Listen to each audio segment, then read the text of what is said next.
Good morning, everyone. Apologies for the late start. Good morning. My name is Councillor Smart. I am the chair of this committee. I'd like to welcome you all to Cambridge City Council's Planning Committee meeting taking place at 10:05 on 6th of December 2023. Other members of the committee, and let them introduce themselves, are from Councillor on my right. Dave Bajan, currently Labour Party councillor for Romsey. Katie Thornborough, Petersfield Ward Councillor. Councillor Dryden, Cheriton Ward. Alice Gilderdale, East Chesterton. Ingrid Flaubert, Trumpington. Katie Porra, Market Ward. Emmy Bennett, Abbey Ward. Thank you, councillors. And officers present at the table for this meeting are Delivery Manager. Didn't say your name, Toby. I don't understand that. What does it say to Delivery Managers there? Oh, okay. Right. There's a typo. Just thought I'd check. So Toby Williams, Area Manager Jane Rodens, Legal Advisor Keith Barber, Committee Manager Claire Tunnicliffe, Producer Sarah Steed. Other officers and public speakers will join us throughout the course of the meeting, and I will introduce them at the start of relevant agenda items. So, housekeeping. Copies of the agenda can be found on the seats to the right of the dais. You're printing some if there aren't any there at the moment. Copies are also available on the City Council's website under committee meetings, minutes and agendas. Please try and refer to specific page numbers within the agenda if you're referring to a specific paragraph or plan. It's also useful to note the item number for people like me that are looking online on computers. Please try and refer to... Can I remind all of those present of the importance of using the microphones at all times when speaking? Please speak close to and clearly into the microphone. Please ensure you're switched off or silenced any other devices you have so that they do not interrupt the proceedings. When you are invited to address the meeting, please make sure your microphone is switched on. When you finish addressing the meeting, please turn off your microphone immediately. Speak slowly and clearly, and please do not talk over or interrupt anyone. If anyone has any problems hearing me throughout the meeting, please alert me by waving their hands or advising a council officer. We aim to take a 30-minute lunch break between noon and 2 p.m.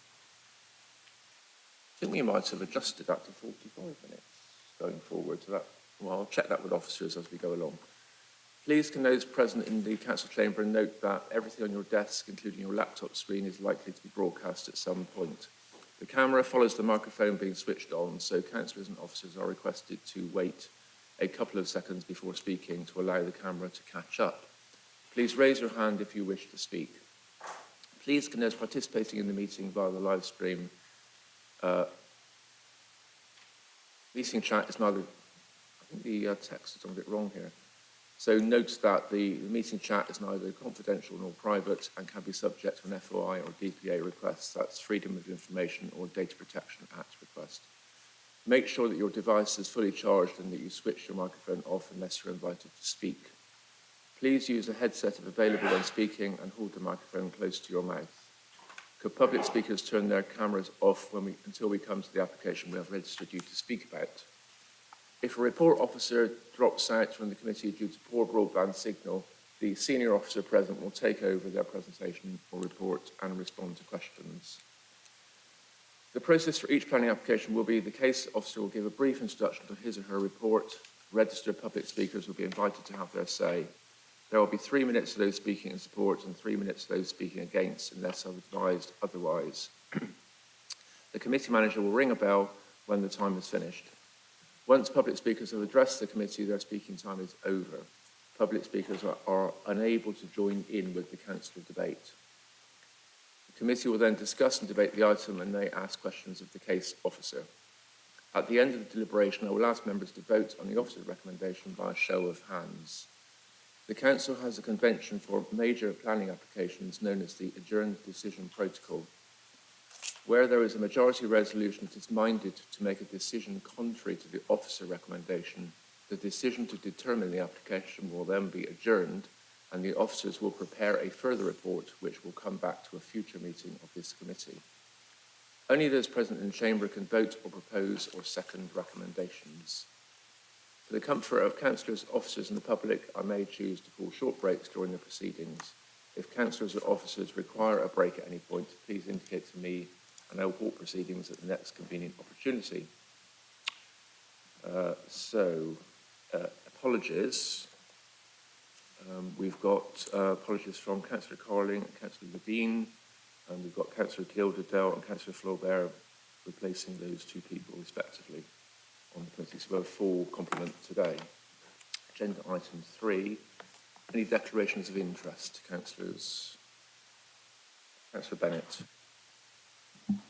Thank you, Chair. Items 5 and 7, I need to declare that I'm a camera member, and for item 5, that my family are regulars at the Haymakers pub. Thank you for that, Councillor. Councillor Porro. Thank you, Chair. Just to note, item 10, it mentions Anglia Ruskin University, which is my employer, but obviously they're not the applicant, and in fact it's not relating to Anglia Ruskin students, it's other students. My discretion is unfettered. Thank you. Thank you, Councillor, and I presume, Councillor Bennett, your discretion is unfettered as well. Thank you. So, Councillor Bajent. Member of Cambridge Cycling Campaign, Chair. Thank you, Councillor. Councillor Thornborough. I often go to the Haymakers pub as well. Thank you, Councillor. I understand it's very good, but your discretion is unfettered, I presume. Thank you very much. Okay.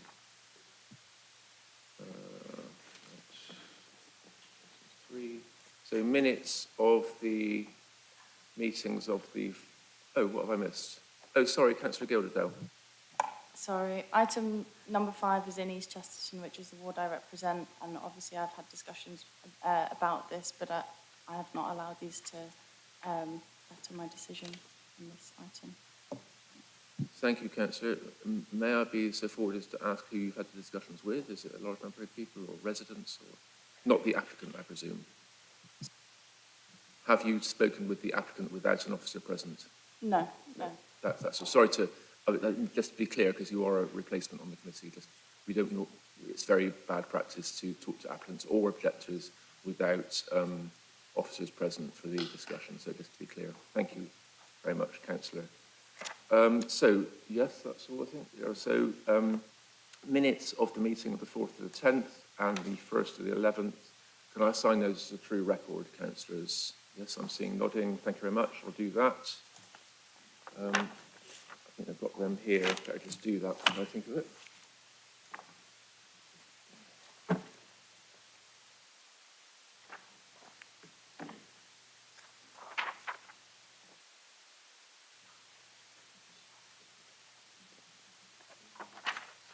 Is that 2 sets? So 3.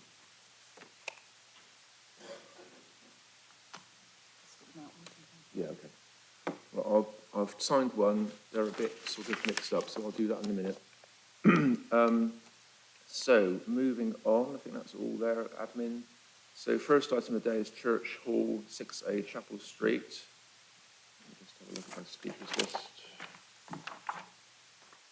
So, we've got 2 objectors, Victoria and Elizabeth. 6 minutes for those 2 speakers in total, and then the applicant, Janet Robertson, so 6 minutes as well, and then Councillor Ashton will speak as well, so he's a councillor in the city. So if you're ready to present the item then, Michael, thank you very much. Thank you, Chair.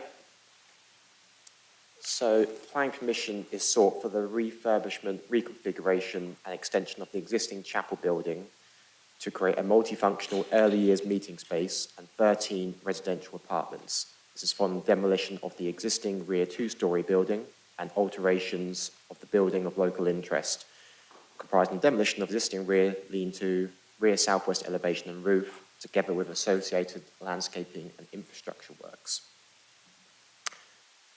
So, in terms of the site location, as you see here, it's to the south of the main high street on the west side of Chapel Street. I have a constraints map shortly after this where I run through the constraints. So it's in the East Chesterton ward, and it's a building of local interest. So this just shows the site in an aerial view. It's catching up, yep. So you can see its relationship to the Haymakers pub and the dentist surgery nearby, next door.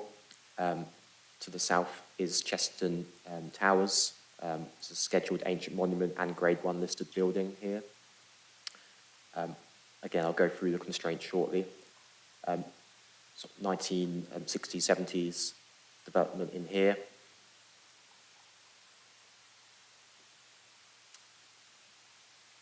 Catch up. So in terms of constraints, this is just to signify this is the site, these two markings here. So the dentist surgery next door is also a building of local interest, as is this. The darker shade of red here signals that this is a Grade 1 listed building, and like I said, it is a scheduled ancient monument as well. There's listed buildings opposite the site here, as well as further down Chapel Street here.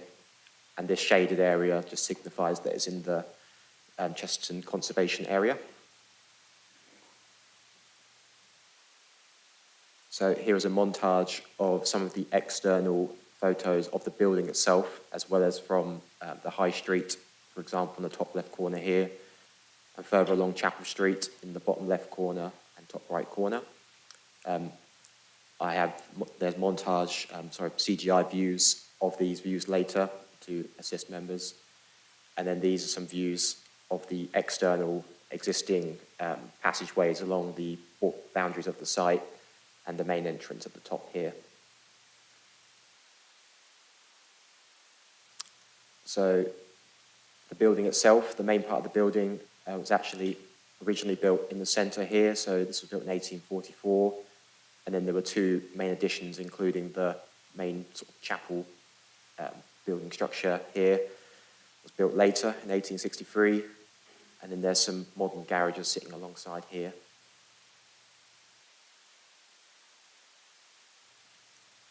And then these are just elevations of how that building looks in elevation form. You can see it steps down from the top of the chapel building as it extends out westwards into the site. At the bottom, this is the existing two-storey building that's detached that would be demolished.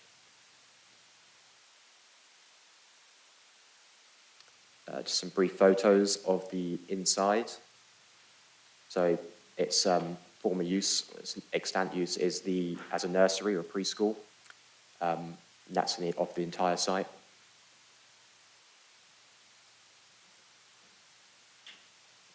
So this plan just signifies that, as you can see here, with that building being demolished, I've got a more detailed site plan. It'll be extending further into the site.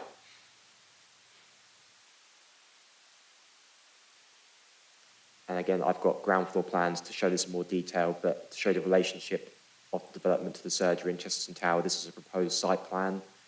So the main residential entrance, or the only residential entrance, would be from this passageway on the northern side here.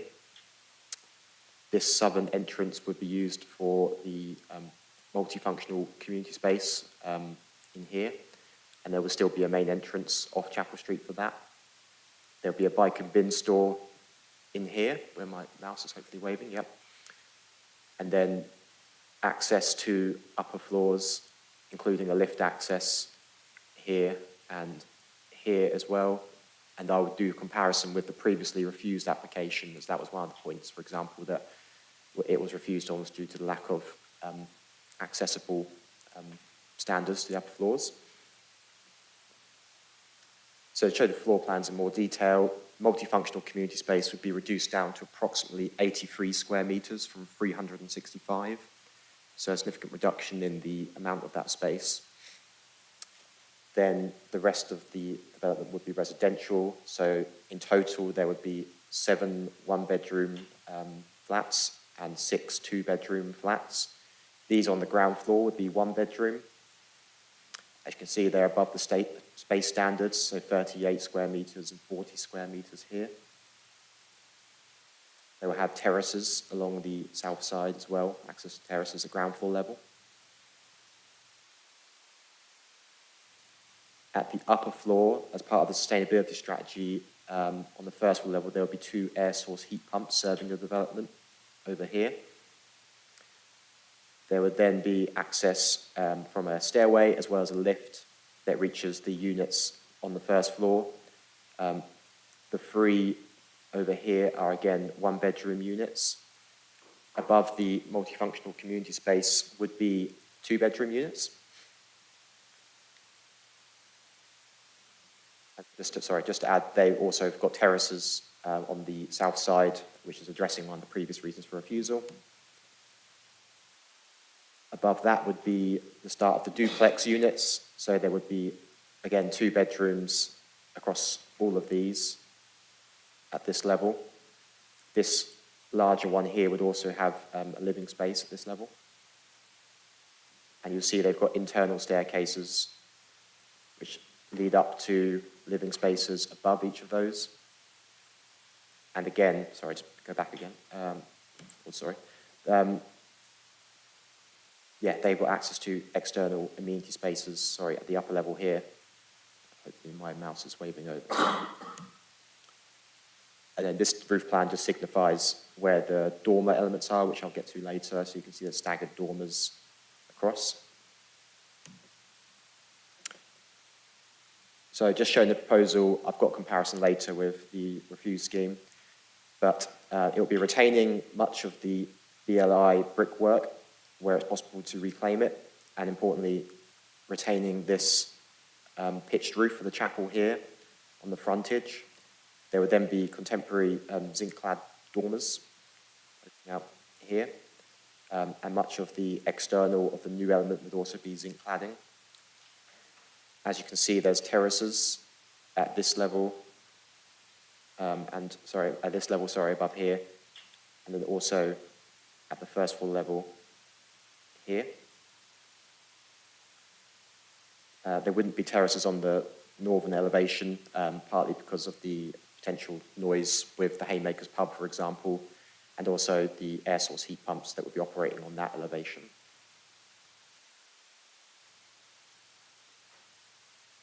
So just to show the range of materials here, so existing brickwork would be cleaned that's sort of already on the building and retained. There'll be new brickwork to match the existing wherever possible.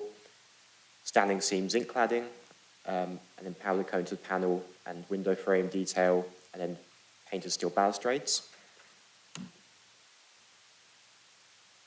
This is just a section. I won't spend too long on this, but a section going through if we need it later. So this is a view from the high street, looking at the scheme. So as you can see, it's trying to retain the existing facade and part of it where it extends, and then adding a contemporary extension to it.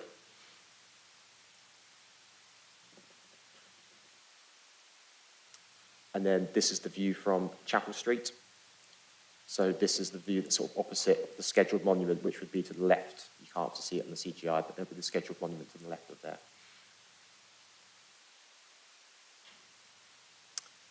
So I'll just run you through a comparison. So I won't read this out in full, but the previously refused permission was refused for 4 reasons. Number 1 was regarding the impact on heritage assets and the design of it in terms of its scale and excessively larger bulk and mass. I'll show the elevations which will depict that. There are also concerns regarding lack of amenity space for the upper floor flats in particular, and they're now being addressed through the addition of those spaces. Reason for refusal number 3 was lack of M4 standards in terms of wheelchair access to the upper levels, for example. And number 4 was about the overdevelopment of the site due to the fact that those previous 3 reasons for refusal. So comparing 2 schemes, this is the ground floor. So you see the nursery was previously much bigger, it's 100 square meters, just over 100 square meters. It will now be reduced, and effectively the bin and bike store would be sort of shifted over to create more space for lift access to the upper levels. There will still be terraces here, slightly larger due to moving some of that nursery bin and bike element to the east, so this terrace for Unit 3 is slightly larger.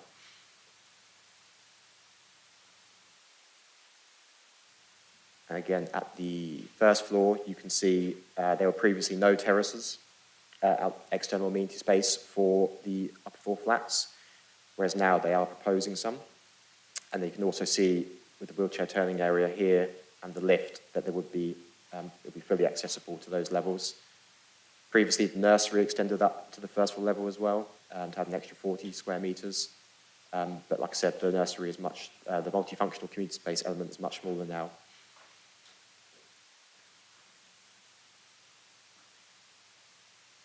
And again, the residential element is being extended out over part of what was previously the nursery element to provide more space for the lift access and provide accessible means to the upper floor levels.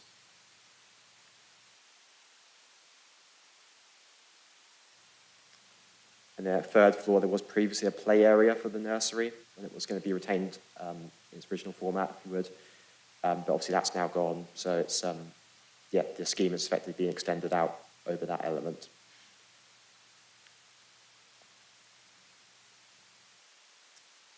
So I have got comparisons of the CGIs, which might be easier to interpret, but this is a proposed elevation comparison. So you'll see previously they're proposing to immediately increase above the chapel element with this extra bit here. And also beyond the play area, it had this flat roof design. It was still quite a contemporary design, but it's quite different to what we've now got in terms of its scale and massing and being, with dormers, for example, breaking up, etc. We feel it's overcome the scale and design issues that were raised previously. Fortunately, it makes it any larger, but this is a comparison of those CGIs. So you see previously it had this element rising above and this partially glazed, partially clad roof going immediately above the chapel, whereas now it's been sort of set back and is much lower to ease that relationship. And then this is the view from Chapel Street, just showing that as well.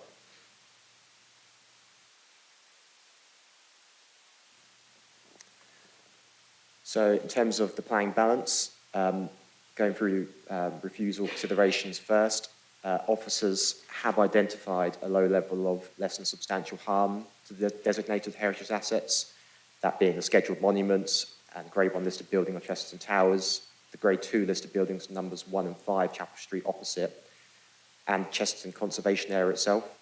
There would also be a low level of less than substantial harm to the non-designated heritage asset, which is the building of local interest itself. The proposed cycle parking arrangements, not strictly policy compliant. Just to add on that point, officers have proposed a condition, a Grampian one, whereby they would need to provide some off-site cycle parking immediately to the north near the High Street, which the local highway authority have not objected to try and compensate for that and provide some cycle parking, additional cycle parking, particularly for the nursery element. So that is the harm we've identified. In terms of the material considerations in favour of the scheme, there will be substantial levels of public benefit arising from the development, specifically the securement of the long-term conservation of the facades of the BLI, the reuse of brownfield land, and the much improved sustainability performance of the building. There would also be financial contributions towards infrastructure, which is set out in the report, and the contribution of £10,000 towards affordable housing. A viability appraisal has been submitted with the scheme, has been reviewed multiple times by our viability consultants, and it's agreed that the scheme isn't viable with affordable housing, but they would be willing to provide a £10,000 affordable housing contribution.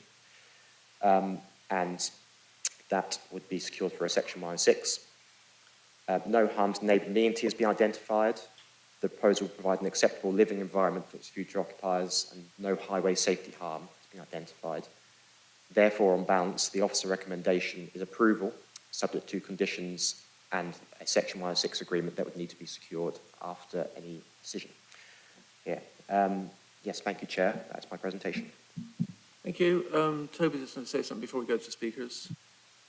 Thanks, Chair. For those members that weren't present on the site visit yesterday, I just wanted to clarify that the Michael showed in his presentation the inside of the building of the nursery with the seemingly the nursery in use. Just to clarify that the inside of the building is not currently being used by the nursery. They kind of moved out of the building some while ago due to the increasing dilapidation of the building, heating issues and the roof falling in. That would have been obvious to members on the site visit yesterday, but not necessarily through the presentation. So I just thought I would clarify that. Thank you.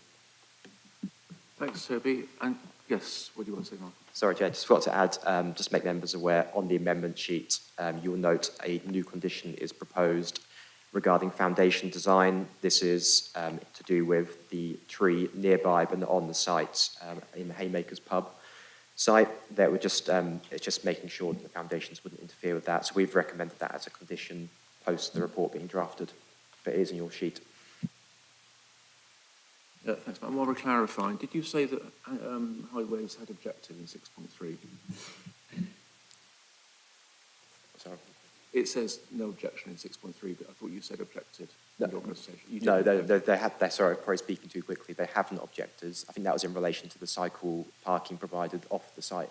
But no, there's no objection from the Highway Authority. Okay, thanks. I must have misheard. Thanks very much. So speakers, first speaker is Victoria Helmer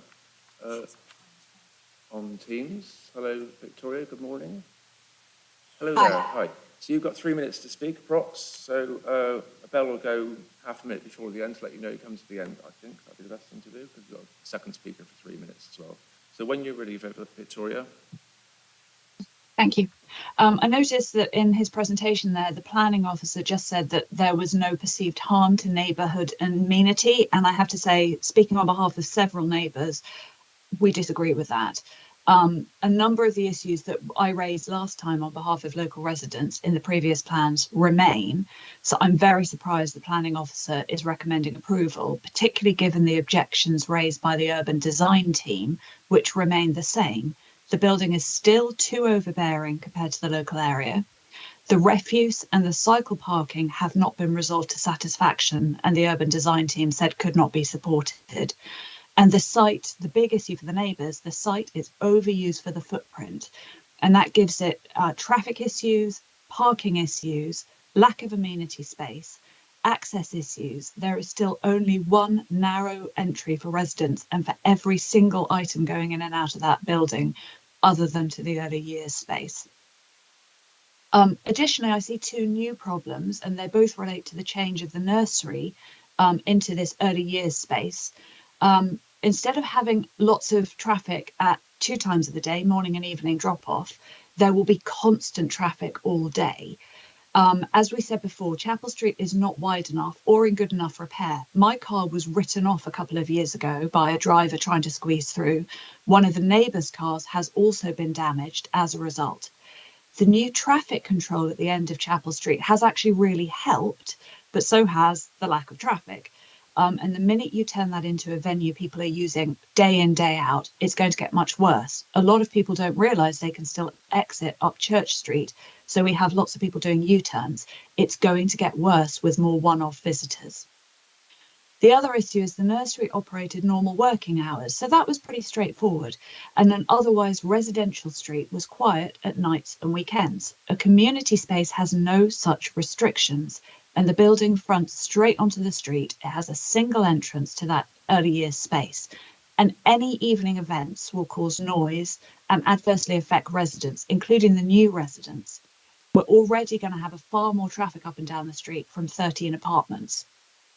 So at the very least, I would ask that if the proposal is approved, residents are asking that restrictions be placed. We've got a sort of agreement that they wouldn't use it at night and at weekends, but I would like that to be written in, please. Given that Snap for Kids have said they don't intend that sort of use, I can't see that being a problem, and it would protect residents if the ownership ever changes hands. Bottom line is, as residents, we want the building to be refurbished, we want it to be made useful, but this is overuse of a very small space. If it were either the residential elements, although 13 still seems too many, or if it was solely the business, I think we'd be happy with that. It's the combination that's the issue. Worth noting that Snap did say in March 2023 that the council team had found ample sorry, I'm hearing myself coming back suddenly and I wasn't before. the council team had found ample local childcare provision to support all the children who had attended into alternative care. So the argument for an essential early years community resource just can't be right. So my point really comes down to it's overdevelopment for a very small space, and the urban design team themselves have said that. Thank you. Okay, thanks very much, Victoria. So that's 3 hours 30 odd. So the next speaker, Elizabeth, you've got about 2.5 minutes. Are you in the room or are you? Hello. So good morning. So yeah, if you can manage in 2.5 minutes, is that going to work for you? It's okay. I was just here to reiterate Victoria's You comments. sit down now, please. Sit down. Use Okay. because the microphone won't work if you're too far away. Seats all. Thanks. Right. So it's 6 minutes in total, and just before the half minute before the end of the 6 minutes, you've got a bell to know you're coming to the end. Right. Okay. I would like to agree with Tori Helmier's objections to the site. I am a round the corner neighbour. The road itself outside is a very, very busy cycle path. It's part of our cycle network, and it's very bad state. And frequently when I'm on my bike, I have to swerve to avoid cars. The point Tori made about the closure has improved things, but we get a lot of people turning around because they don't know it's there. I am glad that the owners have reduced the height of the building and reacted, but we were promised reduction in the number of flats, which hasn't occurred. There's still issues about access to the space for bins and cycles storage, because if you're using it as a community space in Cambridge, you'll need a lot of bike and those big bike storage. I don't know where they're going to put the off-site cycle storage. That is an issue. We've also picked up about the heat pumps, which will be facing the back of the Haymakers pub, and they do make noises. I've looked into that this morning. I've done some research. So that is a big issue. And I am worried about the community space. Although the Haymakers is relatively quiet, if people are coming and going all through the night and day, there will increase traffic and possibly cause some more noise problems. So I'd like, if this is approved, it to be a huge condition written into the Planning Commission. And a lot of us are worried about it. There will be a lot of upset while the construction is going on as well. I think that's all I've got to say, is I agree with Tori and I object. Thank you. All right, thanks so much. Thank you. If you want to turn your microphone off, press the button again, the light will go off. Thanks very much. Thanks, Elizabeth. So next speaker is the applicant, Janet Robertson. Hello. You have 6 minutes to speak, and half a minute before the end of the bell goes, let you know it comes to the end. Thank you. Respectful. So good morning, councillors and meeting, and thank you for the opportunity to address you now. All on the SNAP team have worked very hard to fully absorb the feedback we had from the Planning Committee back in 2022 and to incorporate the really welcome and helpful input we've received from the planning officers since then. And I'd like to publicly offer grateful thanks for that, because it really made a huge difference to us. So thank you. Pursuing the aim to retain and improve the whole chapel building makes this site challenging and one where compromise is inevitable. But we believe the hard work we've done by incorporating that advice and guidance means that this application represents an excellent opportunity to save the building, retain the community space, and create some high quality and much needed residential accommodation for the city. It won't suit everyone, and we completely accept and understand that, but I do hope that some of the things I say in this speech will help to maybe sort of comfort people a little that what's been expected isn't maybe what they think. If we're going to keep this building and save it as a sustainable space for the future, we are certain that this application offers the very best chance we have. Taking the advice and guidance of every professional we could, we really feel confident with it. We'd hoped to submit the revision back in 2022, but with so many external changes and financial pressures outside our control, it took us until January this year to be able to confidently move forward. And we believe the care we've taken in digesting and applying the advice we've been given has been worthwhile. And we're pleased to be back here today with an application that's had such great support from the planning officers. In the national and global setting of ongoing upheaval we all live in, the early years sector has been much altered. And at local level, this project has faced changes in planning policy and building regulation and challenges with the physical deterioration of the building. This has been compounded by the sharp financial pressures everyone's facing, and in our case, notably with rising build costs, cost of finance, and the costs associated with the comprehensive and thorough revised application we've presented to you. It's all made us far tougher than we'd imagined to reach this point, but we know we have the scheme we need, and we confidently believe we can move forward knowing it can be delivered from here on. We found a way to meet all the requirements advised in the previous application extremely well, or so we believe. The remodelling of the proposed extension has resulted in a reduced, more traditional massing with pitched roof, keeping with the frontage of the element of the scheme. It doesn't rise higher than the current height of the front, with lifts to all levels, as you've heard, and the early years space allows it to be completely, with the lifts across everything, including early years, it makes it level access compliant. Dedicated outside spaces for all the flats, and we believe that it has a great addition to Chapel Street by creating a high-quality multi-use building, which maintains, we hope, the original splendour. That's what we're aiming for, and we want to blend beautifully with the established surroundings. At the centre of that, we want to retain the community use of the space. We've striven so hard to protect this, and in short, we think this scheme does it. In summer 2022, we closed the nursery provision and amalgamated it with our other setting in Hoxton. As predicted, the fabric of the building had deteriorated and the costs of heating it in such an inefficient and wasteful space had begun to rise exponentially. We couldn't carry on. So it was a very hard decision, but one which actually was implemented very smoothly. We had no redundancies, and working hand in hand with the early years team, who were fantastically helpful, we found there was actually plenty of early years childcare sufficiency in place in that area. This unexpectedly straightforward transition sparked serious review of what we were going to use this community space for in the revised scheme. And I want to address that as clearly as I can here. We're not planning to reopen the nursery as it was, but instead use the ground floor hall area to establish a new dedicated early years space that will support children, families and practitioners across the city. It's not a community use space that's going to have bridge clubs, etc. That's not the idea. It's a space that's for the early years. To explain that a bit more, both myself as the owner of Snap and my husband Kenny Forrest are arts professionals, and we work extensively with London's Chicken Shed Theatre, their early years programme, and we've begun to bring their open access arts and learning concept to Cambridge. In September, with the Rudd Institute at the University of Cambridge, we hosted our first Chicken Shed workshop in this room with support from the Mayor, Councillor Jenny Gilthorpe-Wood, and we have our next steps planned for 2024. The new dedicated space in the chapel will be a base in the north and east of this city for Chicken Shed Cambridge. It will allow us to develop an inclusive performance education and training organisation for the under-5s. Cambridge Chicken Shed will reach out from the chapel to deliver work with partner organisations. The model is not bringing more people into that space. It's based there. It goes out to work with organisations. That's how our professional practice works. We'll work with early years professionals and parents and other organisations in the city with creative and cultural engagement through workshops, performances and training sessions.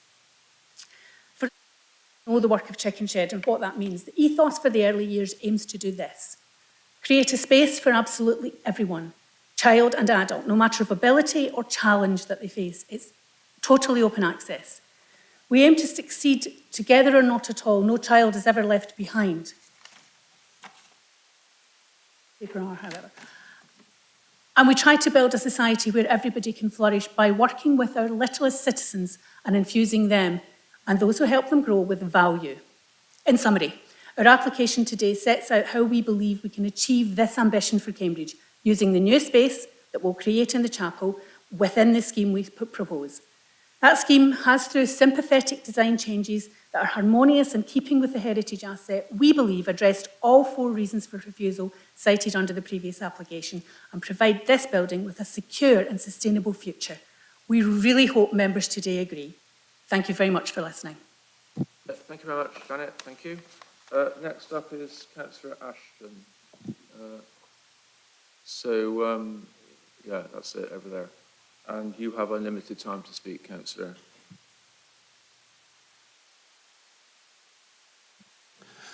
Thank you, Chair, and thank you for committee. This is the third time I've come to this committee regards this application. And for those who weren't on the committee at the earliest ones, let me give you some background. At the committee meeting in March 2022, SNAPA presented amendments to the scheme that was being reviewed. At that time, indications were given that the amendments were broadly being acceptable. But due to protocol, it was ruled that the extent of the changes, the amended, could not be considered. And at that meeting, therefore, the committee was only able to determine the scheme as it had been originally submitted. And it was turned down. SNAP was encouraged to pursue the amended scheme as had been tabled. The decision to refuse the previous application was given with some degree of reluctance. It was finally balanced in policy terms and was decided by the narrowest of margins. In an attempt to soften the blow and in recognition of what was just to be an unfortunate history to the application, it was recommended that the applicant should re-engage with planning officers to assess the revised scheme through the pre-application process, and as a gesture of goodwill, pre-application fees should be waived. Within 3 weeks of this committee, the applicant and their advisors have met at the chapel with planning officers, at which time it appears there was a broad indication, given that subject to some refinement, that the form of the building as redesigned, with the 4 reasons for refusal having been demonstrated as capable of being resolved, should be capable of becoming a worthy application scheme. In short, the applicant was not deterred from pursuing the redesigned scheme. Following the site meeting with officers, the applicant has worked on the application now at committee, including having to take into account conditions in general that have been more difficult to work with than from the previous application. The applicant has followed guidance and observed comment from the local planning authority throughout the course of this current application. This building is so heavily constrained that it has to be accepted that there is no perfect solution in planning terms, and the best that can be aimed for is the best compromise between all policies that it is possible to achieve, and to end up with a scheme that is deliverable.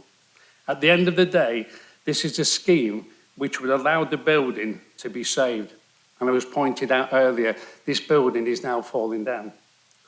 It will be saved and it will become fit for useful future that brings benefits to the community.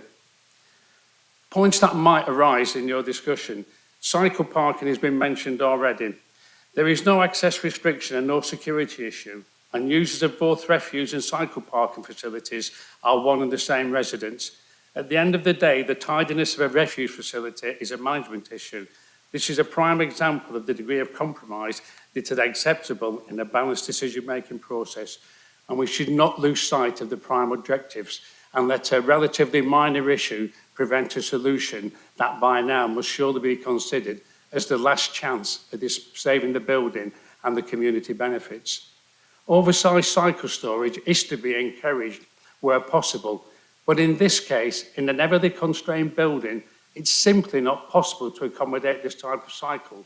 That said, the applicant has suggested it is willing to provide additional cycle stands on public land outside the application site, and Highways have given its approval in principle, and this now appears as a Grampian condition in those recommended by officers, and so the application could be approved.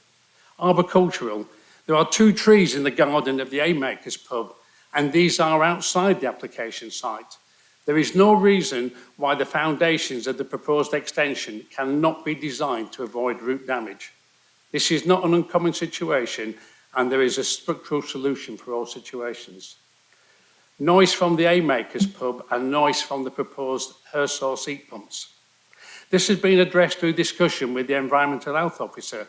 It has been resolved that there is a solution to all noise-related considerations. This would be a matter of condition, and technical issues should be left to the local authority staff. Private amenity space. All flats have a policy complaint area of private amenity space, either terrace or balcony. All flats have level access to their entrance doors, and lifts serve all the flats above the ground floor. The multifunctional early years space has a lift for the benefit of disabled children, parents and staff. The internal step within the multifunctional early years space is a result of the floor levels within the existing building, i.e. the step that already exists and unavoidably has to be reflected in the new design. The position of the step where it makes it more sense to locate it. Structure. The building has no conventional foundations, but does not show signs of structural failure, albeit that the roof elements have pronounced distortion. However, all new structure inserted within the brick envelope being retained must have its own independent foundations and transfer no significant load to the existing structure. And this will be achieved by constructing a steel frame within the building that is not seen externally and creates minimal impact to the flat's layout internally. Boundary walls are unsuitable, and these will be rebuilt to resemble their original appearance. Those on the north boundary are being rebuilt in a simple style, which is out of keeping with the current chapel, and they will rebuild as they would have looked. The proposed space for this organisation in the early years space, Chicken Shed, may host a small-scale training and education sessions, but it's not envisaged it will be for live performance events. It may be helpful to note that any work prepared there would not involve loud music of any kind, as all work with early years children is limited to low decibels to avoid damage to develop hearing. So just summing up, to those of you who visit the site are physically aware of what that site is and what can be done there. The applicant is striving to provide a building that is purposeful for people to reside in, to have consideration for those around them, and provide a much needed community space. As a council, that's what we're pushing all the time now, for use of brownfield sites that can be made for accommodation and community space. Without it being given approval, this building will surely fall down. And what will happen then, we know some developers in this city who build Lego blocks and towers and squeeze as many people in as they can. So I'd ask you to give your approval to this application. And if necessary, yes, you could apply conditions. And those conditions, as has been said by the applicant, will be looked at. But I think we've shown that throughout this process now, everything has been engaged with the planning team to ensure we are meeting requirements. So thank you for your time this morning, and I hope we can get the right decision. And again, the objective is that if conditions are needed, it will satisfy their requirements. Thank you.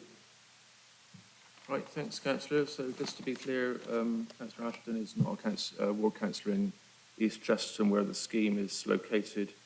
But Cherry Hinton, but any councillor can speak on any scheme in the city, so just so everyone's clear on that.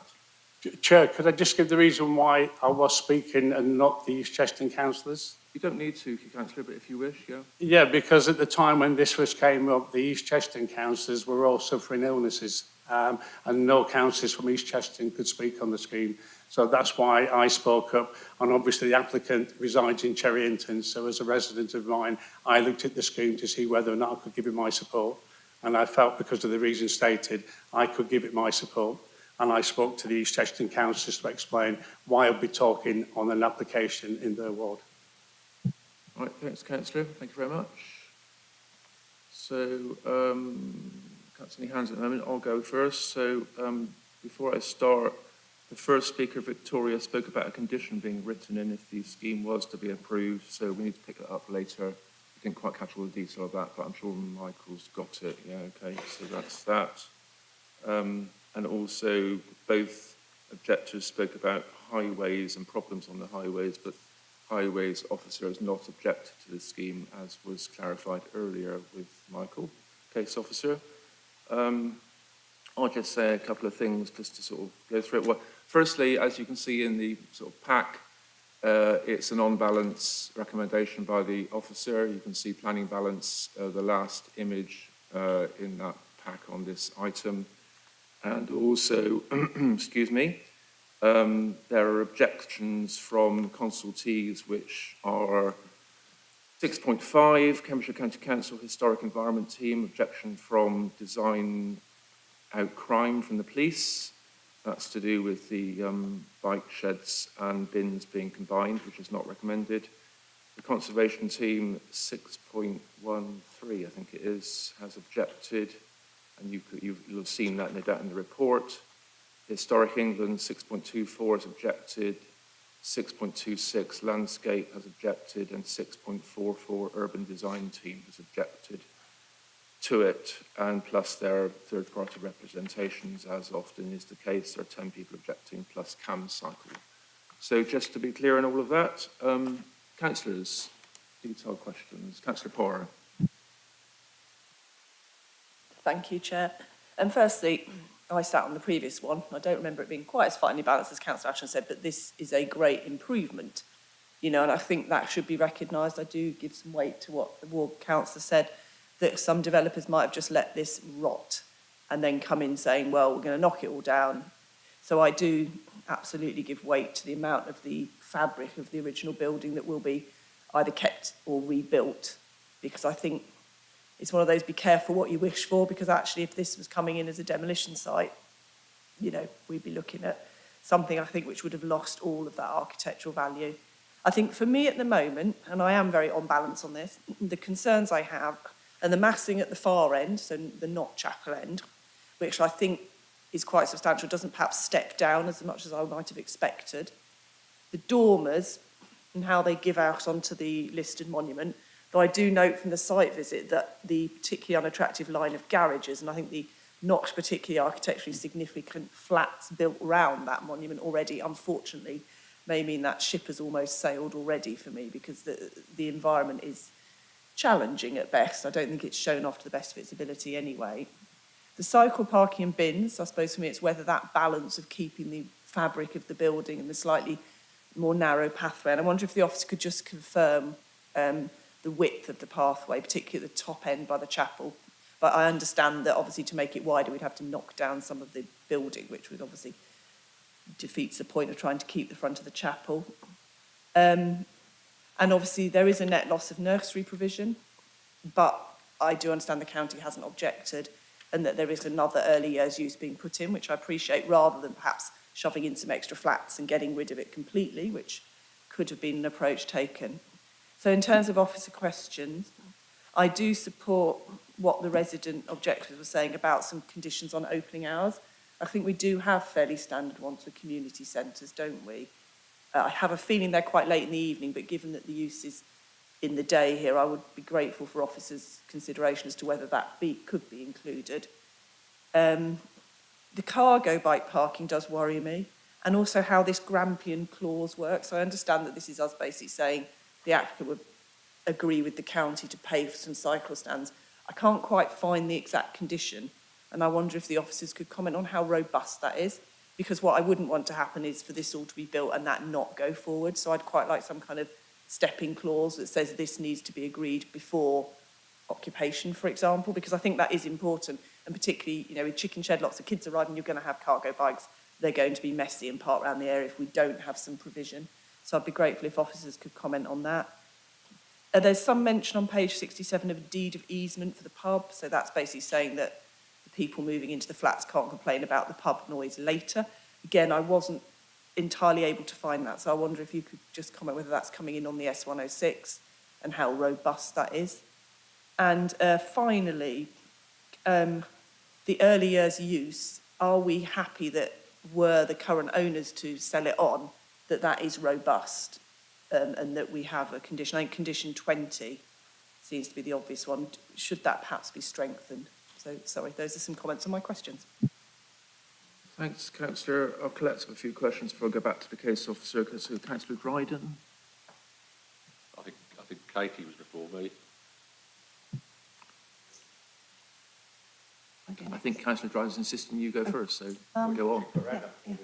So yes, this is, I just think I'm really pleased that this has come back again, and it's a real improvement on what we saw before in terms of the conservation and protection of the adjacent listed building.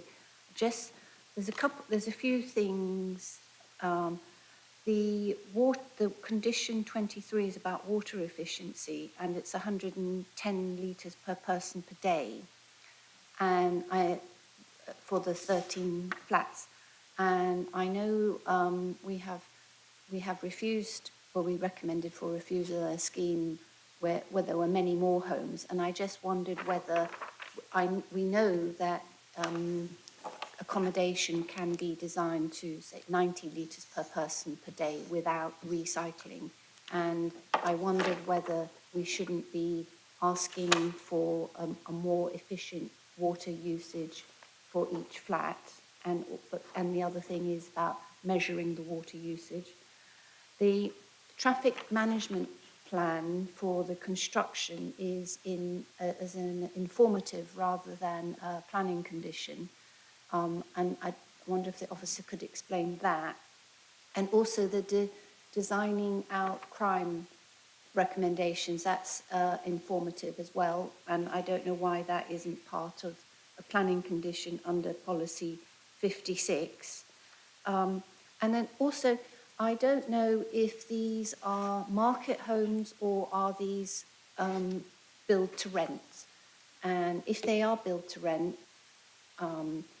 do we need to consider the service charge and whether that might have an implication on the affordability of these homes? I mean, is that something we can consider? There is a balance about 13 smaller homes or a smaller. In this city, we have the housing crisis is for smaller units like this, I believe. And I think providing these smaller units is that helps meet some of the demand for housing in Cambridge. And I also think it's part of being sustainable at this time of a climate crisis. More units like these are, I think, more sustainable rather than this could, someone could have developed this as a single home and it would have been a huge single home. This is more sustainable in that it provides accommodation for many more residents in the city. Yeah, thank you. Thanks, Councillor. Councillor Dryden. Yeah, although I don't live in the area, I do know the area pretty well, and I'd hate to see this building demolished if it didn't get approval. Also, I'm glad to see the objections of the last majority of them. There's no objections now from the majority of people, and all the planning things from last time, the reasons for refusal have been overcome. And again, brownfield sites as well, which is another good thing we look for. And affordable housing, which is another thing we're looking for. I also, going off the sub, a comment I'm going to make now, often find out the conservation team, they tend to look at certain applications around Cambridge, and then some in conservation areas, they don't make no comment. I just wonder why they don't make comment on all the applications there, because that always seems strange to me. I mentioned it before, I mention it again. But overall, I hope this does get approval. They've done, seems to be a lot of work to overcome all the obstacles they had to do it. So I'm minded, as the officers have say, on the planning balance to welcome this and put my vote for it. Thank you. Thank you, Councillor. I think all consultees don't comment on every application. That's the way it works. Councillor Gilderdale.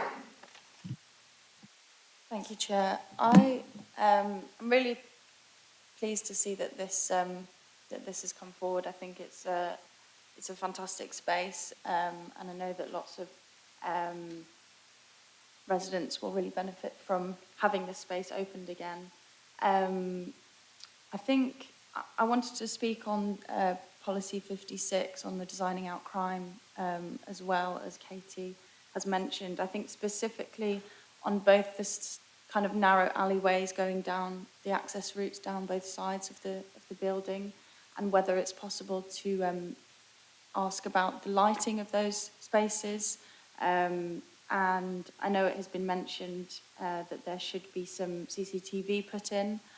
I think it's really important because I know that both walls are quite high on either side.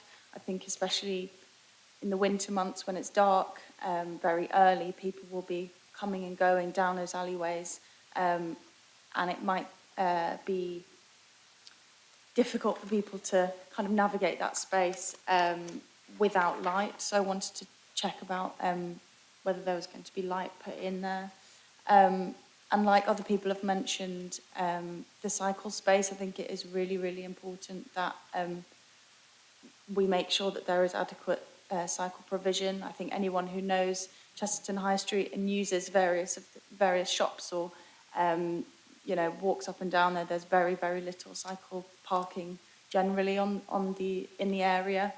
I know that there's a couple of spaces a bit further down, but even people using the post office don't really have space to park their bikes except against the walls of the buildings. So I do think that just generally for the improvement of the area, and especially if there's going to be further people using this space and lots of people coming at the same times, that we include that provision. And I support what Councillor Porra has said about making sure that we know the kind of strength of that decision. That's all I had for now. Thank you. Yeah, thanks, Councillor. And we will go back to councillors for further questions and comments as well, if you need to say more, Councillor Gilderdale and others. I'll go back to the case officer now. That's quite a lot to cope with, and then we can come back again. Just to say, Michael, I mean, obviously all those questions, but just make sure that you pick up on, which I found interesting, I don't think we've got the conservation officer here as far as, we have? Right, okay, well, you might want to defer this, but there was a comment by one councillor about existing harm from existing buildings to existing heritage assets and how that plays upon the harm that this item might and might not cause. That's a question I'm not clear about in my own mind, and I appreciate some clarity on that. And then also there are a couple of councillors commented on the possibility of this existing building being demolished and played off that against this item, so as if the choice was binary. We have this item or we have demolished building.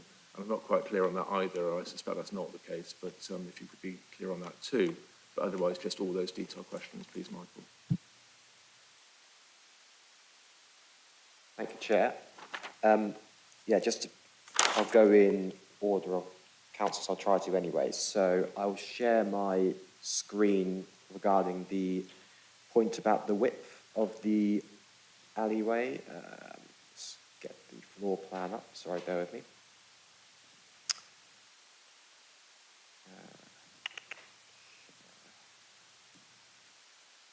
But just while you're looking at that, the conservation officer was on screen there, and you can defer to him. Yeah, I was going to defer to him at the end. So I'll do all my specific points first.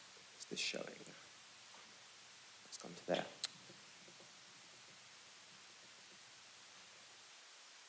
So there was a point raised about the widths of this residential entrance. So at its narrowest point, which is the gate itself, where I'll put the pointer on, where my mouse is hovering over, it's 850 millimetres at that point. It then goes to 1.1 metres beyond that. So it is narrow at that gated entrance there, but that is the measurement. The Grampian condition, and where to find that, it's condition number 20 in the officer report. So just to point that out. There was a question about water, which I think Toby might come back to separately, and we'll deal with that afterwards. Designing out crime was mentioned by Councillor Former and Councillor Gilderdale, and whether we could include some form of condition to that effect. And I think it would be reasonable to add a condition to make sure details of things like CCTV, external lighting. It's common practice, usually we have it as an informative, some of it ventures into building regulations, but I think in this scenario, given, like you say, policy 56 is quite clear on providing a good entrance and good access, I think it's reasonable to include in this case. So I concur with that and recommend that is added. There's a question about whether it's likely to be rented or market homes. At this point, there wasn't a specific reference in documentation. The viability appraisal was based on how much they would sell for as market homes. So I don't know what the end occupier, it's not something we'd usually seek out before, but at this point it's not clear. The viability appraisal was based on them being sold at a price based on what's around. It does also look at rental yields, but it's not specific. In terms of the cycle parking and where the external one would go in relation to condition number 20, probably easier to show. It might even show it on an aerial map, it might be easier. Actually, no, it won't, because the tree's in the way. There. So it would be in this location around this grass verge in here. At this moment, we don't have precise details. Discussions have taken place with the County Council, who have not objected to the provision of potentially, say, 2 to 4 Sheffield stands, depending on what can be fitted in there without sort of blocking highway or being objectable to by the local highway authorities. So I think we're confident that that as a gramping condition works. There were questions after, obviously, there's the conservation one, which I'll get to afterwards. But in terms of this point about whether it's existing building being demolished versus this, I don't think that's the case at all. This is an application that needs to consider its own merits. If they wanted to demolish the building, they would need to come in for their own planning permission to do that, which would have to be considered separately. So it's not a binary choice that you're making here. I think that was most of the points that I had written down, but I may have missed some specific points. I think there was a point referring to a deed of easement and its relationship to the pub. I didn't have a specific answer to that, so I don't know if Toby or Keith have an answer to that point in particular. But perhaps whilst they're looking, I will throw to Paul Roberts-Shaw, who is the conservation officer who commented on the application, and he can come on the point about existing harm and how that plays into the assessment. Thank you, Paul. Thank you, Michael. So I believe that the point was probably to do with the garages and the Chesterton Towers flats that are just very near the site. I think they are within the conservation area and obviously very close to the listed tower. I think there's a general acknowledgement that the tower, the flats are a negative aspect within the conservation area. They were built, I believe, before the conservation area was designated, and I would be confident something different would be done if that was an application today. Having said that, there are positive qualities with the landscaping and trees and so on that are have certain positive aspects within the conservation area. The garages, I would agree, are a relatively negative or neutral aspect of that setting. They are, however, low rise and sort of inconspicuous in many views. They're sort of a kind of low-lying, neutral aspect. But again, I think you would really hope that there would be an option to enhance those in the future. In terms of the policy, the NPPF requires this paragraph 206 that you would look for opportunities to improve negative aspects in the conservation area or seek opportunities to better reveal the significance of the conservation area. So effectively look for options to improve the negative bits, which are undeniable. But hopefully that answers the question. But very much considering the application for the chapel building on its own merits rather than factoring in existing sort of negative contextual things.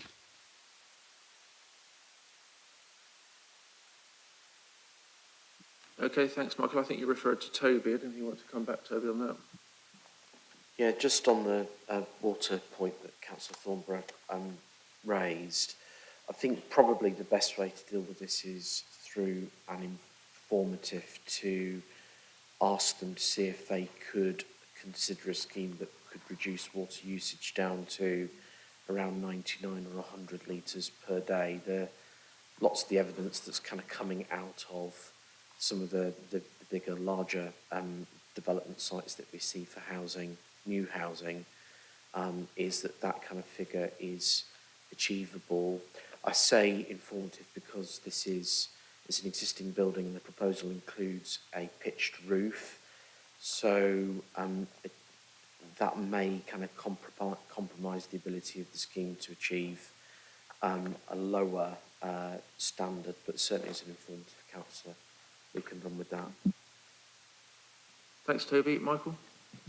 Sorry, Chair, I just realised I missed a point. There was a point raised in the representations, and I think since about its use of the sort of multifunctional sort of community space element.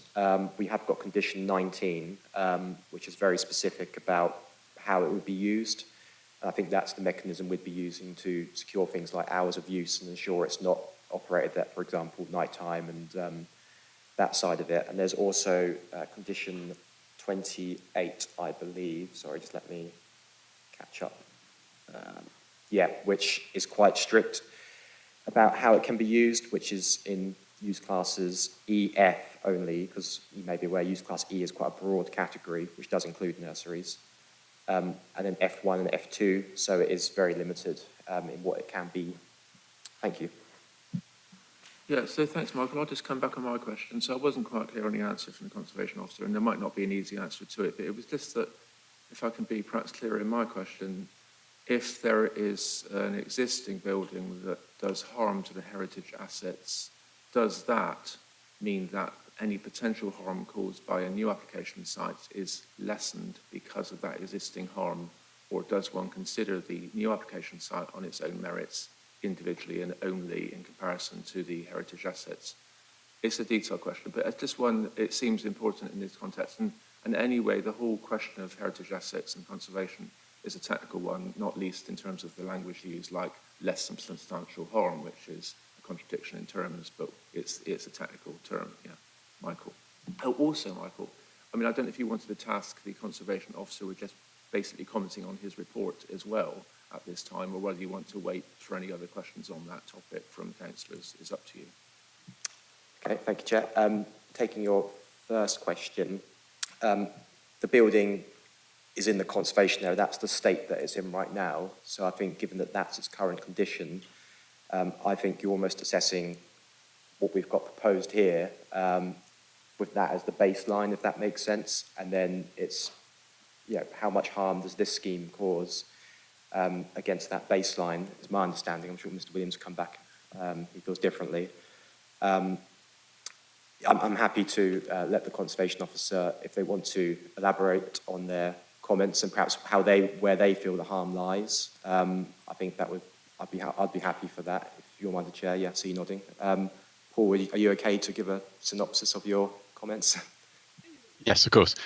I think just to add to a little bit to the previous, the point, which is a difficult one to answer. I suppose we should be looking to preserve or enhance the conservation area. So the situation that it is in at the moment, we need to aspire to improve it with a duty to preserve or enhance the conservation area. So that's the kind of conservation area aspect of things. In terms of the setting of for example, the Grade 1 listed tower. So the setting of that building is obviously very important, and there are negative things within that setting. There would be a consideration of the cumulative impact. So if there were additional harmful things in that setting, then you'd consider those cumulatively, and you would probably think that by making the situation worse, it's not what we would be aspiring to. Just to quickly cover some of the concerns that I had in terms of the conservation area, previous sort of points notwithstanding, that there is generally a very attractive village character to this part of Chesterton, and the grouping of historic buildings, listed houses, cottages. The tower has been a very important landmark. The views through the area are considered valuable. The chapel is a focal point near the junction, which is picked up in the conservation area appraisal as being valuable, attractive part of this very, very villagey scene. In terms of the effect on the building of the proposals, I felt that although very much noting that the change in direction from the previous application is positive, there could be a better relationship between the retained brick walls and the new extensions. For example, windows. I didn't see a particularly good relationship between the historic chapel walls, arch windows, and what would sit above them, and also as far as the roof. I have the impression that while there is a pitch roof along the building. We have lost any sense of stepping, which I think is a very attractive and valuable part of the existing building, that we have a stepping, we can read the different sections of the building in terms of how it developed. They're legible in the roof form.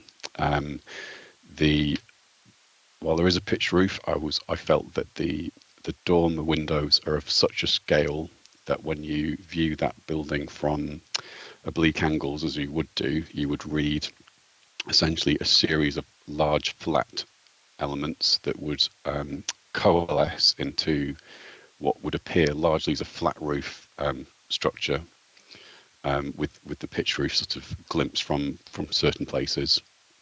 And then I think it was just the general point about knitting the new contemporary work into the historic retained elevations, so that they appear to have more integrity. So I think they were the main points. But happy to obviously respond to any more questions on that. Okay, Michael. Right, thank you. Thanks to the officer. Yeah, Councillor Thornborough. I think on the proposed elevations, I think there are some elements which are really important, and I think because of the scale of the drawings, I think I would like to be more precise. But so, for example, I think one of the problems with the previous scheme was the ridge went up higher than the main elevation ridge, and this has shown that the ridge of the new work behind the main elevation is the same height as that. And I think it is really, really important that it does not rise above the existing apex of the main elevation. And it's just indicated, but it needs to, I think that's really important. The other thing, when you're walking around the front of the building, on either side, the brickwork returns, there are windows, a window on either side, which has got some very nice mullions.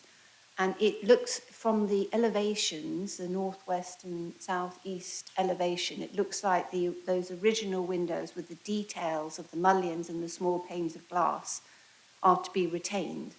But it doesn't look like that in the CGIs. But I think those original windows in that plane that's going back that are being retained are very obvious in the streetscape, and I think that they should be retained, and that I think that's important.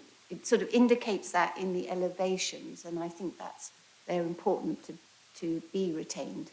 I think, and I don't know if we can ensure that those two things, the windows and the ridge, is not any higher. Is that possible? Thank you. What's the question there again, Michael? Thank you very much, Councillor. Councillor Bennett.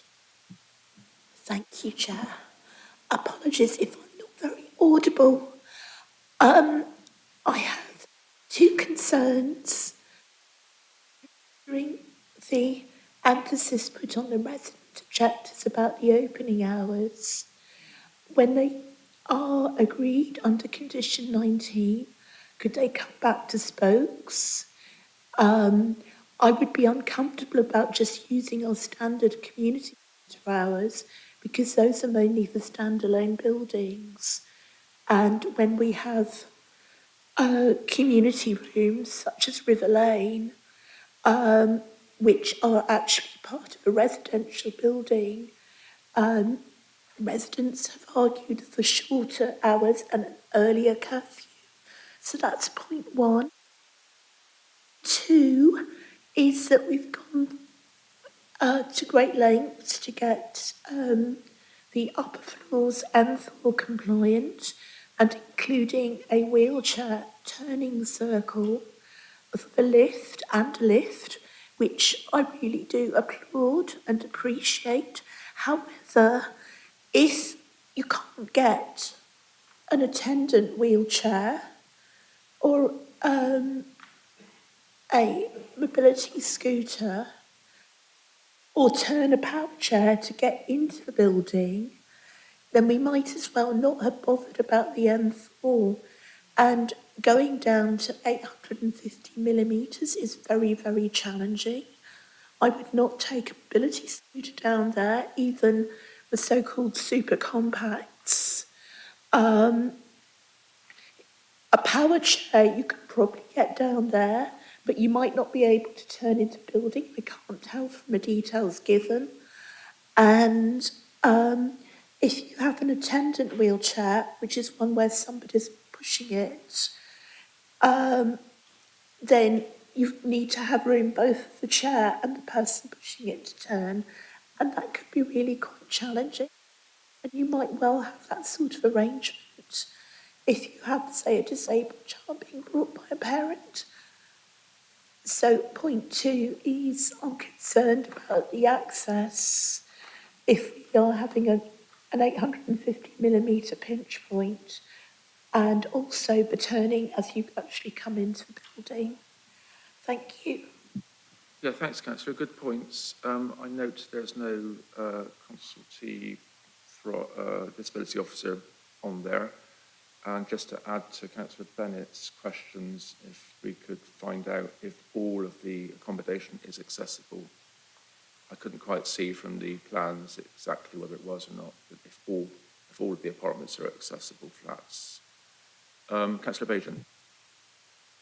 Thank you, Chair.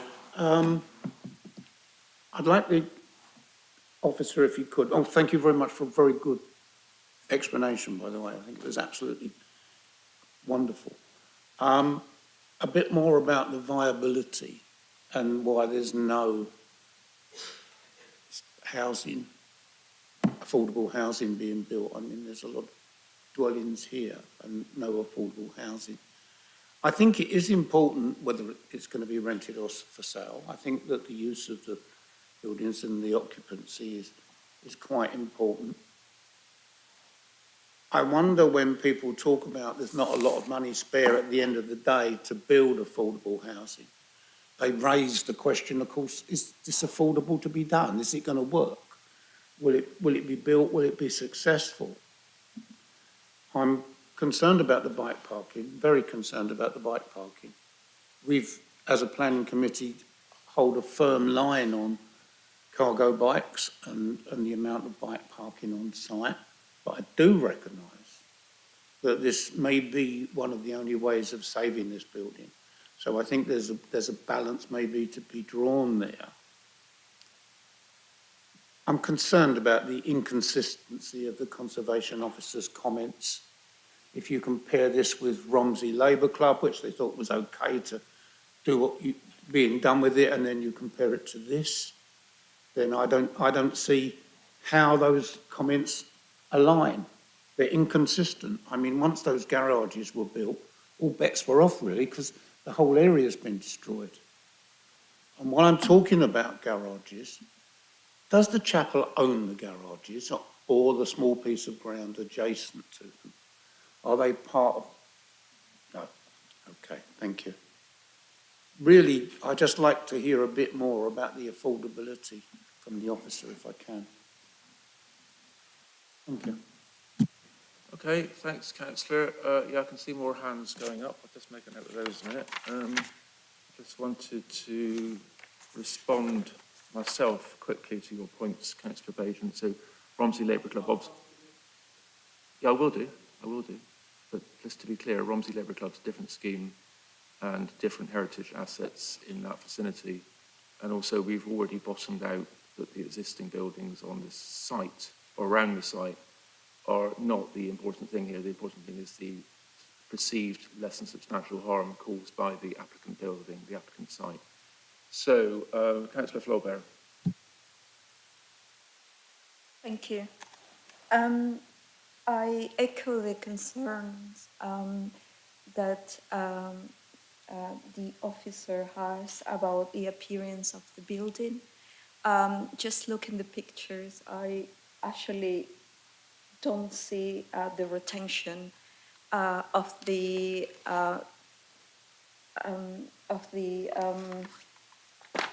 building too much just at the front. I also has a question about the glass window, the round glass window. whether that is going to be retained. And also, I'm worried about the cycle storage. Also, I have a question about, is the building going to continue to be a nursery, or is just, or we are not sure about the future of the nursery as such? Thank you. Yeah, thanks, Councillor. Councillor Pora. Thank you very much. It is a difficult one because there's a lot of different things to balance here. I just want to pick up, I'd be grateful for the conservation officers, just comments on the dormers, because I'm really torn on the dormers. I would prefer it to step down a little more. I absolutely take the point the officer made about the fact they're very square, which is something sort of against the curves beneath.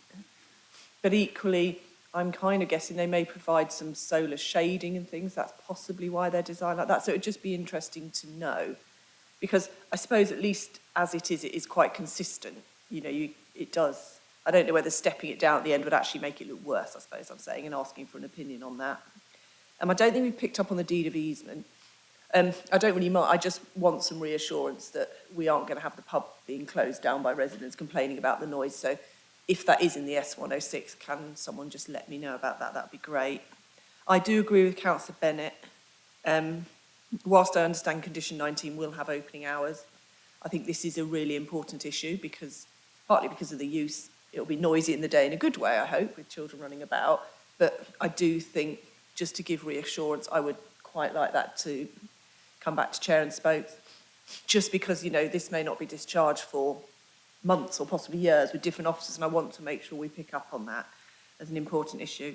And condition 20, which is the Grampian condition about the cycle parking, I'd be very tempted to ask if it could say needs to be put in place before use of the flats. I suspect officers are going to tell me we can't because the cycle parking relates to the extras, but I think there probably should be visitor parking as well. And I would like to ask for that to be amended to include a reference to cargo bike provision, because at the moment it just says cycle parking. Again, I don't want that to be lost. The final question is, I am concerned, like Councillor Bennett, about the passageway being so narrow, the doorways. So I am tempted to ask, given that I think both the left and right passageway entrances are just standalone brickwork, could that doorway be widened on either side without wrecking the conservation thing? Because it is brilliant that they've come back with M42 compliance, with lifts, but you know, obviously it's a delicate building. I don't want to knock down doors. But is there anything that could be done, either as an informative or preferably as a condition, to try and even to add 10, 15 centimetres on? I appreciate it would need to match on both sides. But looking at the pictures, they are just one pillar of brickwork with the door in. So I'm just wondering if the conservation officer could, or the officer could comment on whether that might be possible. Because for me, that would reassure me considerably if we could just widen those slightly without ruining the look. But perhaps the conservation officer will disagree. Thank you. Okay, thanks, Councillor. We'll have to come to a decision soon on this. I think I'll make my points. We'll go back to the officer and then we'll come back to the councillors for any final points after that. So I said at the start, there are actually 6 consultees that have objected to the scheme, aside from the local people inside as well. The local objectors referred to it, to the word bulk, I think, in the scheme. I no doubt in my mind that the objectors are right in that respect. It is quite a bulky looking building. The scale and mass of it is large in its context. Although it was explained, it wasn't quite clear exactly what the multifunctional community space was really doing in this scheme, except as a hangover from, that's my opinion, my personal opinion, from the previous nursery that was there. And I'll comment on that in a minute as well on something else. So in terms of space standards, it's perplexing that the scheme has minimal size flats at 37 square metres, the smallest ones. Normally the minimum is 39 square metres. It can be 37 if there's a shower rather than a bath. Ironically, the space that's given over to a shower could easily have had a bath because the space is still there. So basically what I'm saying is the space of the flat is not It's not as big as I would have liked it to be. It's very minimal. It meets the standards, but that space standards is a rough tool to use, and I appreciate that it is within policy. So those are my comments on that. There's a lack of amenity space for residents, as far as I can see. There are no balconies. I mean, they can go and play and run around in sort of various parks and grass around the area, but there's no amenity space provided particularly for residents. The box dormers, I'll comment on that. That's an interesting one. So I think in terms of the conservation officer's comments, they're a negative for sure, and I agree with that. And I think the damage, the less than perceived harm, I think it is, to heritage assets is real. But the box dormers are interesting. They've been very fashionable for many years now as a sort of building component, and they do look quite fashionable here. They look quite attractive in some ways, but in the context of the heritage assets, that's a negative. So I think on balance, I understand the comments where it says in the planning balance in the pack that there's a low level of less than substantial harm. So I agree with that. There's no affordable housing in terms of the viability study. The applicant never did a viability study. We've done a viability study, the Greater Cambridge Shared Planning Service, and we've accepted that it's not possible to provide affordable housing in the context of this scheme. Normally, our policy would require 25% affordable housing for any number of units between 11 and 14. There are 13 here. I wonder if the case officer can comment on the use of some of the space as a multifunctional community space in terms of making that viability study what it is in terms of housing on it. Finally, I think that was the last point I wanted to make. Yep, so that's my last point. I was going to go back to the officer now, Councillor, but is it a short one? Yeah, go on then, Councillor Thornborough. In the report, it says that flat 12 is 3 people, but I think it's actually 4. It's 2 bedroom, 4 people. I just think that should be corrected. And then the only other thing is, initially I did raise a query about the traffic management is an informative and whether that should be a condition. Thank you. Thank you, Councillor. Councillors, I really wanted to go back to the case officer now. We can come back for more questions later unless it's anything urgent now. Do you mind, Councillor Gilder, or is it a quick one? Go on then, quick. It was just on the width, actually, so I thought if I come back on it now, then the officer can respond specifically on this. I've just Googled the government advice on widths, minimum widths necessary for wheelchair users, and I think 75th percentile of slightly over 700 minimum at maximum is suggested. So I think it was it 800 millimetres? But then this says that there is also a preferable of nothing less than 50, preferably 100 millimetres on both sides for the hands. So I think that this would mean that it would just be small, but possibly enough space. But I do agree that with so much effort being put into making the space accessible, there might be a chance that it would be very hard for people to navigate right into the entrance. And I think it's important for that to be looked at. Yeah, good point, Councillor. I agree with you. You did say 800. I think the applicant seems 850 millimetres wide, just to be clear. Toby, you wanted to say something before we go back to case officer? Yeah, I mean, I think my view here is that committee is in danger of getting too picky with this application. This proposal that's before members has been through various different iterations. It is an extremely constrained site, and officers have looked at these various schemes in detail. So what you have before you, we think is the best that we can kind of deliver in terms of a multi-use scheme, residential and community uses, that is a viable scheme for the applicant and will retain and bring back a community use that has been effectively abandoned from the building, and it's quite obvious from the site visit that the building is in significant need of repair. So the application is not going to tick every single box. There are different views on the design of the scheme and its merits. Having looked at the different designs, my personal view is that this scheme, with the wide dormers, which allow for a wider amenity zone and terrace for those units up above, is actually suitably bold and relates well to the existing building of local interest. On the viability point, and Michael will go into a bit more detail, so schemes like this are difficult to deliver because you're dealing with existing historic fabric, and there is a difficult construction method that needs to be employed in order to kind of build around those walls that are retained. As part of that kind of viability assessment process, there was a viability appraisal provided by the applicants, and the applicants have paid for the council to instruct an independent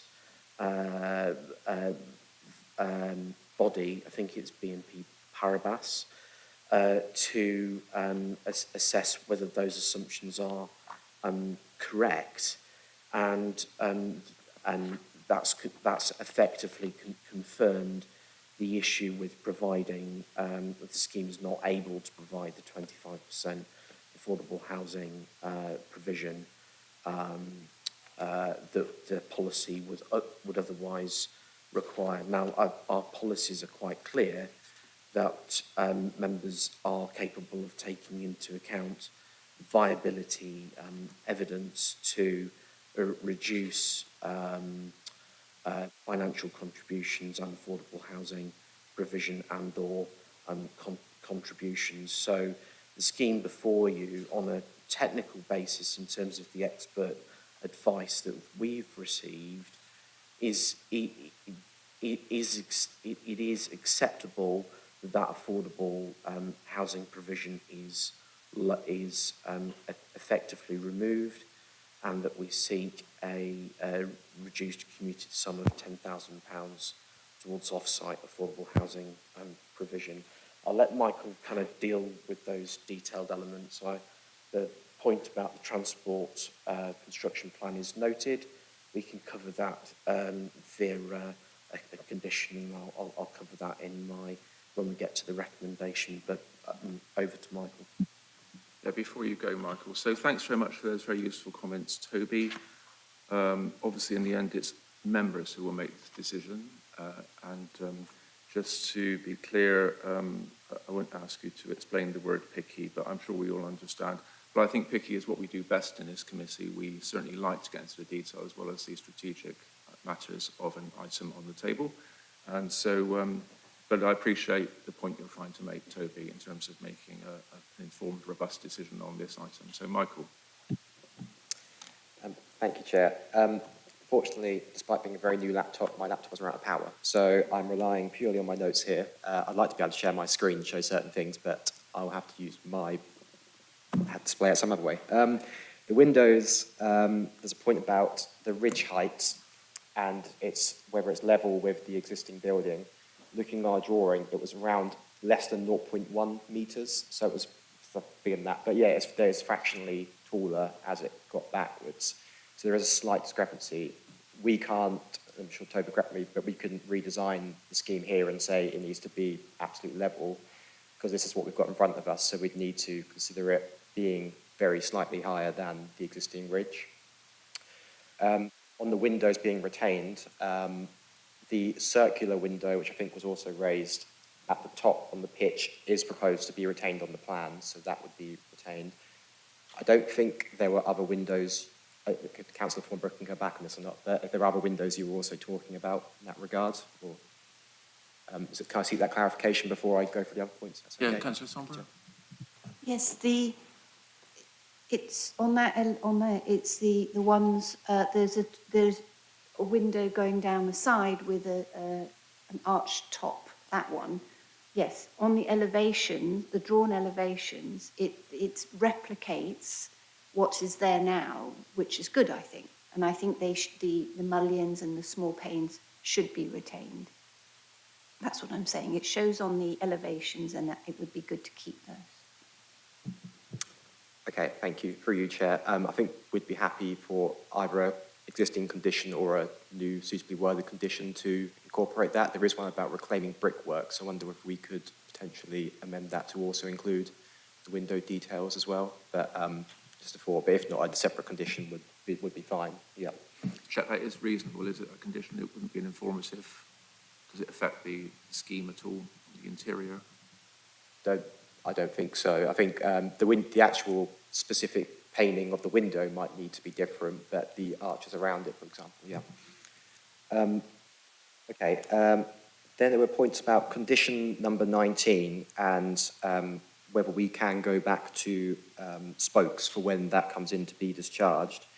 I think ultimately that is a decision that you as a committee could make if you were minded, so we could, that could be arranged. I think in this circumstance, usually it would be delegated to officers to do that. Equally, if it was just delegated to officers as normal, there would be the ability for a member to call it into planning committee, for example, and it would need to be considered in this format. So there would be that mechanism in place as well, but ultimately it would be your decision as a committee if you wanted it to go back to spokes automatically each time it was discharged, for example. There was a point about wheelchair widths and the gates, for example, going in. There's a lot of points about whether that could be widened. Again, I was going to show a street view of my of the view, but it looks like there may be scope to, and the conservation officer can comment on that, the historical significance of that element, but I think looking at the plans, there could be scope to widen it. It may only be a brick width or something like that, but I do appreciate that probably would help make it easier to navigate. So that, again, that's something that could be explored and could be explored by way of a condition, either amending existing hard and soft landscaping one or something similar to that effect. But on face value, I can't see what would be an issue with that.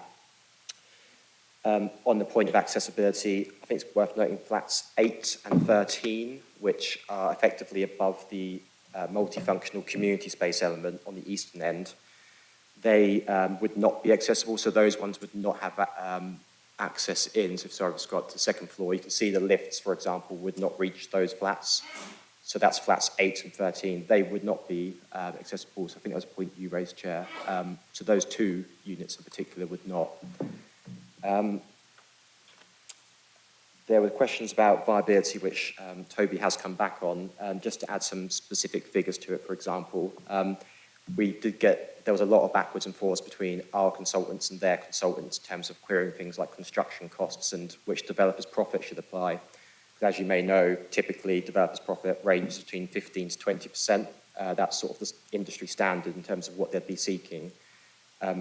We got that down to 10.88% in the latest viability appraisal, and even with the developer's profit coming down to that level, there was still a significant deficit of approximately £154,000 if they were to include affordable housing. So that is why, but they are willing to provide that affordable housing contribution in lieu of that of £10,000. So getting into the specifics, that's where that's from. There was a point about the nursery that, well, technically the use of the site is a nursery, its last use. That, just to be clear, that closed, I think the planning statement says August 2022, but I think it was said on the site, it was July 2022 that the nursery actually closed, so it hasn't been operating as a nursery since then. The intention is, as the applicant mentioned, Snap for Kids is the intended occupier. I would stress, though, that we don't give permission for specific occupiers. Obviously, as you may be aware, we grant permission for a use, but they have made it clear that Snap for Kids is the intended one. There would also be that condition 28, which restricts its use, and in particular to something like a nursery, which is use class EG, or use class F1 or F2, which are community facilities. And looking through the list of available uses, our feeling as officers was that given that it's 83 square metres, they're quite limited in terms of how it could be used. So with that and condition 19, for example, we were comfortable that the use could be well managed. In terms of the deed of easement point, I'm not sure if our planning lawyer or Toby might want to come back on that after me. There is obviously going to be a section 106 drafted, but that is in relation to contributions towards affordable housing and other planning obligations such as open space, community facilities, etc. I'm not 100% sure whether that could be included or not. They have demonstrated through the application that with fixed shut glazing and the right acoustic standards, the pub should not interfere with them, so there shouldn't be any noise complaints. There's also worth noting they've got 2 air source heat pumps immediately next to some of those windows, and they also need to demonstrate that they're compliant with that, and arguably that could be more noisy than the pub, so I just point that out. Condition 20, there was a request, that's the Grampian condition relating to the off-site provision. There was a request for cargo bike storage to potentially be integrated into that.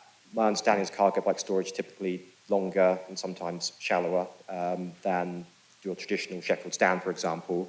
I don't see why on the face of it that couldn't be, but I'm just mindful that we'd need to get agreement, for example, from highways that they're comfortable it doesn't, for example, block the highway or cause an obstruction or anything like that.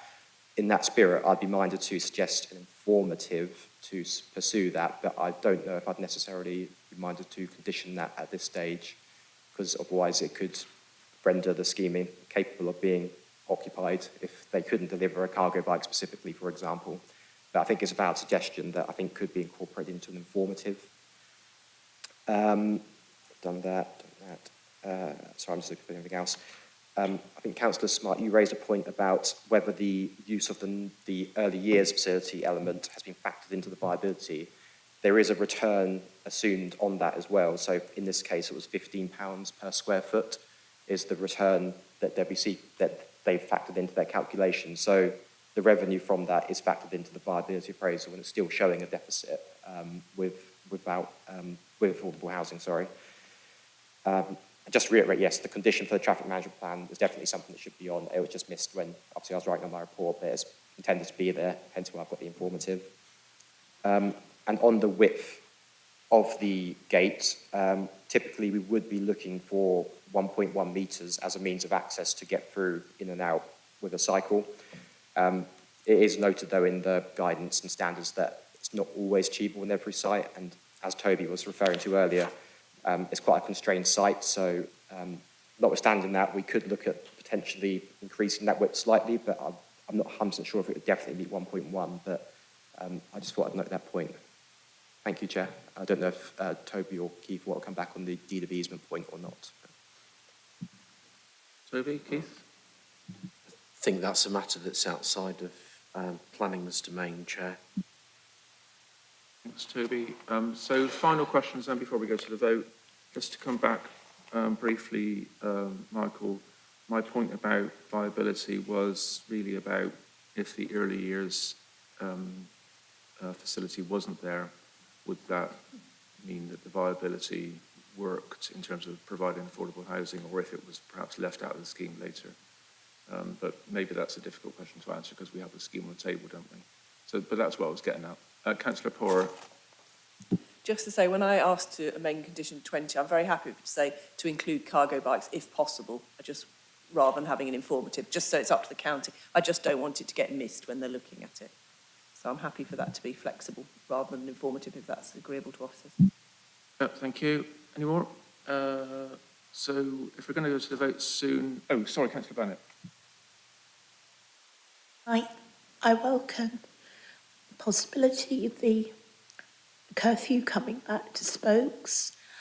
And on the width, I would comment that 700 millimetres is actually narrower than a number of commercial wheelchairs, power chairs and other mobility equipment in regular use. And even on the ones that are narrower, when they're attendant, you need room to get people's hands round. And you also need turning circles.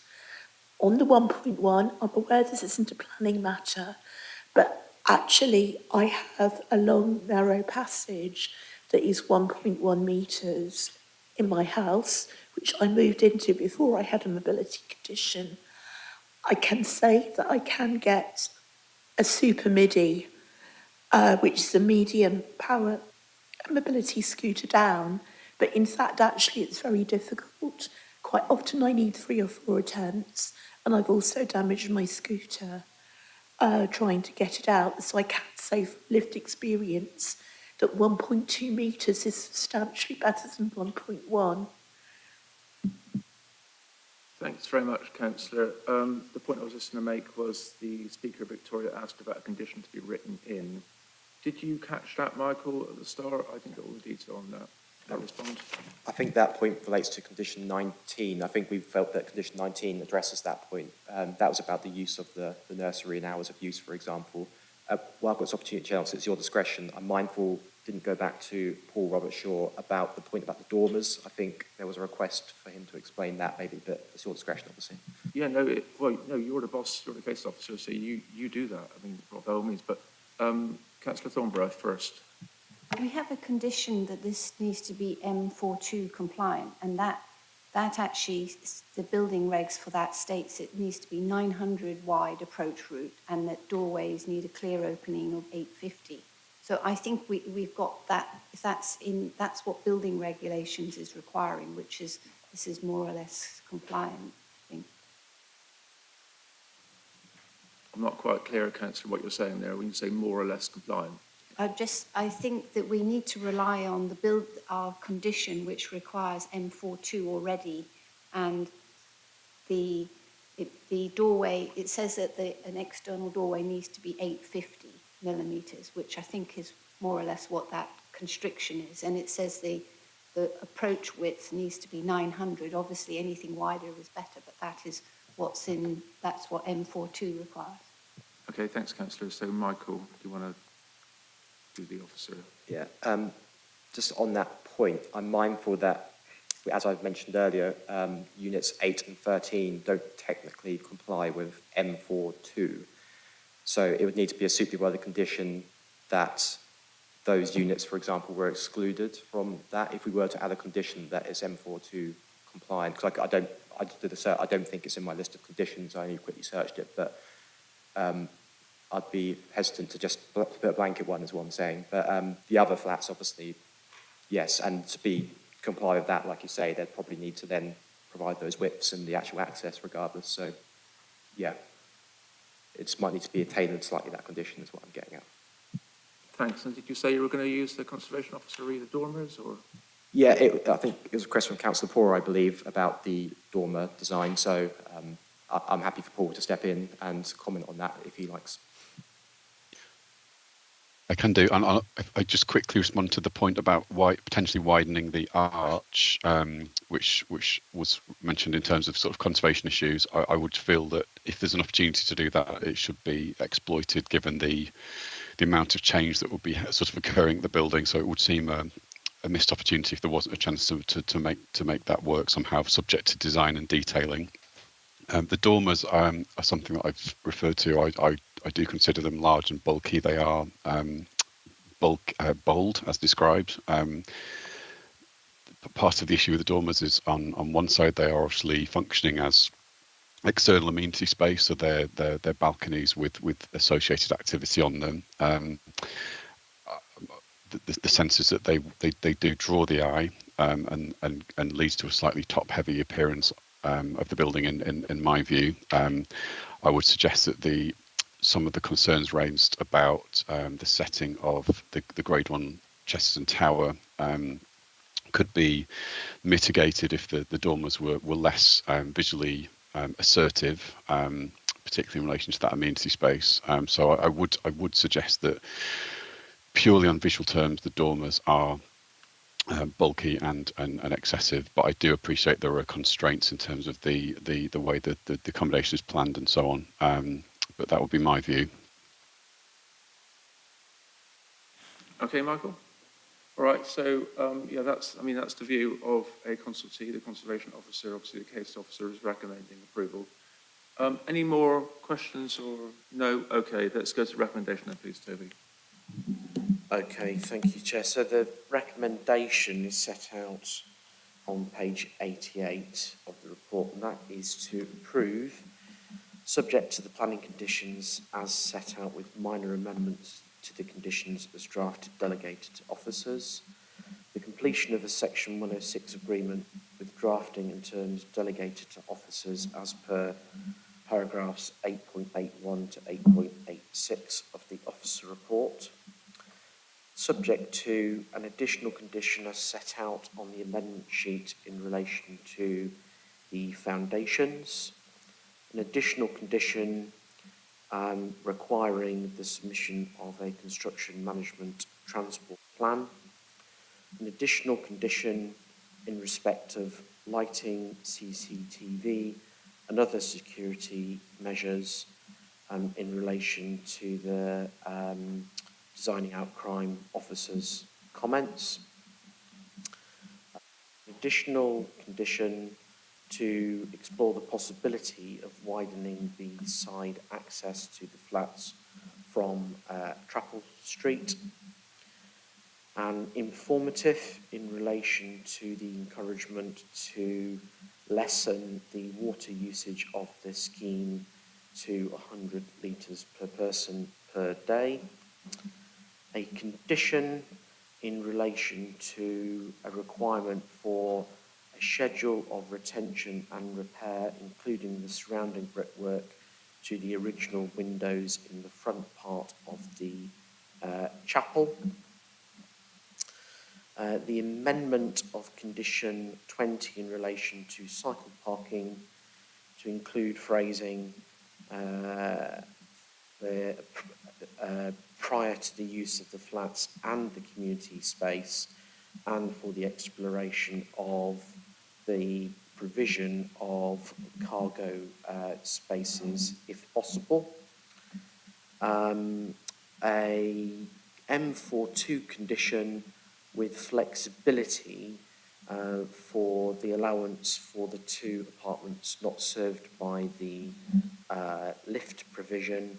And then lastly, Chair, for condition 19, when submitted, to come back through Chair and spokes for confirmation that the submission is satisfactory. Chair, the officers would ask that the precise wording of those additional conditions and informatives are delegated to officers. Thank you.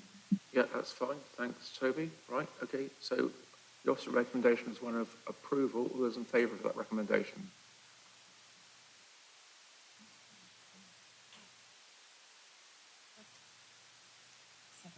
Against? Okay, that's it, isn't it? So the item is approved. Thank you very much. So we'll have a short break now for a few minutes, 5 minutes maybe, come back at 10 past, and next item. Thanks very much.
Okay, welcome back after a short break. Next item is item 6. So speakers are, we've got Sarah Nicholas online, Alison Cox, who's the applicant. That's it, I think. Just checking the page. Yep, that's it. Okay, so if you want to present the item then, please. Thank you, Chair. Let's get my presentation up.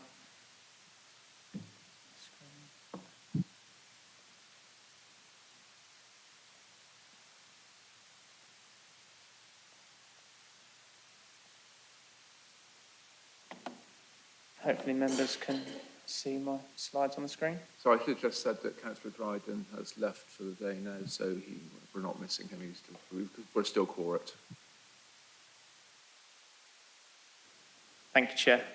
So the application before members today is a full planning application for the demolition of 3 existing properties on the site known as Fostine, Windside and the Gables, and then the erection of 5 new buildings for student accommodation within the site. The proposal also seeks to demolish a single-storey aspect at a property known as the Knot, and then erect a new single-storey and 2-storey side and rear extension. The proposal also includes the provision of other associated development, including cycle parking and bin stores. Officers are recommending approval subject to recommended conditions and a Section 106 agreement. So there's just a few updates on the application in itself. There's a slight amendment to paragraph 1.4 just to change the wording. It originally said 138 accessible rooms. That was incorrect, so it just now would read accessible student accommodation rooms across the 5 new buildings.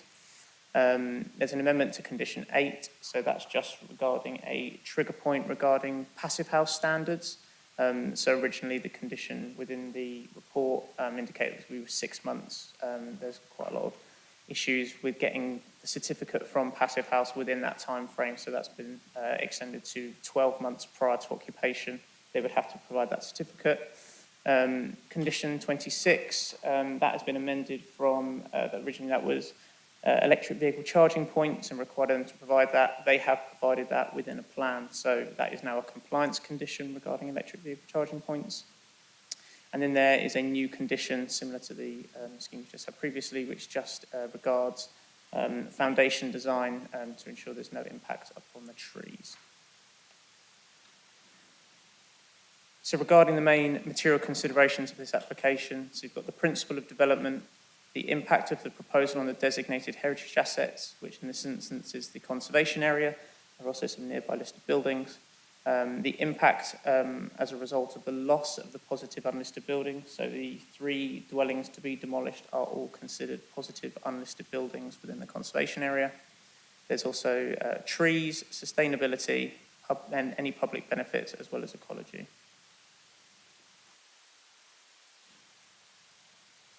So on the screen just here for members, this is the site location plan. So I'll just get the pointer up so that it is clear to members where the site is. So it's just the site edged in red. So the properties that are seeking to be demolished is Fostine, which is at the top here, Windside, which is the middle property, and then the Gables, which is this property here. You've got St Edmund's College to the north-west of the site, and you've got Edwards House and Stories House, which are to the north-east, and then you've got the Stories Arms houses, which are grade 2 listed, which are just where my cursor is at the moment, to the north. To the east or southeast of the site, you've got Westminster College Bounds, which is a grade 2 star listed building, which is just on the other side of Lady Margaret Road. And then just to the south of the site, you have Lucy Cavendish College.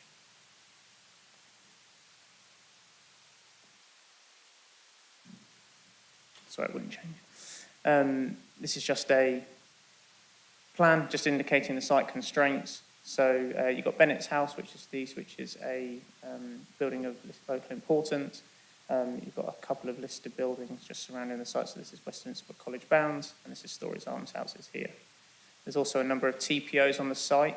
Just regarding trees, because the site is within the West Cambridge Conservation Area, even though there are abundance of trees on the site that don't have a specific TPO on here, they are protected by virtue of being in the conservation area. And just to the north of the site here, so the site bounds the castle and Victoria Conservation Area as well.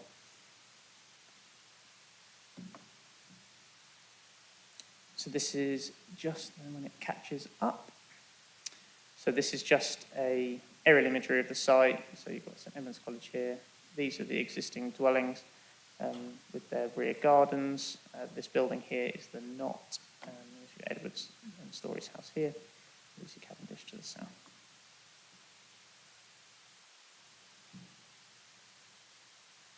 So the plan that's on screen now, this is the extent of the demolition of the site. So it also provides a close-up of how the properties at present are located. So you've got Fostine here, which is a slight orientation away from Mount Pleasant. That property is to be demolished. Windside here, the gables, and then this is the single-storey outrigger to the north of the Knot, which is to be demolished. There's also some hard standing to the rear of Windside, which is currently used as car parking. That is also to be removed, and a lot of the hard standing at the front of the site is to be removed. It's not that clear on this plan as well, but this plan also indicates some of the trees that are to be removed as well. But I'll get onto that a bit later.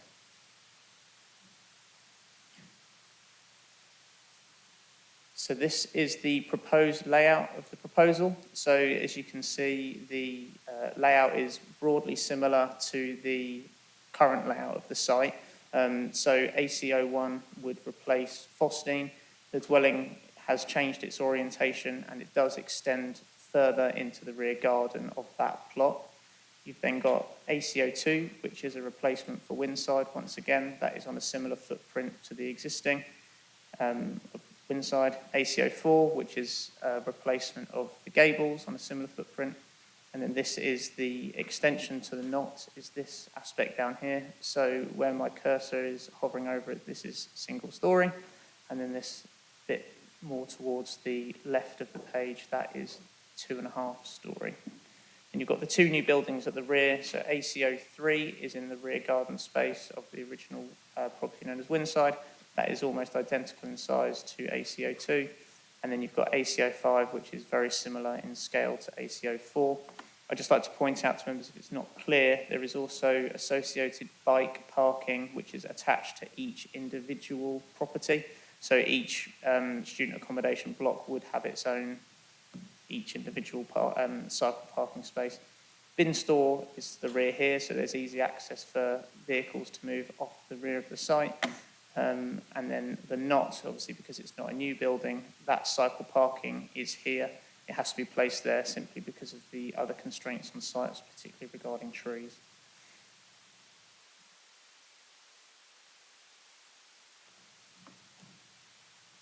So this is what Fostine looks like at the moment.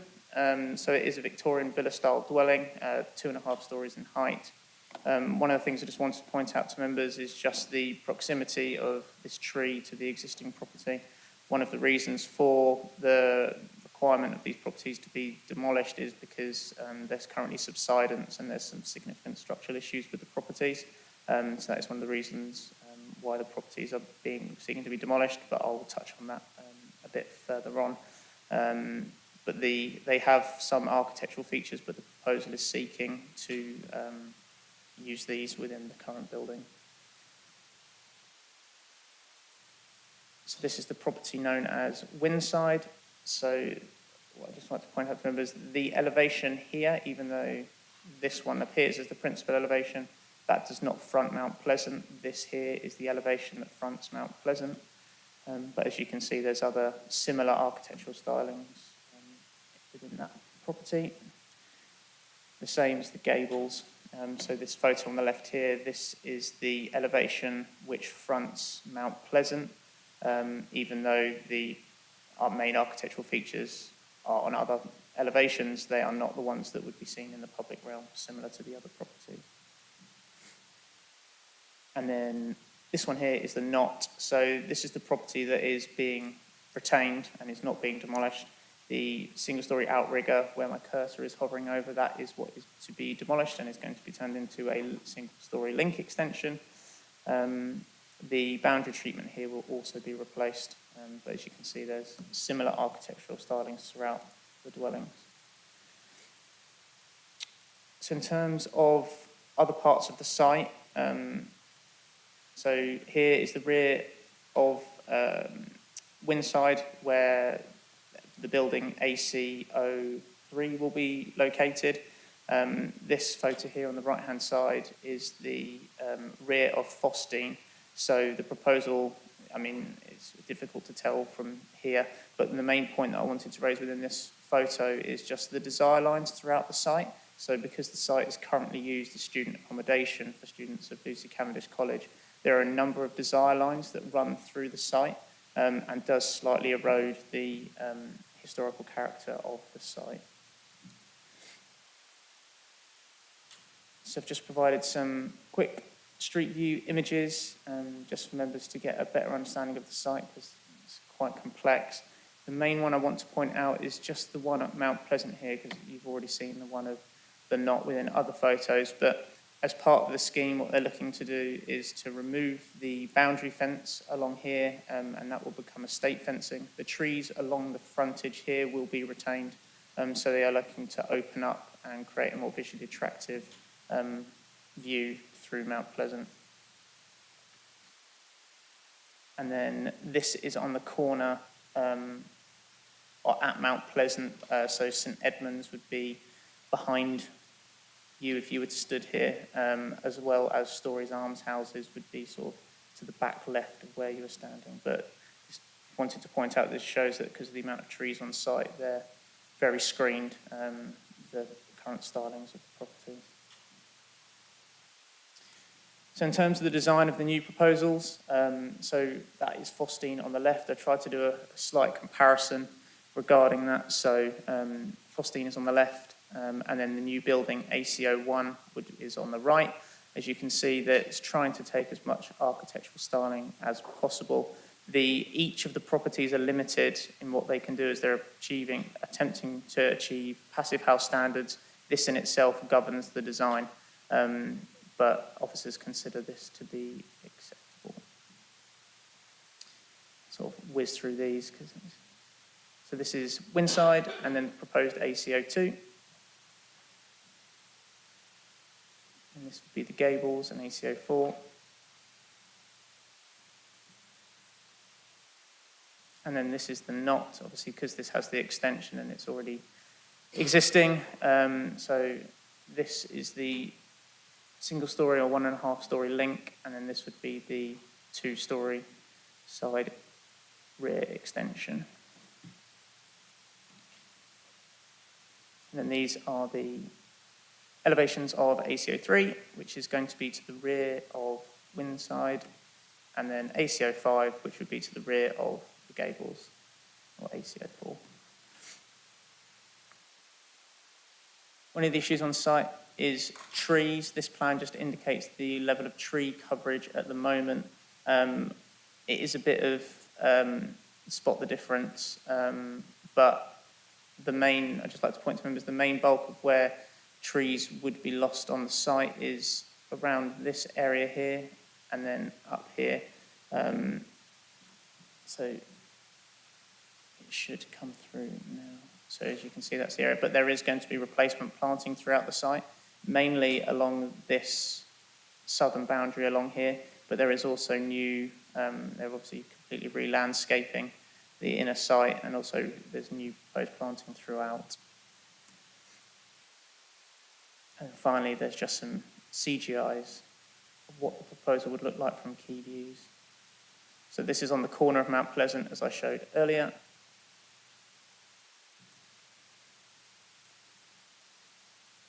This is up Mount Pleasant, so obviously the development's on the left with the amended boundary treatment.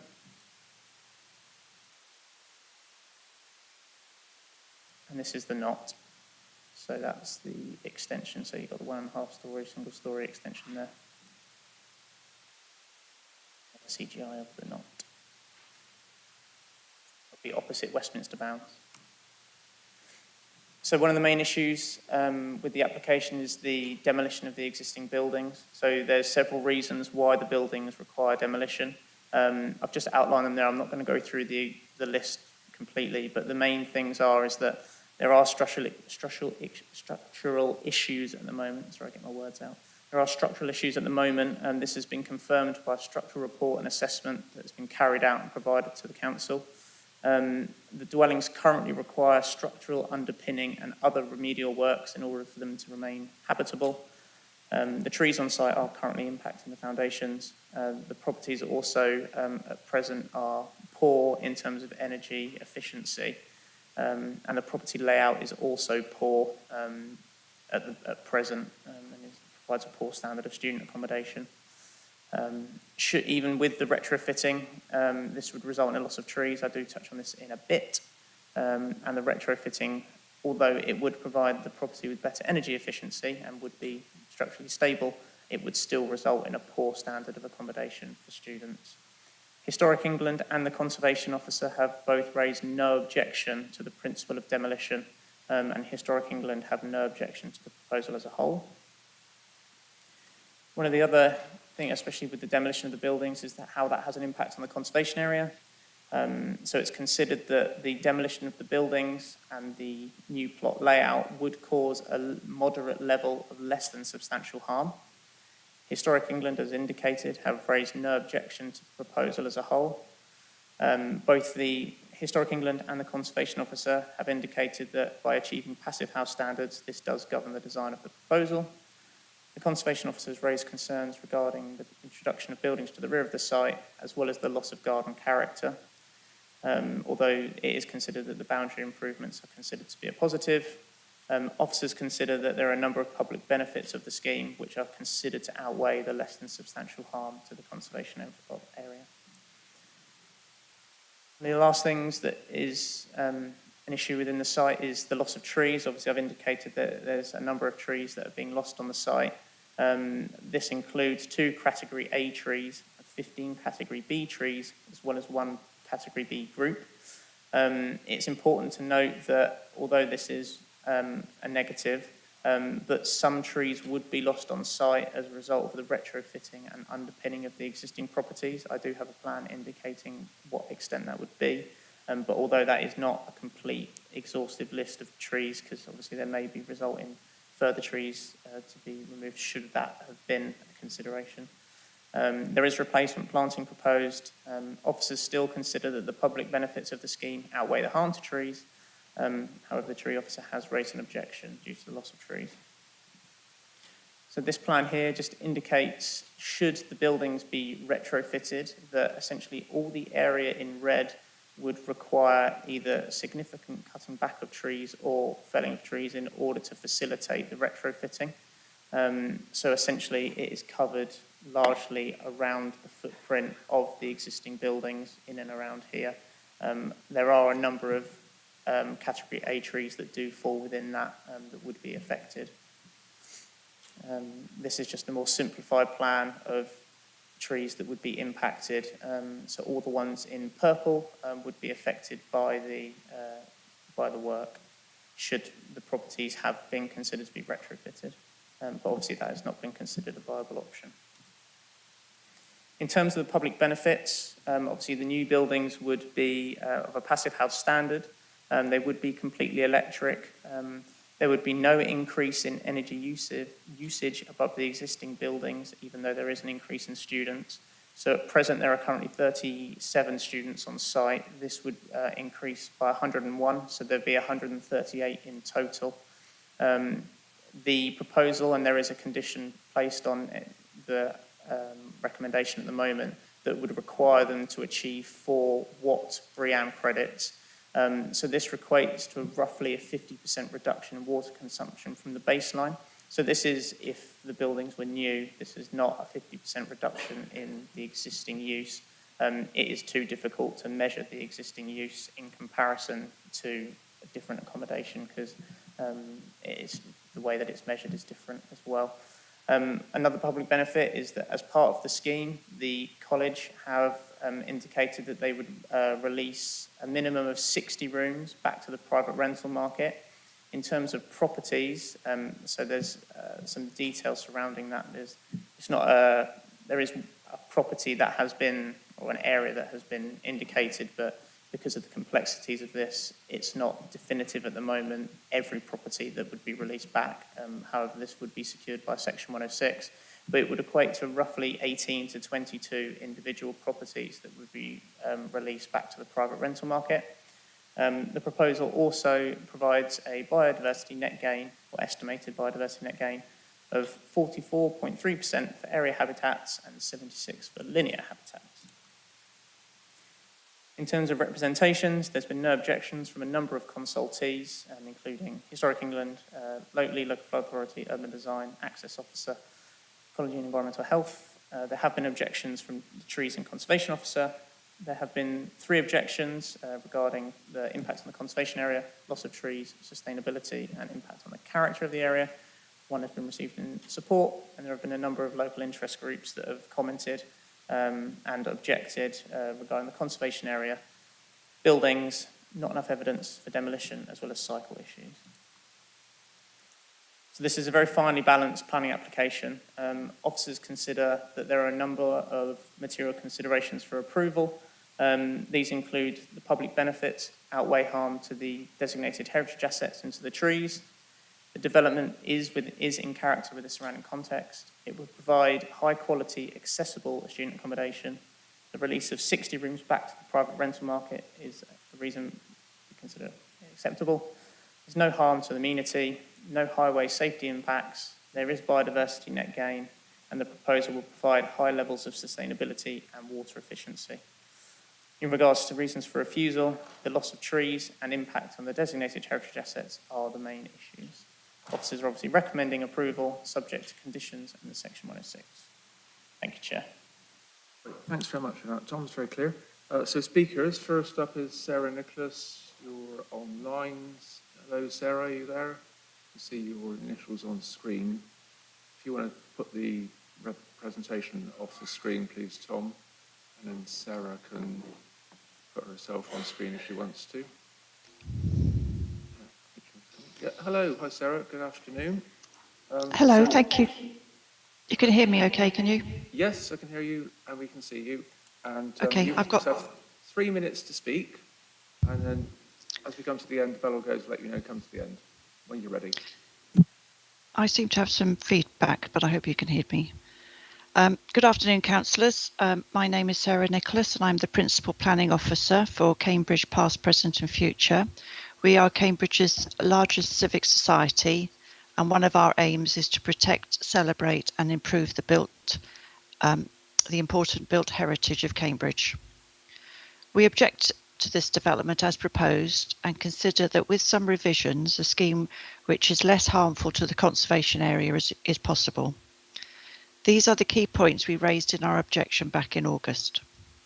This site contributes to the character of the conservation area with its 4 Victorian properties set within large gardens and mature trees of quality. We, along with your specialist advisor in the conservation team and the Victorian Society, consider that the loss of 3 of the original buildings, the change of the original plot layouts with 3 replacement buildings and 2 new buildings, all larger in height and footprint, and the loss of the sense of individual linear gardens, changes the character of the site from domestic to that of a large campus development. We consider that this impacts negatively on the character of the conservation area. Our representation suggests the retention of Windside, which is the middle of the 3 dwellings to be demolished. Windside differs from the other 2 villas, which are of more utilitarian nature. It is a handsome structure, largely unaltered according to the applicant's design and access statement, and with a quiet dignity, it occupies a central place on the site. Its qualities are especially obvious from the Lucy Cavendish side, where an entrance from their access road draws attention to its presence. In short, we believe that, suitably handled, it has great potential. Retaining Windside has the capacity to contribute to the proposed development and add to an important dimension to the integration of the domestic and the institutional, the old and the new, which typify this location and the conservation area more generally. We also consider that the heavily wooded nature of the site also lends itself to a strategy in which a variety of smaller, somewhat separate buildings are ranged across it, rather than one or two larger and more dominant ones. It could also be designed around retaining more trees. Wind-side retention would fit seamlessly into such a layout. The problem of subsidence of Windside is given as a justification for its demolition. However, this is not of sufficient seriousness to currently restrict entry. The problems seem to have arisen from neglect of tree maintenance on the site, a common problem in the city, and one which there is considerable experience of dealing with.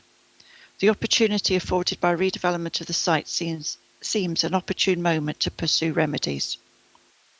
Providing adequately sized rooms is given another justification for demolition rather than buildings for the needs of single students. We consider that renovating Windside offers the opportunity to provide alternative accommodation such as for young families. Bring it to a conclusion now, Sarah, you're just over the... Yep, last paragraph.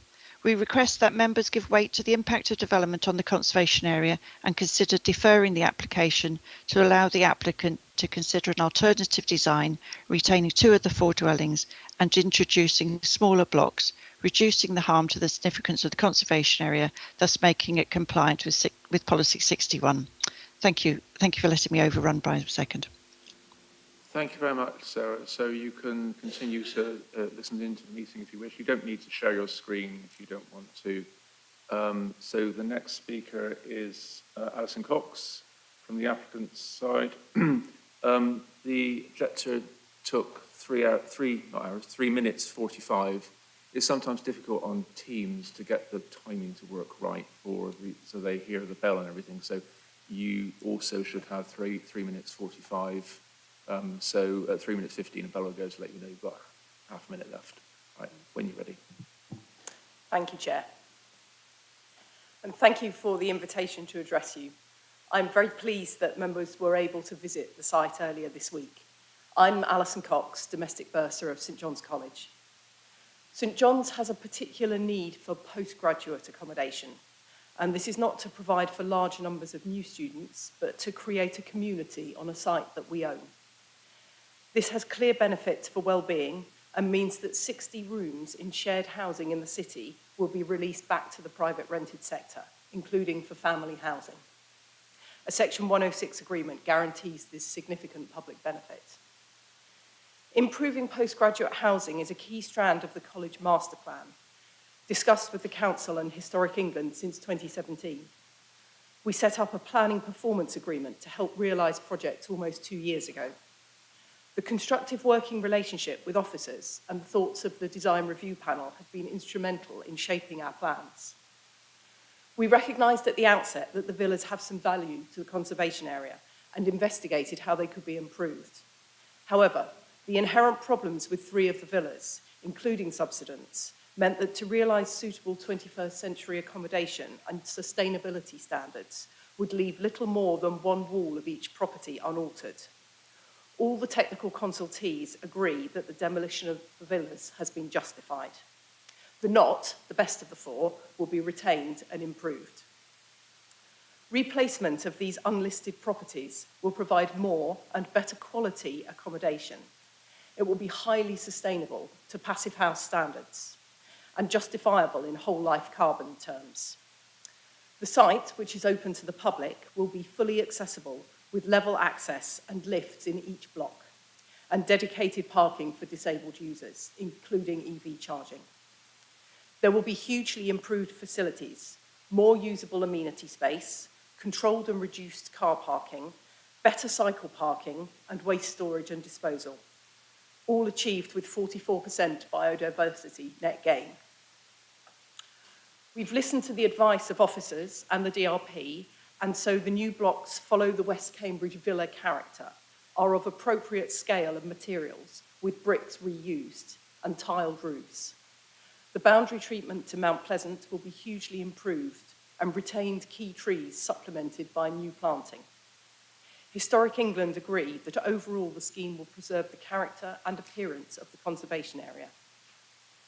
Losing buildings which have occupied the site for more than a century is always regrettable, but the benefits the development will bring are very clear, as set out in the officer report.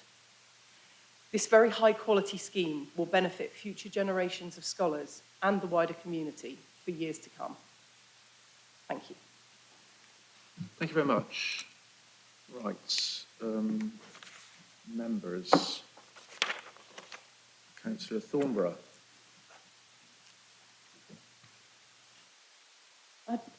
Is there currently public access through the site? And is the applicant referred to the design review panel? And I wondered if they had raised points that have been resolved and how they've been resolved. And can you, I'd like to understand the trees that are being removed again and the extent that those trees are within the public realm. So that's my question about public access through the site. If the public are not, yeah. So is there, yeah. So I want to be clear about what's being removed around the perimeter where the public see the trees and experience the trees and get, but yeah. Thank you. Thanks, Councillor. Councillor Horror. Thank you very much, Chair. Yes, so I think I have a couple of questions. I'd really like to hear Joanna, the tree officer, I think is on team, her view on the loss of trees with underpinning versus the loss of trees with the rebuild, because I think that's really helpful to know. Thank you to the planning officer for the image, and some was circled purple and said, but it suggested some was just crown reduction rather than removal. So I think for me that's quite pertinent, because obviously with underpinning, as we know from other planning committees, once a subsidence claim is lodged, there's it's little protection in planning law, as it turns out. So I think that would be really helpful if Joanna was willing to talk about that.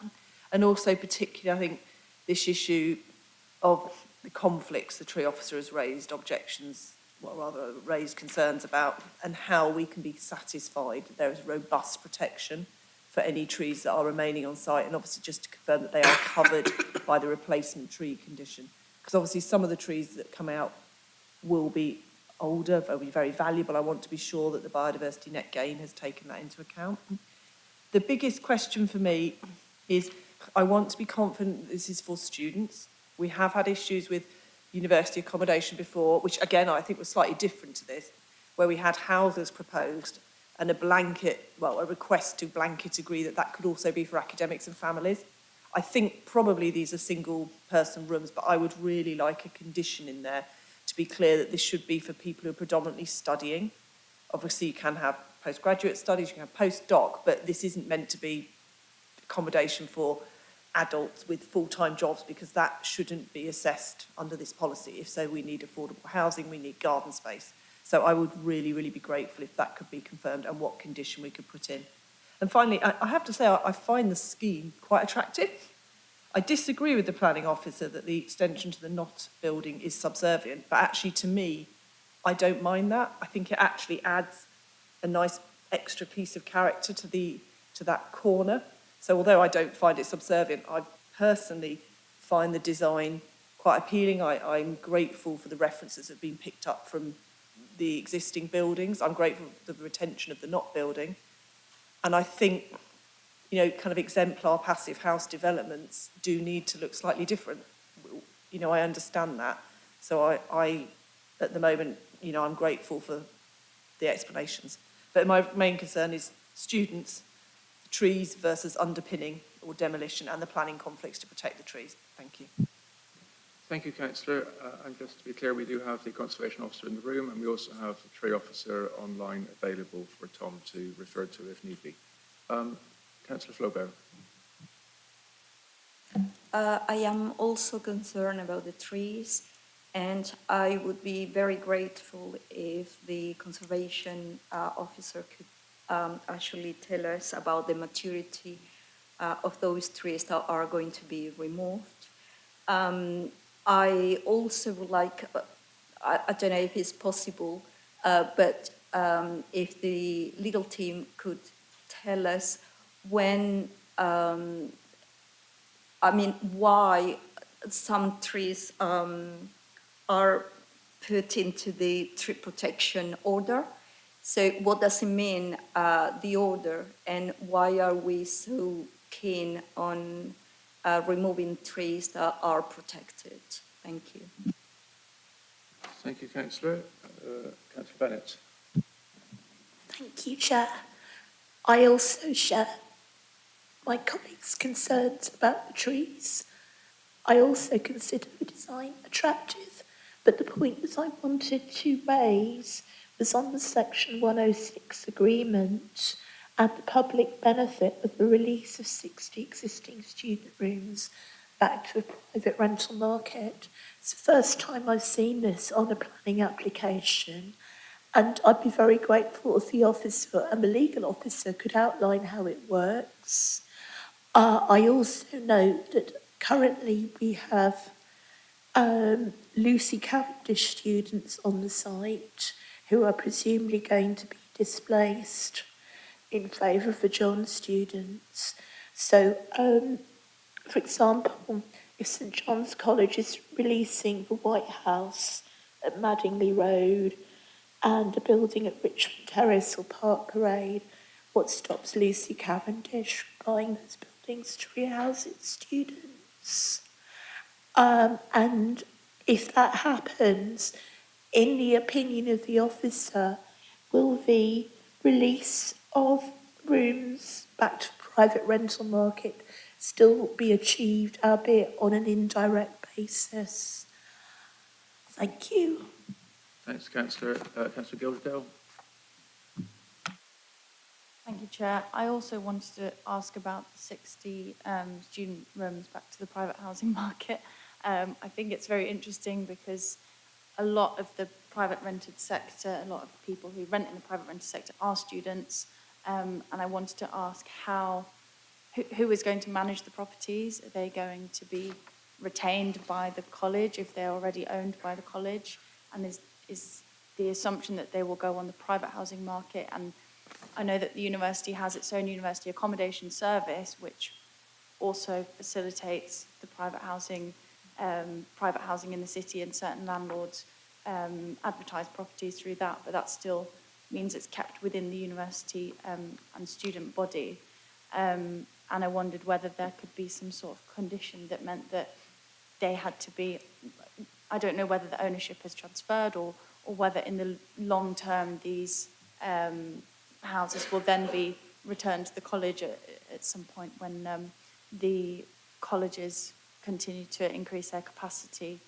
As I note that in the local plan they are talking about increasing their aspiration for student numbers by quite a significant amount. My other question, and I wanted to comment on student accommodation like this in general. I was a student at, not at John's, but at Robinson, and we had very similar accommodation to the ones proposed here. I think it's important to, I'm really glad to see that the amenity space provided is quite big. It's substantial sized kitchens. I would like to note that in the first accommodation block, we have 3 kitchens and 3 gyp rooms, which I'm assuming are smaller kitchens. So especially in that block, we have lots of kitchen space. But for the rest of the spaces, we have up to 9 or 10 students sharing one kitchen, which is quite a substantial number of people who are, you know, postgraduates, so adults living in the city, sharing these communal spaces. And that, I think it's positive that they are large, so the kitchens are 22 square metres, which is, or even bigger in some cases, which is larger than what we would, the number we put, I think it's 9 square metres for 6 plus occupants of an HMO. But I think it's important to note that this is the only communal space for those people. There is not a living room. There will not be a space to have a TV usually in this form of accommodation. So I do think it's important that the kitchens and this communal space is provided within those kitchen areas. You know, a lot of people who live within student accommodation don't have a sofa, for example, or don't have a space for a TV. And I do think that I'm really glad to hear that the college is talking about the well-being of students and bringing them together. And I think that that's really important. But I think it's also important to note how the way that these spaces are designed also makes people feel like they're living in a homely environment that they can feel comfortable in and feel like is their own. So I just wanted to note that, and I know that potentially some of this comes at a much later stage when you're designing how the spaces look and how many chairs you're putting in these in the rooms and stuff. But I think it's important, as this is accommodation that I'm assuming will be lived in year round, unlike undergraduate accommodation. Thank you, Chair. I think that's everything I have for now. Thank you, Councillor. Okay, I'll make a few points as well before I go back to you then, Tom. So just to pick up on what you said already, Tom, you said the passive house standard would be 12 months prior to occupation.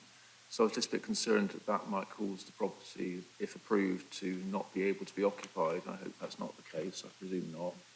Also, you spoke about the existing buildings being unlisted buildings. So I've not heard that term before, but I mean, every building is unlisted unless it's listed, but I presume they're not buildings of local interest. Yeah. Okay, so trees on site. So there are a lot of trees on site. Those people who were on the site visiting the other day will note that, and we were told that many of them have self-seeded due to bad maintenance of the site. You know, it should have been maintained better, but so trees have grown up where they shouldn't be and so on, aside from the bigger trees, which are more significant. It's an interesting play on the, you know, having houses on site or having university buildings on site, and houses have become university buildings, and that's what they are now, and that's what they continue to be. So that seems appropriate to me in terms of a comment by a speaker on campus development. What I can see is the existing is mediocre. Saw that from the site visit.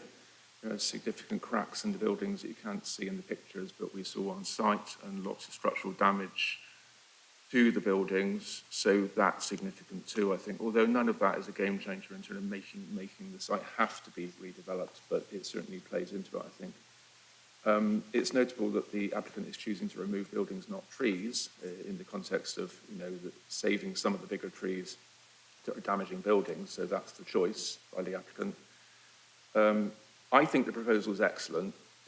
It respects its context, which is the most important thing in architecture, and consultees support it. It's a sensitive intervention, I would say, as it's been said already by Councillor Poore. I particularly like the restrained decoration to the facades, so it's a very restrained but sensible and understandable set of buildings. So attractive, as I think Councillor Poore again said.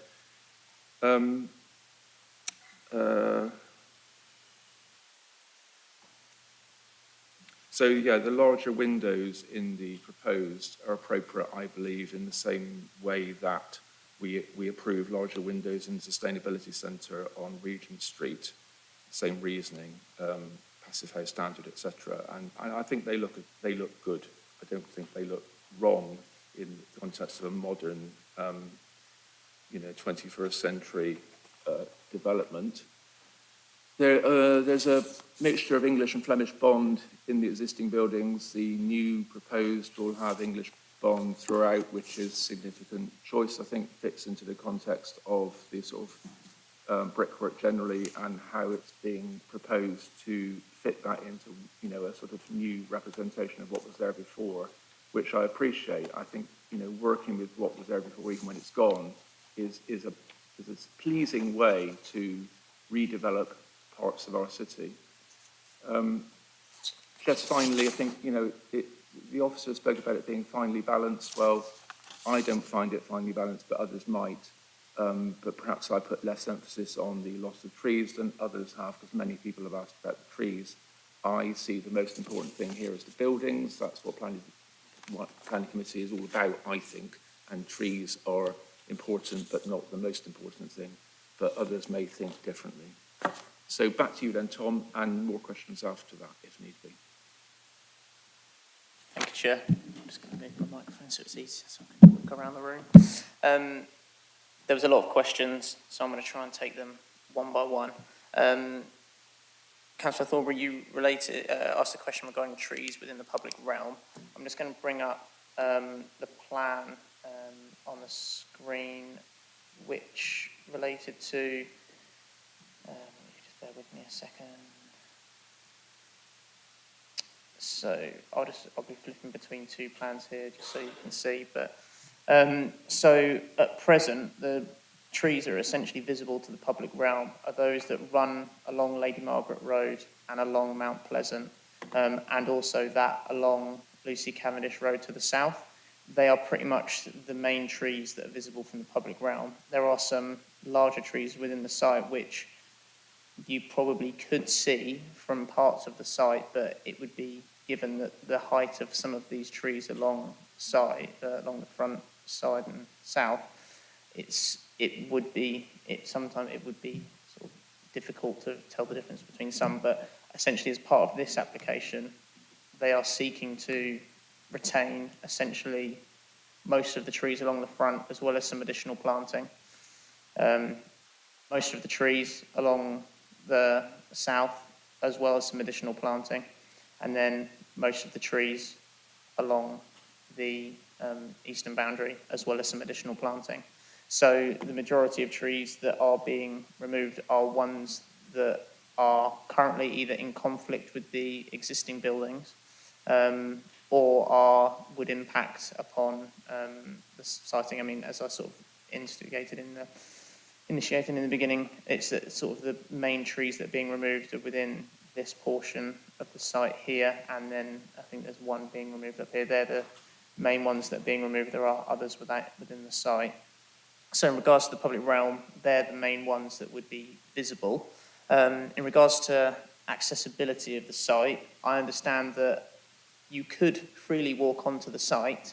However, I don't think it's particularly accessible. I don't think you could just walk up and start walking around it.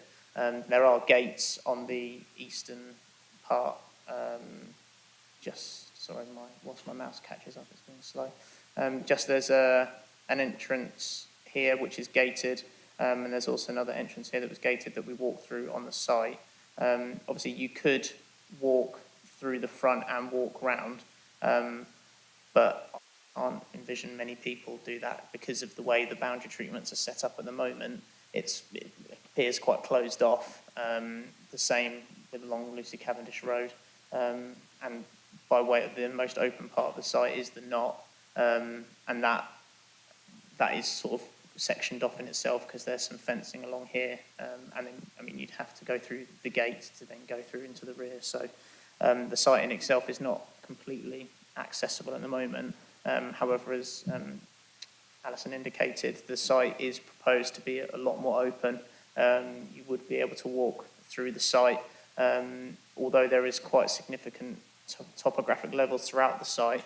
The landscaping scheme has been designed so that you can access, it is step-free from the southeastern corner to the northeastern corner, and you could get through without having to get any steps. The main steps that are located are the ones in between the two buildings. So this would be ACO 2 and ACO 4, and then ACO 3 and ACO 5. And then there are some steps leading out to Lucy Cavendish, but there are multiple points that you can access the site, which would be step-free. You asked a question regarding the design review panel. So when we took it to the design review panel, they were complimentary of the design of the buildings.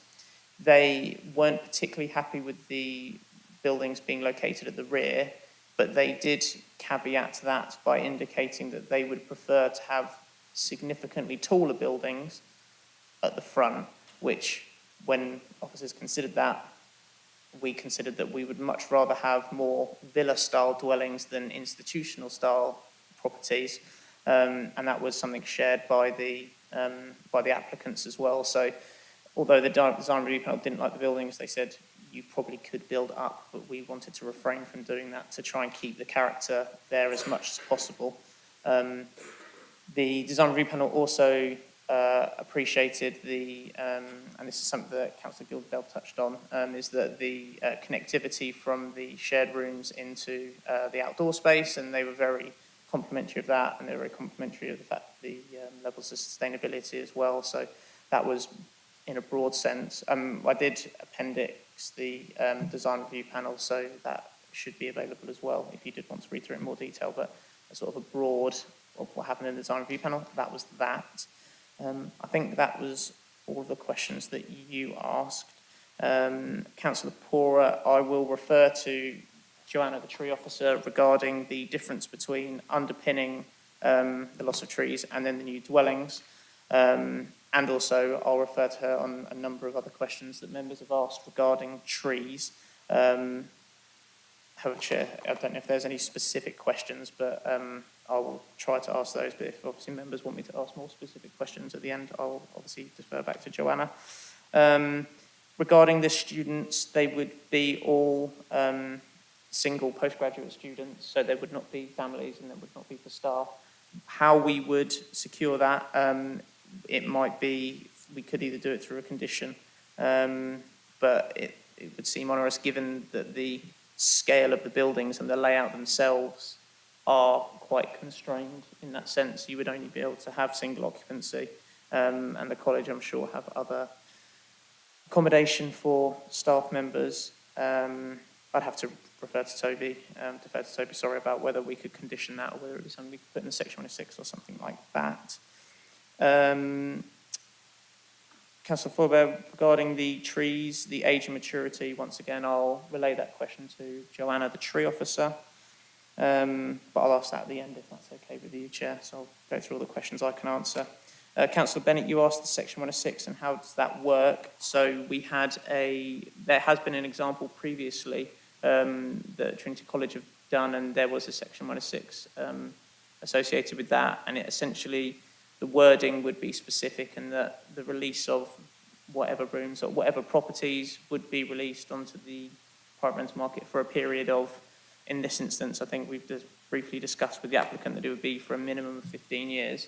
The reason why there has to be a time limit to it is obviously, and this does relate to one of Councillor Gilderdale's questions as well, is that regarding sort of the long-term use, they are owned by the college, those properties. The ownership would not be, they would not be sold, but they would be rented because obviously the college obviously own those properties. So they wouldn't be sold, but they would be available to rent.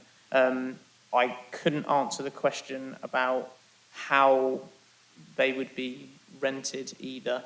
I don't know the mechanisms to how that would be controlled, whether that be through the Section 106. I'd probably have to defer to Toby or the legal officer regarding that as to whether that's something that we could do. But it wouldn't be, there would be within the Section 106, it would restrict it from being used by other colleges. So it would be, when it says the private rental market, obviously colleges couldn't just come in and take that. There would probably be provisions within that, but that is for further discussions once sort of the Section 106 starts to take shape. In regards to the Lucy Cavendish students, where would they go? So there are currently 37 students at the moment. There are other new buildings, and I believe the applicant was indicating to me that they would be located on Grange Lane. So there is new student accommodation that has been constructed.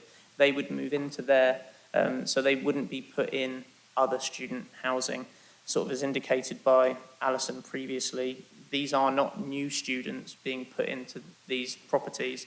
They are existing students from other properties around the city that would be located within this area to create the postgraduate hub.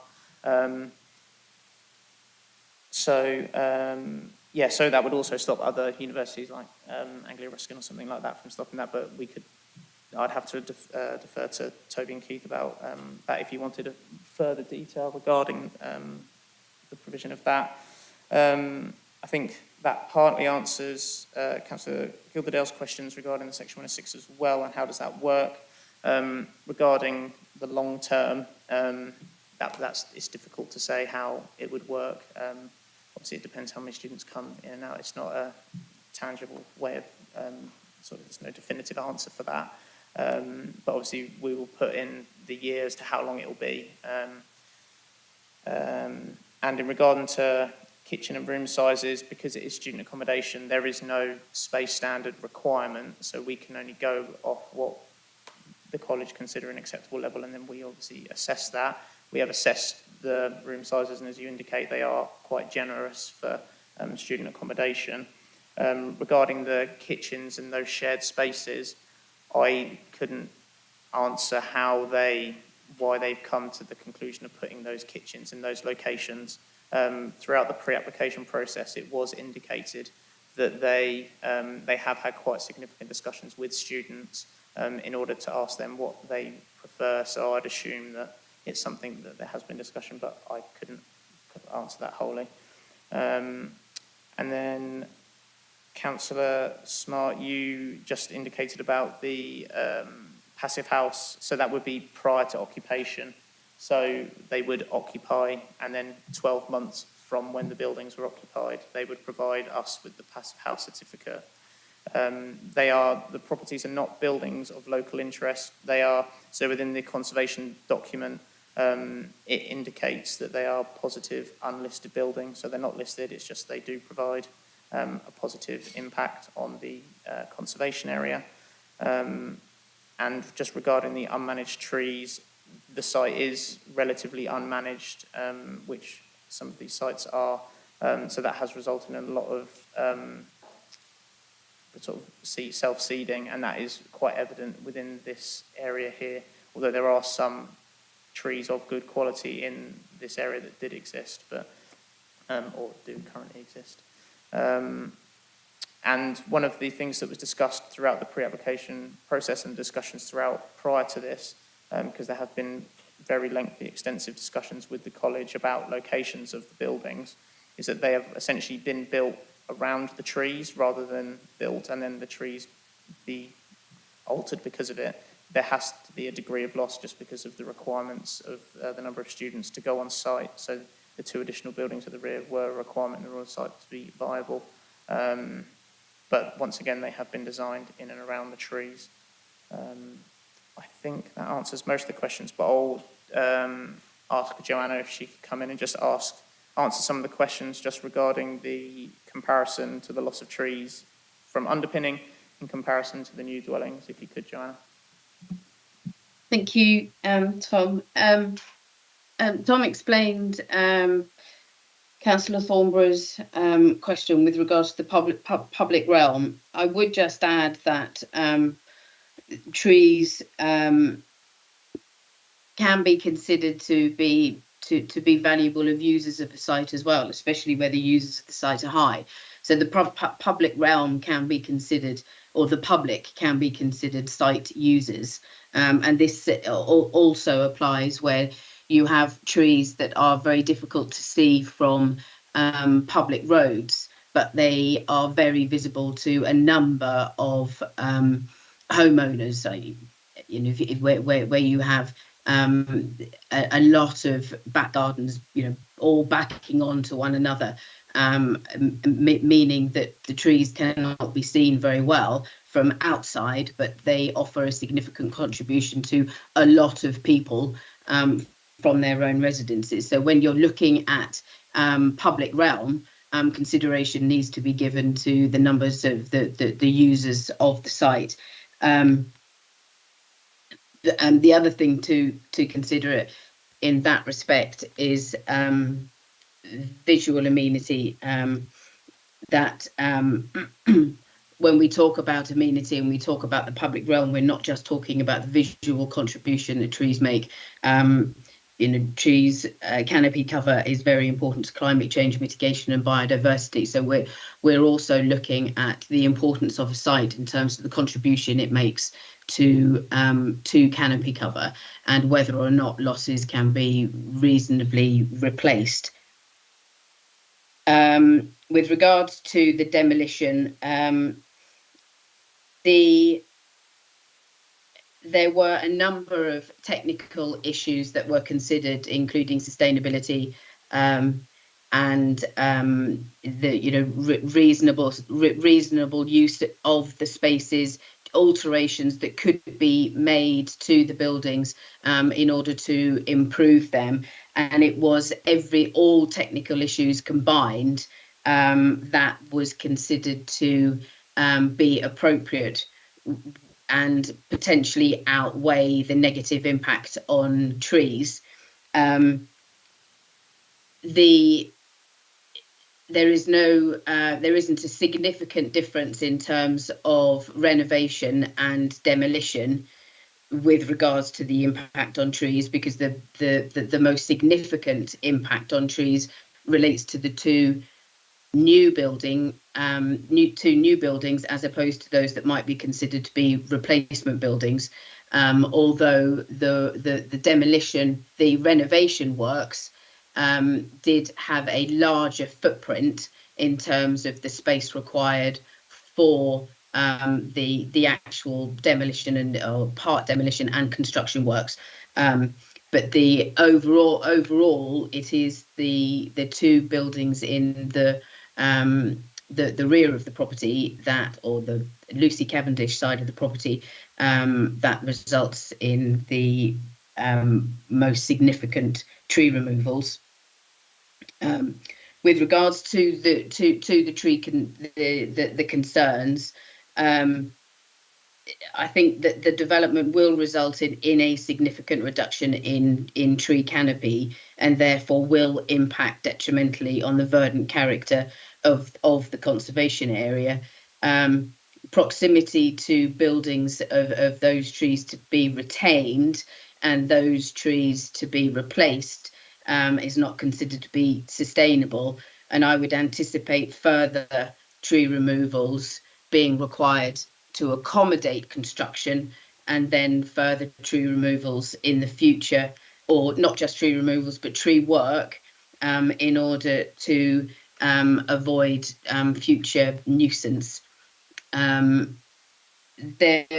couple of comments have been made with regards to self-set trees.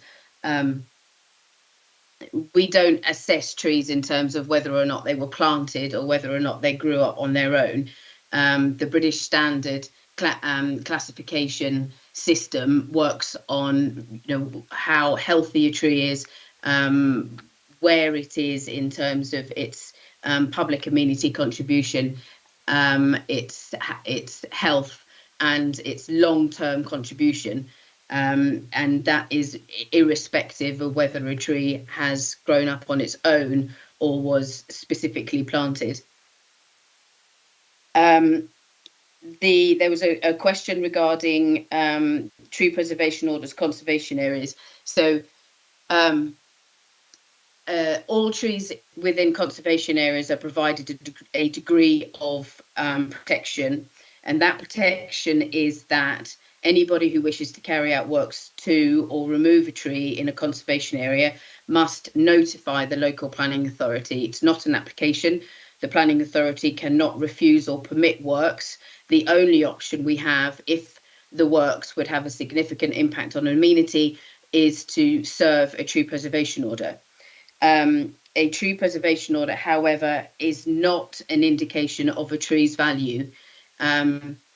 It is a snapshot in time. The only thing a tree preservation order really tells you is that when that tree preservation order was made, that tree or the trees that are included within the tree preservation order offered a significant value, offered a significant amenity. And that is why we use the British Standard 583 system 5837 system to assess the amenity value of trees, and that was done, and that has given us the category A, B, C and U trees that are included in the arboricultural impact assessment, and the proposal requires the loss of 17 category A and B trees, in addition to a significant number of category C trees that would have less public amenity value but nevertheless offer a significant amenity in terms of the wider considerations: climate change, biodiversity, pollution,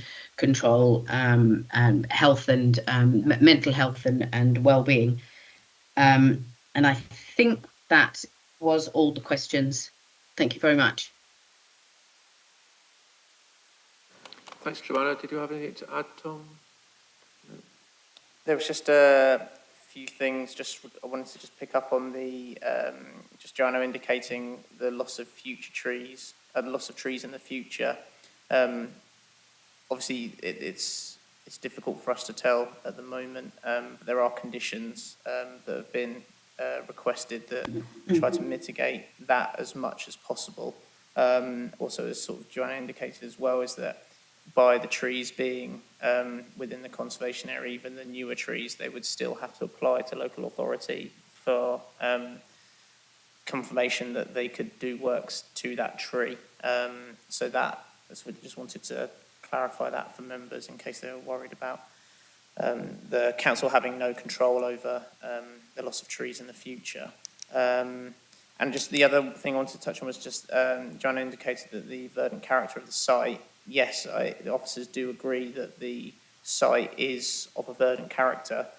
However, I just wanted to bring up just the Google Maps plan, just indicating that sort of how officers have considered it, in that the area in itself, it is quite sporadic in terms of the character of the site, and officers have considered that although yes, the verdant character is being eroded, however, it is not out of character in comparison to the surrounding developments surrounding that. So I just wanted to make that clear how officers considered that, and we hadn't missed that point. So I just wanted to make that clear, Chair. Thank you. Thanks, Tom. That's a good point. And I picked up also on the anticipatory removals that Joanna referred to, and obviously we can only consider the item on the table today, although of course Joanna is a very experienced and knowledgeable tree officer and will know what tends to happen in the future, but we can only consider today rather than the future, I believe. Toby, you want to say something? Thanks. Yes, just 3 points, Chair. So the point around student use of the accommodation, my view is that it would be appropriate to control that through a Section 106 obligation as an additional heads of term to control that student use for the academic year for the institution. In terms of the actual heads of term and the release of existing student accommodation, how that would work, I think kind of my thoughts on this is that firstly, it's going to be a complicated legal provision, but that provision would in effect kind of remove student use at the first point of offer in terms of those properties coming forward, so that the open market would be able to effectively bid for occupation from those people that are non-students. You would probably have to have a cascade mechanism in Section 106 if non-students were not interested in renting the particular properties. It would have to secure a kind of marketing strategy to make sure that the properties were being offered to the open market. It would probably include a reporting mechanism to ensure that the authority would be confident that the quantum of identified units that were intended to be released from student use had been, and a review mechanism as well, probably at something like years 1, 3, 5, 10 and 15, with that ongoing monitoring. So those are my thoughts on the 106 provision. It will be complicated because there are a number of different properties that need to go into the mix, some of which will become available before others. My third point is that we have the conservation officer here with us. who hasn't contributed as yet to the debate, Gail, and if members wanted to make use of Gail's views on the scheme, then of course they're welcome. Yeah, thanks, Toby. I was going to say the same thing as well on that last point. So you have mentioned conservation, Tom, in response to members' questions so far, and we might get some feedback from the Conservation Officer with regard to the character and appearance of the West Cambridge Conservation Area, and in terms of the National Planning Policy Framework as well, and the heritage assets. So I think the pertinent points there for me would be the existing buildings being demolished, so not anymore, and then the proposal to put the applicant buildings on site, and how those things reflect in the nature of the conservation area. So, yeah, that would be useful, I think, Tom, if you wanted to defer to the Conservation Officer. Yeah, I'm happy to defer to the Conservation Officer Chair to answer those questions. Thank you, Chair. In terms of the West Cambridge Conservation Area, the buildings in question are noted as positive unlisted buildings, and they make a positive contribution to the special interest of the conservation area. As has been discussed, their gardens are large and full of mature trees of quality, and the buildings contribute to the character of Mount Pleasant and the overall area. West Cambridge is an interesting area. It's mixed. There are a lot of institutional buildings, there's a lot of college buildings, but it has a greenness to it that is, as the appraisal mentions, the context of relative paucity of hedgerows and woodlands in the surrounding countryside, and the abundance of mature gardens provide a vital green corridor that link the city. It's been highlighted in the conservation area that the open spaces and unusually large private gardens are potentially vulnerable to future development proposals, which could adversely affect the special character of the conservation area.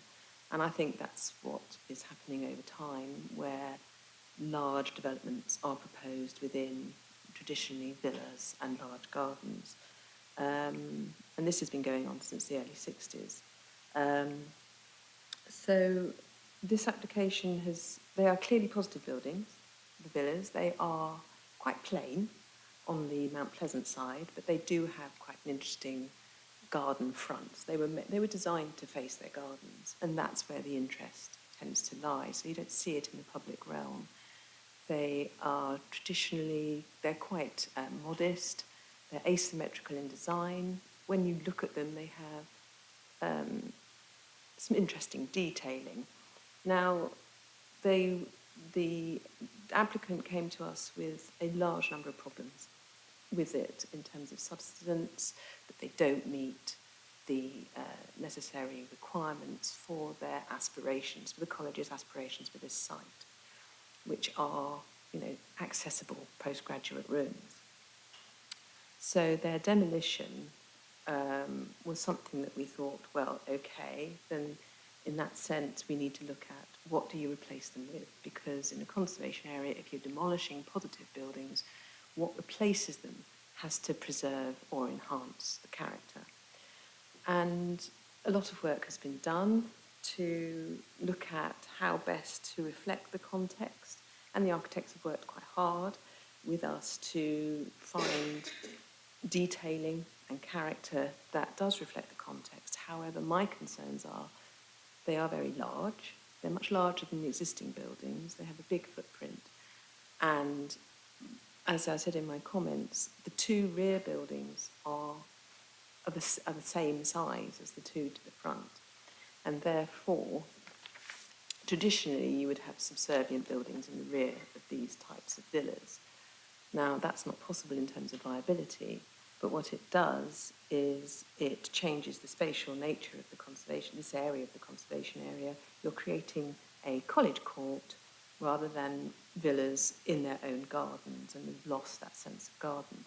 So for me, this combination has meant that this will be, in terms of the MPPF, this has led to a lesser substantial harm on the character of our conservation area on this designated heritage asset, which in the balance has to be outweighed by public benefit, which is something that Mr Chenery has done.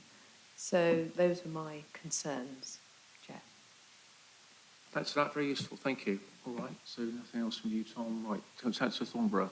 So last comments before we come to the decision then, please, Councillor. Sorry, we've run a bit later on this one. We'll have a break after this. Yes, mine is to do with condition 18. It is about ecological measures to be carried out in accordance with the assessment that's been done. I'm just, I know when we talk about trees, we also consider how trees will be dealt with during construction, and I wondered how we can, is this condition adequate to ensure that what's been found on the site can be protected adequately during construction? Because the assessment it talks about a construction and environmental management plan, and if that is something that the report says can be secured, I think maybe, is this condition adequate to provide that? Thank you. Okay, thanks, Councillor. Councillor Bajan. Chair, yeah, I'm still just a bit confused about the 60 rooms that will go back into the rental market. Will they actually be identified? Will the college actually say it's these 60 rooms that are going to be freed up? And so we'll have that on register for 15 years to see that they comply with that, which I'm sure they will do.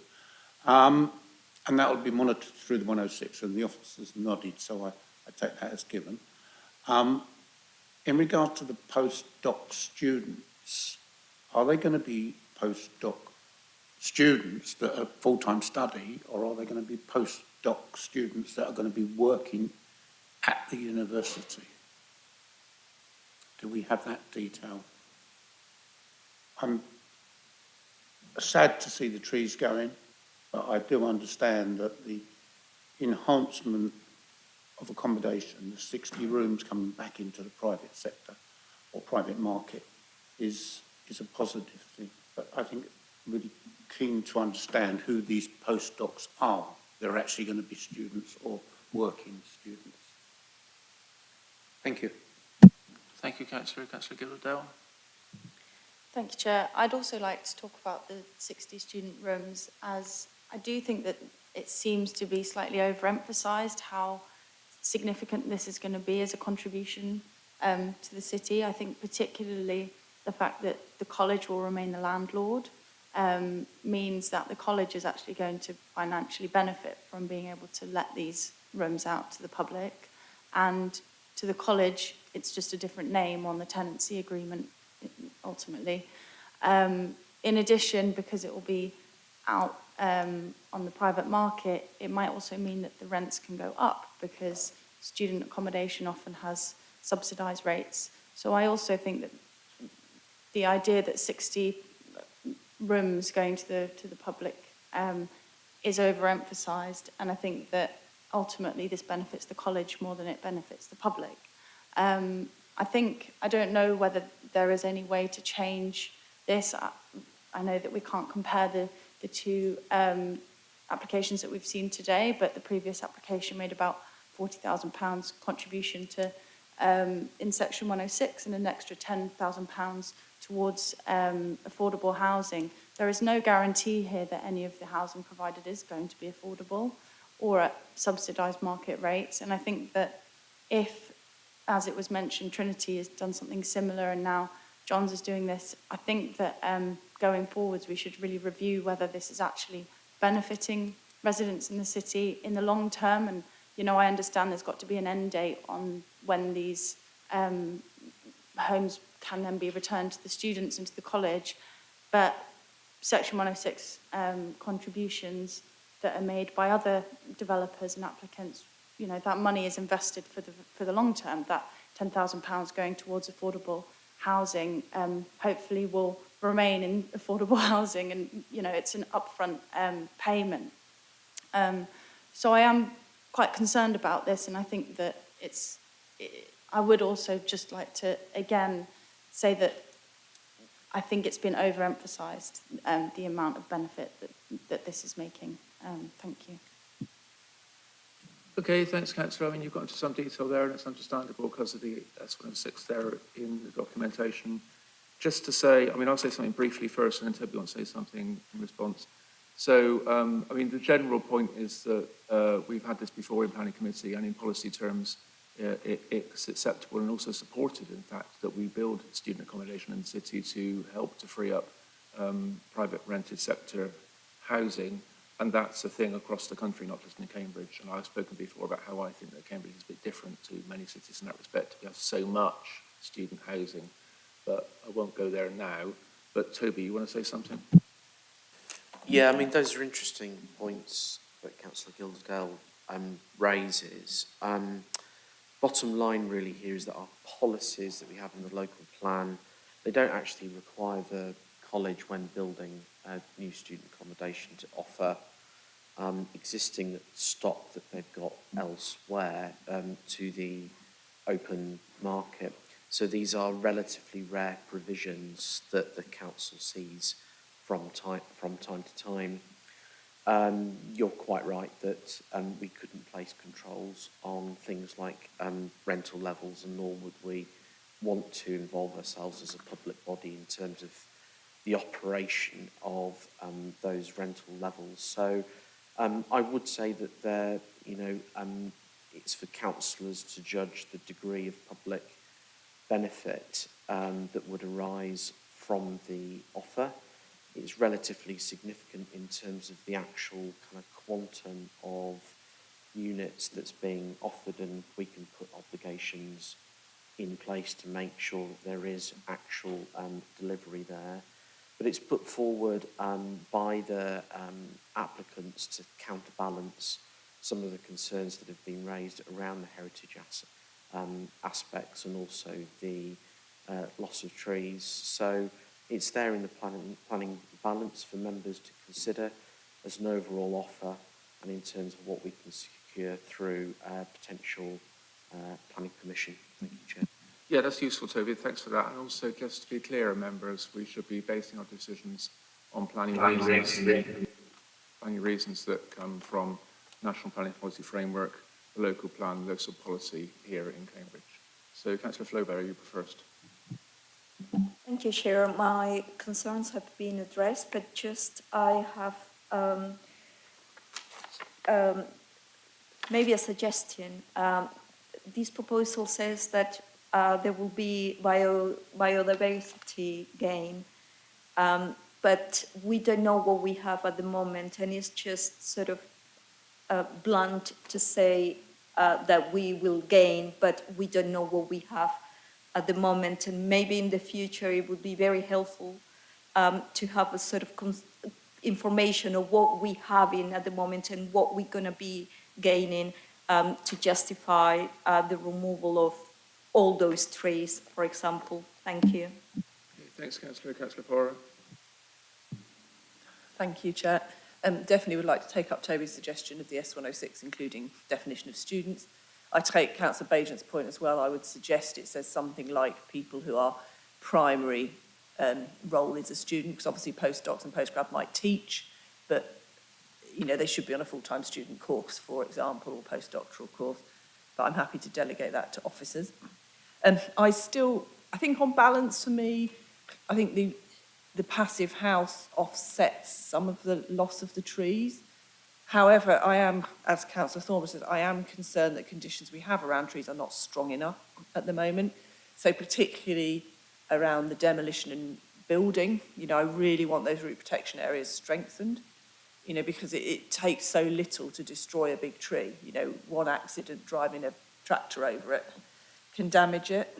I wonder if it would be reasonable to TPO the whole group of trees that will be there.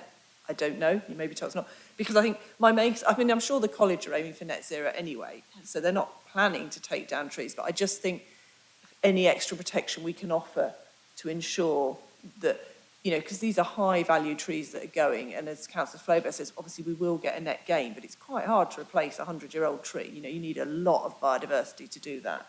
So can we TPO the site, for example? I know it's got some limited protection in the conservation area, but as I know in my ward, It's very different to having a TPO, because conservation area just need to notify. TPO means that we have to actively seek consent.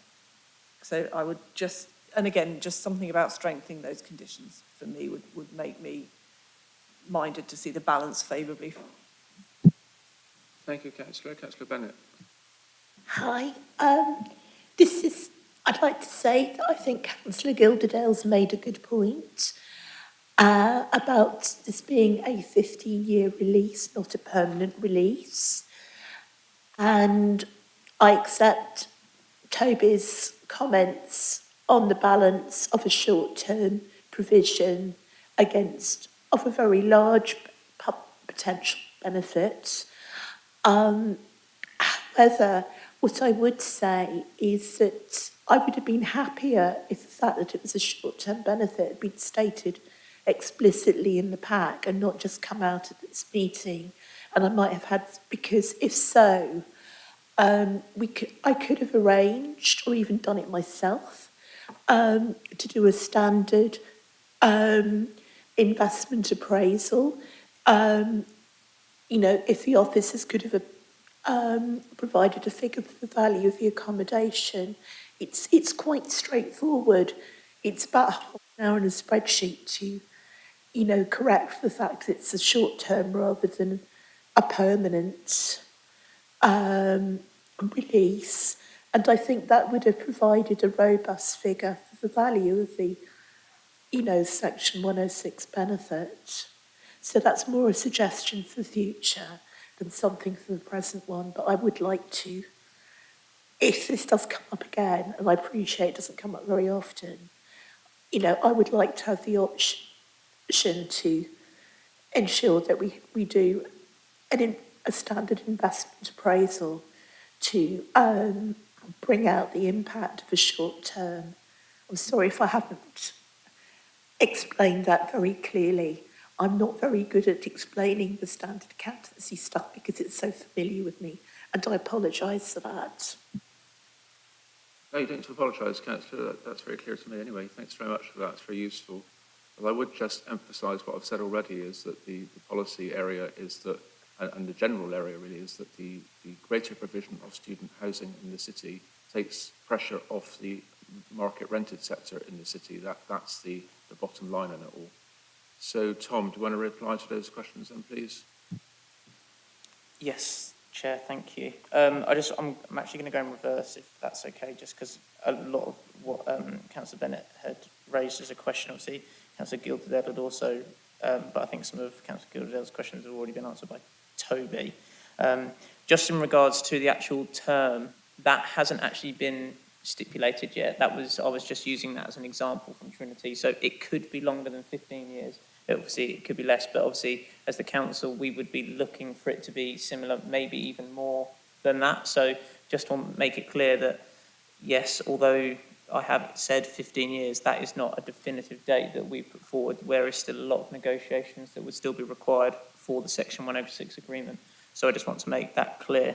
I also just want to make clear Toby's point that the college and the applicant do not necessarily are not required to provide these additional rooms, and it is not, in order for it to be policy compliant, it is a benefit of the scheme.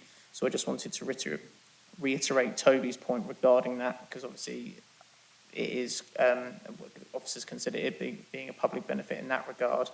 In regard to the assessment, obviously, because I was just going to bring it up onto the screen, the amount of properties that are, and this relates to one of Councillor Bajent's questions as well, just regarding the numbers, I'm not sure if, it's quite hard to read, but I'll explain it. So the college have essentially promised that, or not promised, they've indicated within the details that there's a number of properties that would be available, but not all of them, and it's in one instance, it's an either or.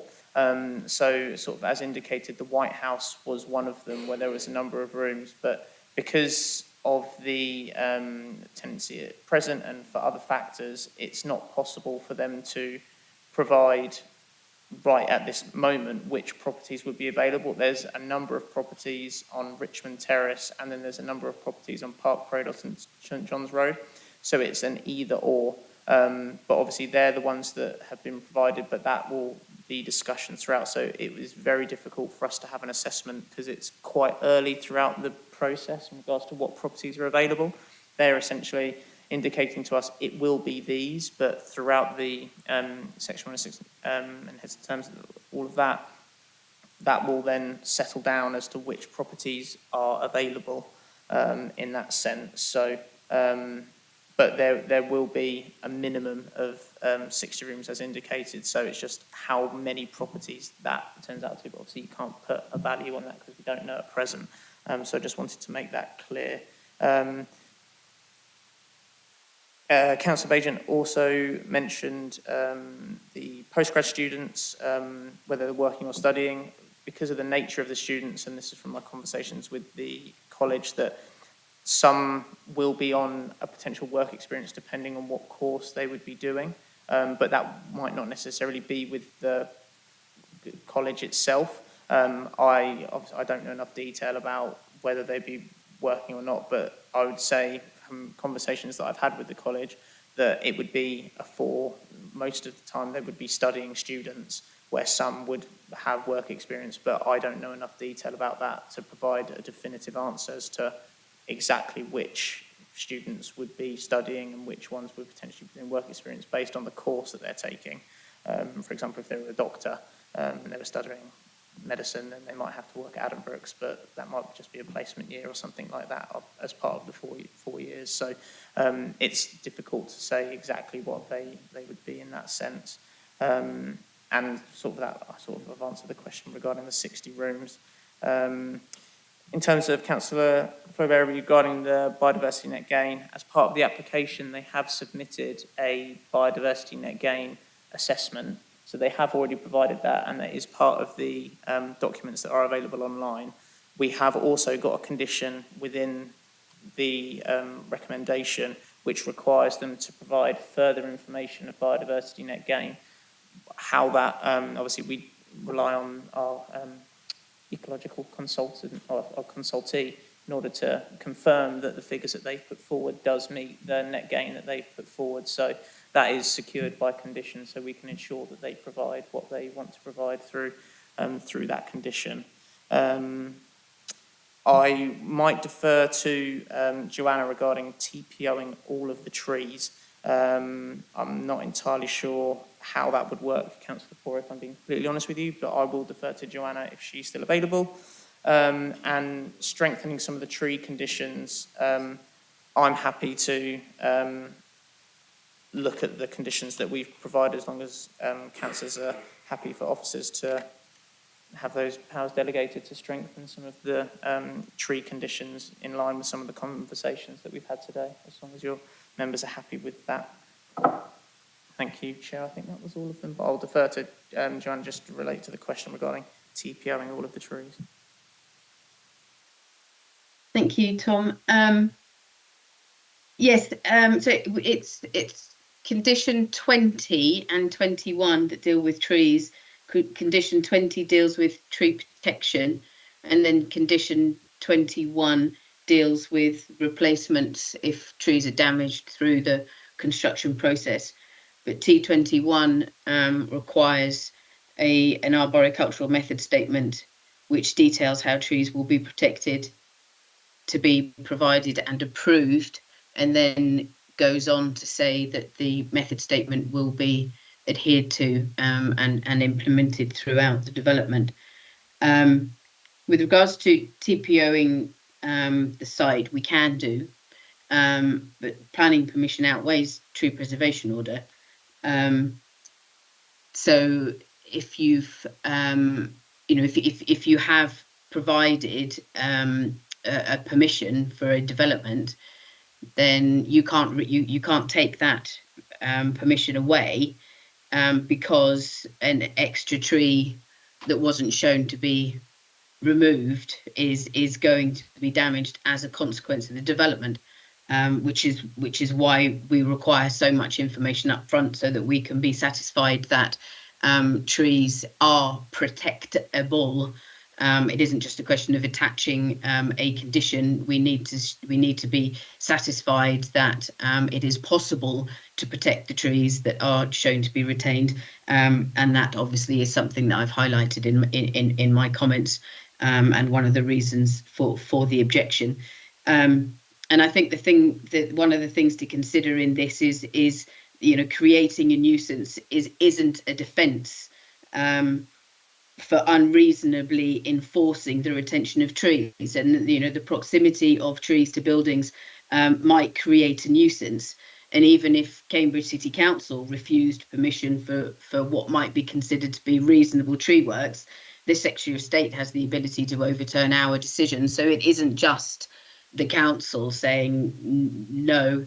We approve this development. We think it's acceptable. We think the relationship is acceptable, and that's it. The Secretary of State might take a different view, and the future relationships between trees and buildings is therefore pertinent to an application that might be on the table today, because replacement planting is proposed as mitigation.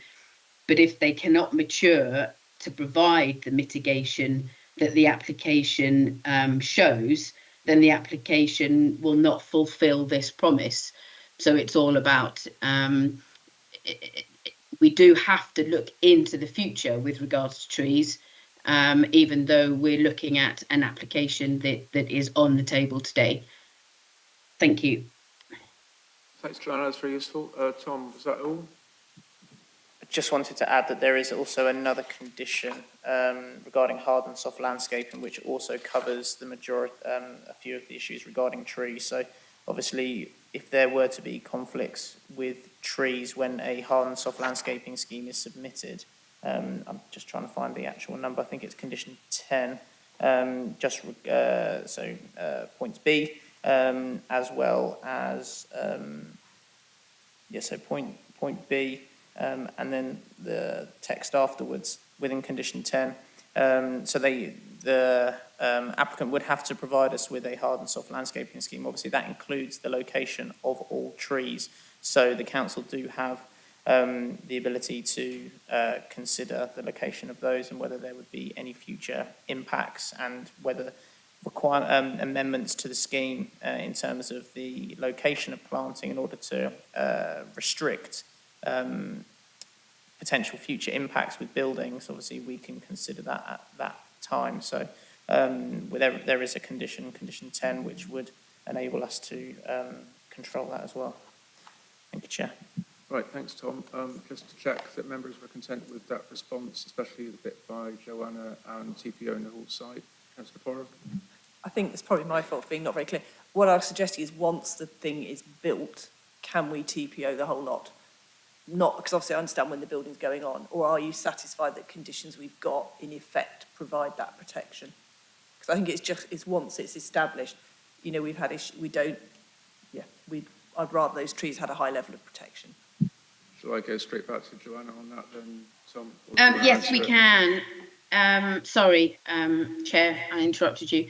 Yes, we can TPO, and it would be more appropriate to serve a tree preservation order after, or we can actually serve a tree preservation order which includes the new trees to be planted. So we can actually serve that tree preservation order based on the tree retentions that are proposed and the replacement plantings that are proposed.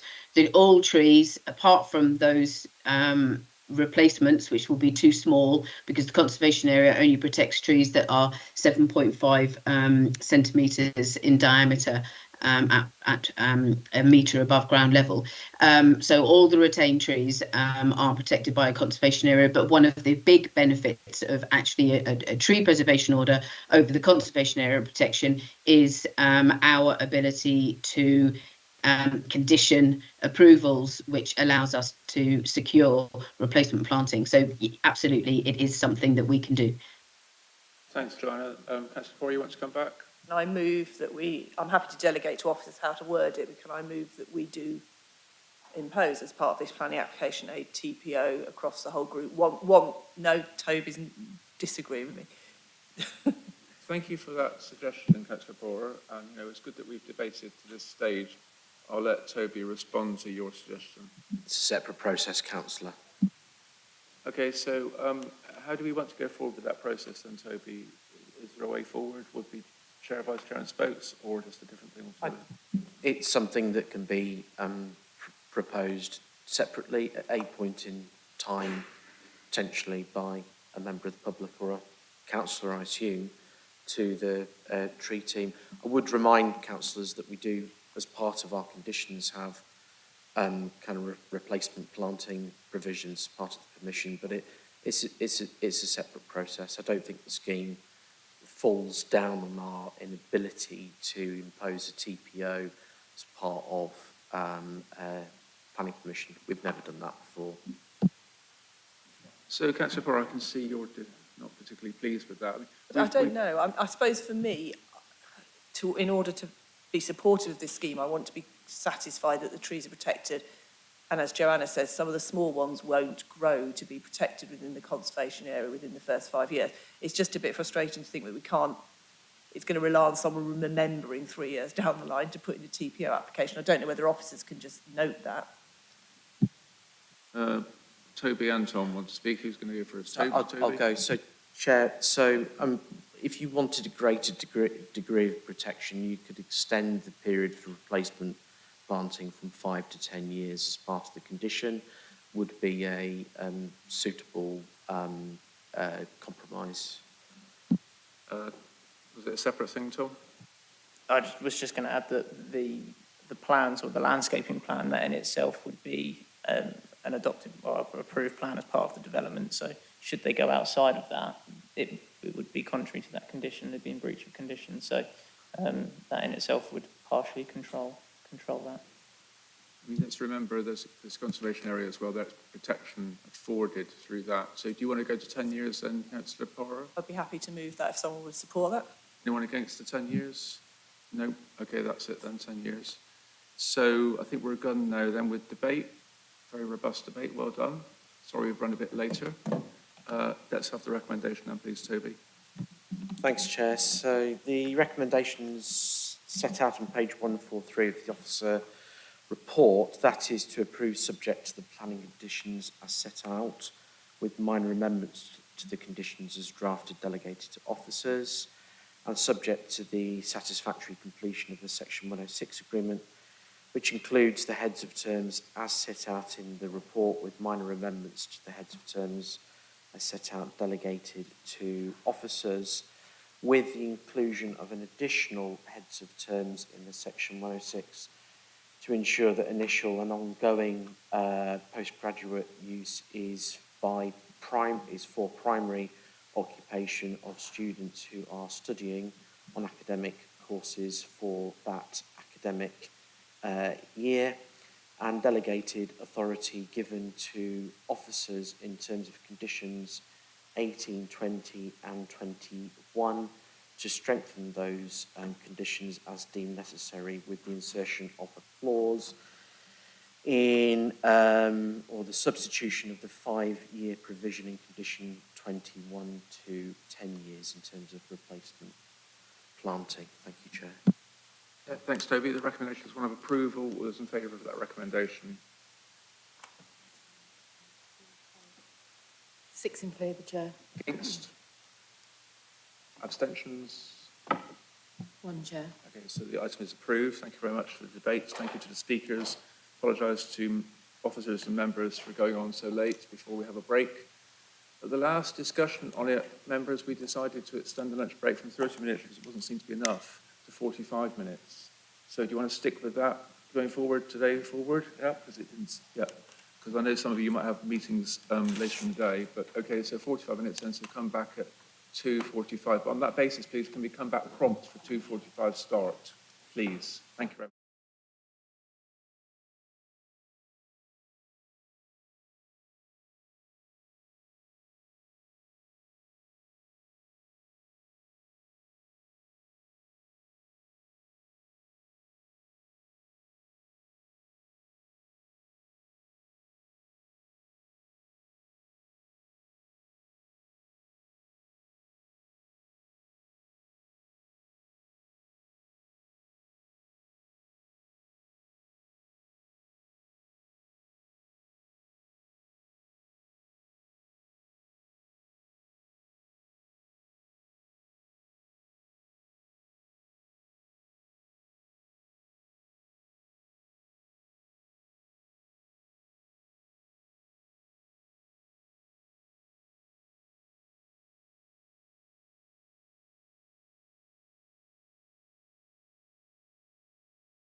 Welcome back after a short break for lunch. So next item is, by the way, I've had a request to change the order for the afternoon's items, but we'll stick with the same order because it causes other logistic problems if we change the order, the running order.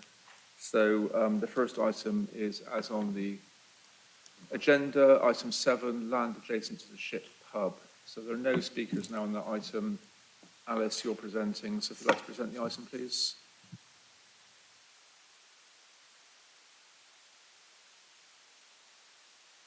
Just say that Councillor Levine has now replaced Councillor Flaubert.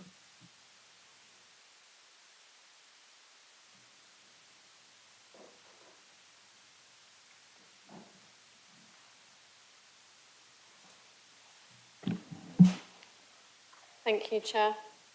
So this is an application for full planning permission for 9 dwellings, along with access, car parking, cycle parking, landscaping and associated infrastructure at land adjacent to the ship on Northfield Avenue in King's Hedges. So the site is located on the southern side of Northfield Avenue, southwest of the ship pub. Let me just get up my pointer so I can show you. So this is the ship pub here, and it's in the blue line, so it's in the same ownership as the owners of the red line site. And the site backs onto Cameron Avenue to the south.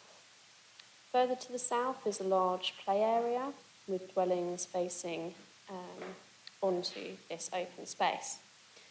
The North Arbury Chapel is to the west of the site, east of the site, sorry. The site itself is a car park, which is mostly hard standing, with a little bit of grassland here. And to the southern side, along Northfield Avenue, there is a bus stop directly adjacent to the site boundary. On the corner of Northfield Avenue and Cameron Road here, there are several mature trees which are not protected but are important to the street scene. So this is the existing site. This is the existing pub building adjacent to the site. You see this is predominantly hard standing, and this is the grassed area here and the bus stop. These are the mature trees which fall outside the site.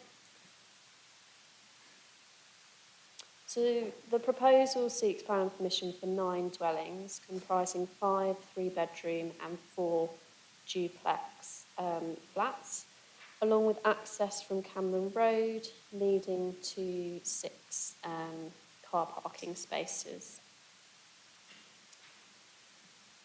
Cycle parking is proposed to the front of the dwellings along Northfield Avenue, and to the rear, in the rear gardens. And then for these duplex flats, there are small cycle shelters built into the building. The 3-bedroom dwellings have rear gardens, and then these duplex flats have gardens and balconies at first floor. This is just a bit more of a zoomed in version because I'm aware that it's quite difficult to get it all on the screen. So plots 1 to 3, these are 3 of the 5 3-bedroom dwellings. Open plan layout with 3 bedrooms on the first floor. These are the elevations. They have a staggered form, so they're stepped to respond to the diagonal Northfield Avenue and the shape of the site. Plots 4 and 5, again, these are 3-bedroom properties, open plan. And again, these are staggered with the same kind of design as the other 3 units. Plots 6 to 9, these are what I've called duplex flats, but they are kind of two-storey, two-bed houses, because they all have their own entrance with cycle and bin stores to the front. And these are the elevations.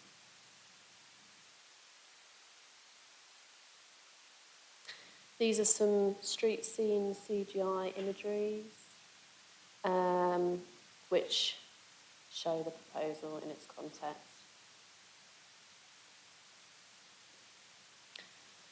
So the principle of development, the site does fall within the curtilage of a protected pub under an Article 4, according to council records, and is under the same ownership as the pub itself.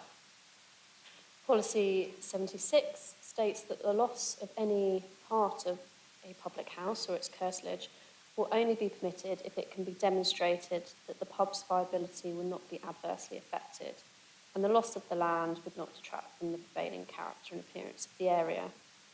The proposal would not impact the pub's cellar, beer garden, dining and kitchen area, but would obviously develop the existing car park associated with the pub. The applicant has already gained permission to refurbish the pub for it to reopen, which it reopened last year after being closed for 2 years. Part of these works were to include a new car park accessible from Cameron Road to the south-east of the pub, and that was to provide 6 car parking spaces in preparation of this application.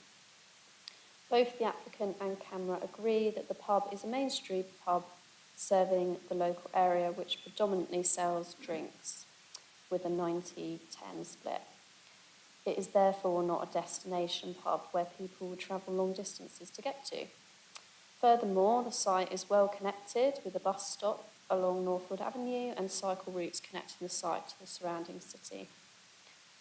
It is for these reasons that officers considered that the loss of the car park would not harm the viability of the pub. The car park is a negative feature in the street scene, and given the quality of the development proposed, officers considered that the proposal would enhance the street scene and not harm the character of the pub. So we're introducing new dwellings adjacent to a pub. Environmental health were originally concerned about the noise impact for future occupiers of the development, particularly plots 1 and 2 directly adjacent to the pub. These concerns have been thoroughly addressed through both a revised noise impact assessment and the proposed acoustic mitigations, which include acoustic fencing, acoustic windows and mechanical ventilation. On screen is an illustrative design of what an acoustic window is. It is illustrative. We don't have the specific specifications of the windows that they're looking to use. But before this application, I didn't know what an acoustic window was, so I thought members might benefit from understanding a bit more of how they work. So as the environmental health team are satisfied with the proposal, officers consider that there are no significant adverse noise impacts from the proposal, subject to the recommended conditions by the environmental health officer. So to conclude, the proposal would redevelop an existing brownfield site which does not positively contribute to the street scene and results in 9 high-quality residential units.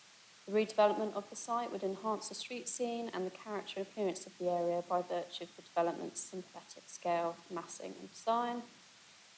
The high-quality development would not have an adverse impact on the occupiers of neighbouring properties while providing a high-quality amenity for future occupiers and delivering biodiversity net gain. Officers' recommendation is therefore one of approval subject to conditions. And just to add that I've added a further condition to secure the delivery of the green roofs on the what I've called duplex apartments to the south. And this is the wording of the condition on the right here, just for members to For you, it's a compliance condition. Apologies, this wasn't on the amendment sheet. I thought it was, but it wasn't, so apologies. Thank you. Right, thanks for that, Alice. So no speakers, member debate. Yes, Councillor Bennett. I couldn't help notice that the water use is 110 litres per person. And we have seen developments coming through at 90. Is it possible to add an informative just to mention that? I don't see why not. Yes, anyone's against it? No, no one's against it, I don't think. Councillor Thornborough? I'm not against it, it's another point. Could you just explain to us how the cycling parking works in relation to each dwelling and the car parking? There's, I think, 6 car parking spaces, and just that, how that works as well. Thank you. Right, let's collect up a few questions. So, Councillor Poorer? Thank you. Yeah, I was going to ask about the car parking, because I understand the pub car park hasn't been built out yet because they're waiting to do this bit. But I couldn't find the Grampian condition that linked the two explicitly, because I want to be sure that the pub car park is built out before the flats are occupied, just so we don't end up with people trying to double park. And mindful of the last application, do we need an easement deed for the pub, or do we need to at least make them aware of it? I appreciate, obviously, there are mitigations, but again, we don't want a situation where residents in future try and close the pub down because of the noise. So I think Toby said for the last one it wasn't necessarily dealt with, but I'd just be grateful for officers' views on that. Thank you. Thank you. Councillor Bennett? Thank you. This is another point about the pub. I notice there's a food van that parks up, and I know a lot of pubs depend on having a friendly food van to park there at times when it's not worth opening the kitchen to encourage drinks to stay longer and to enhance their profitability. I notice there is a mention that there is food service at the pub. But I just wanted to ask, is it effectively the pub's food van, or is it just somebody who just happens to have a food van? Yep, okay. I'm not sure if the officer will know that, but we can, I know the area quite well. There is a food van. There are other sites the food van could go to, including the pub car park, I suppose, if need be. But I'll leave it to the officer in the end anyway. Any more points? No, so I'll just say space standards should not be a minimum, should be a minimum, not a target. So sort of 90.1 or something, so 93.1 instead of 93. And it could be a bit more. The properties, they're either white render or light coloured bricks. I'm not quite sure, but good to know. But they could be timber framed if they're going to be rendered. Don't know if that's the case or not. Don't have to always build everything in brick. It's not a very good material carbon-wise. And just to say, my experience over many years is the car park doesn't get used very much at all. So it's not as if it's going to cause a problem in that respect as far as I'm concerned. Any more points, or shall we go back to the officer? Okay, Alice. Thank you. Let me just get up the plan to show the cycle parking in a bit more detail.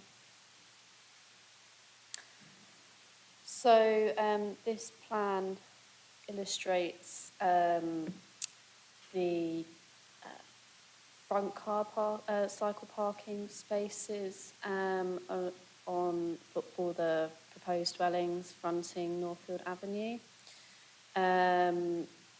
These are a Sheffield stand to the front of the dwellings.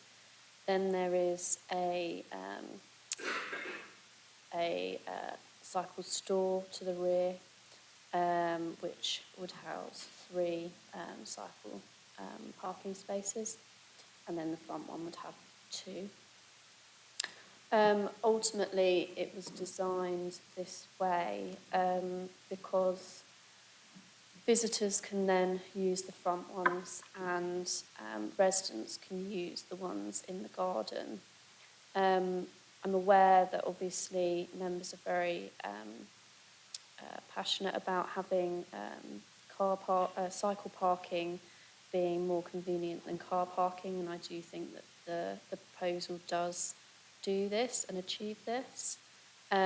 If members were concerned about these cycle parking spaces to the front not being covered, then we have a condition to secure further details with regards to bins and bikes. And we can alter the wording to ensure that the front cycle stores were covered also. There is cycle parking adjacent to the entrances of each of the southern units, what I've termed as the duplex apartments, and this is a capacity of 2. It exceeds the policy requirements in terms of number of cycle parking spaces, given the size of the dwellings. The proposed stores as well in the rear gardens would have green roofs as per the drawings on the screen. So hopefully that clarifies those comments about cycle parking. In terms of water efficiency, having an informative, I'm happy if members wanted to take that forward. In terms of car parking, there are 6 provided for the proposal. These are not necessarily allocated to specific dwellings, but one would assume that the 3-bedroom dwellings would probably have one of the car parking spaces each, and then one of those 6 car parking spaces is a disabled car parking space, which can be used for residents or visitors. There is a condition 26, to secure the delivery of the pub, the re-provisioned car park. So as part of the refurbishment works, it included 6 spaces to the rear of the pub. And number 26 states that the development hereby permitted shall not commence until the 6 car parking spaces permitted as part of that application have been fully laid out and are available for use for the SHIP public house. So there is a condition to secure those car parking spaces coming forward if this site was developed. In terms of the food van, to my knowledge, it's not operated by the operators of the pub, but I cannot definitively confirm that. I am aware, obviously, there are pubs in the city that do have pub vans, pub food vans come and station in the pub area to, supplement what's going on at the pub. But the pub itself does provide food, and as I said, I don't believe that the pub food van is in the same ownership, but again, I can't confirm that. With regard to the construction of the dwellings, I don't believe they are timber framed. And I think that's everything. Thank you. Yeah, no, I was just saying it could be timber framed, better really, but it doesn't seem to happen much these days. Councillor Thornborough. I'm really, really disappointed that this hasn't sorted out the cycle stores at the front, which is what we've raised again and again at planning committee. And recently there was a site off Hills Road. It was a long drive, and I think we deferred it. And it's just it is completely unnecessary to have these bikes not all at the front, because they could easily be, the houses could be moved back slightly to create a bit more space at the front. And I don't know why these are coming back with this situation where we again and again and again ask for the secure bike parking at the front. So for me, I'm not going to accept this. I think it should have been resolved before it came to us.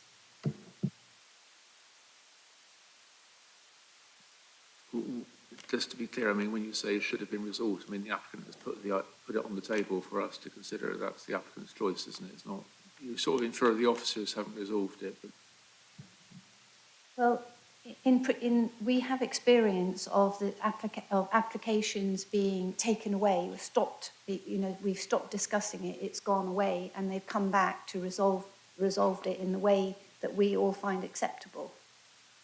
I don't know. I can't remember if we were going to refuse that or it was deferred. The one on, I don't know if you. Well, yes, the council. Yeah. thank you for that. Any more questions, comments? Alice, did you want to Councillor Bajan? I just want to reinforce what Councillor Thornborough has said. As a planning committee, we've made it very clear about these issues. As she says, the houses could be 10 foot backwards and all the secure bike parking could be at the front. I absolutely agree with her. Okay, thanks for that. So, Councillor Bora, right, go on. Thank you. The first question is, can we fit 3 at the front? That would resolve it, because I think it's 1 per bedroom is the minimum standard, though I accept we prefer 5. If there's room to do that, I suggest that we condition it, and obviously I agree with the planning officer. I'd like to add a condition that should be secure and covered. But obviously I think Alice will need to check whether that's feasible. And I am sympathetic to both councillors' points that, yeah, we'd normally expect a minimum of 1 per bedroom. We prefer 1 per bed space, which, to be fair, they have met, I think, with the back ones. So whether it's, I don't know whether Councillor Thornborough-Bajan was proposing deferring or not.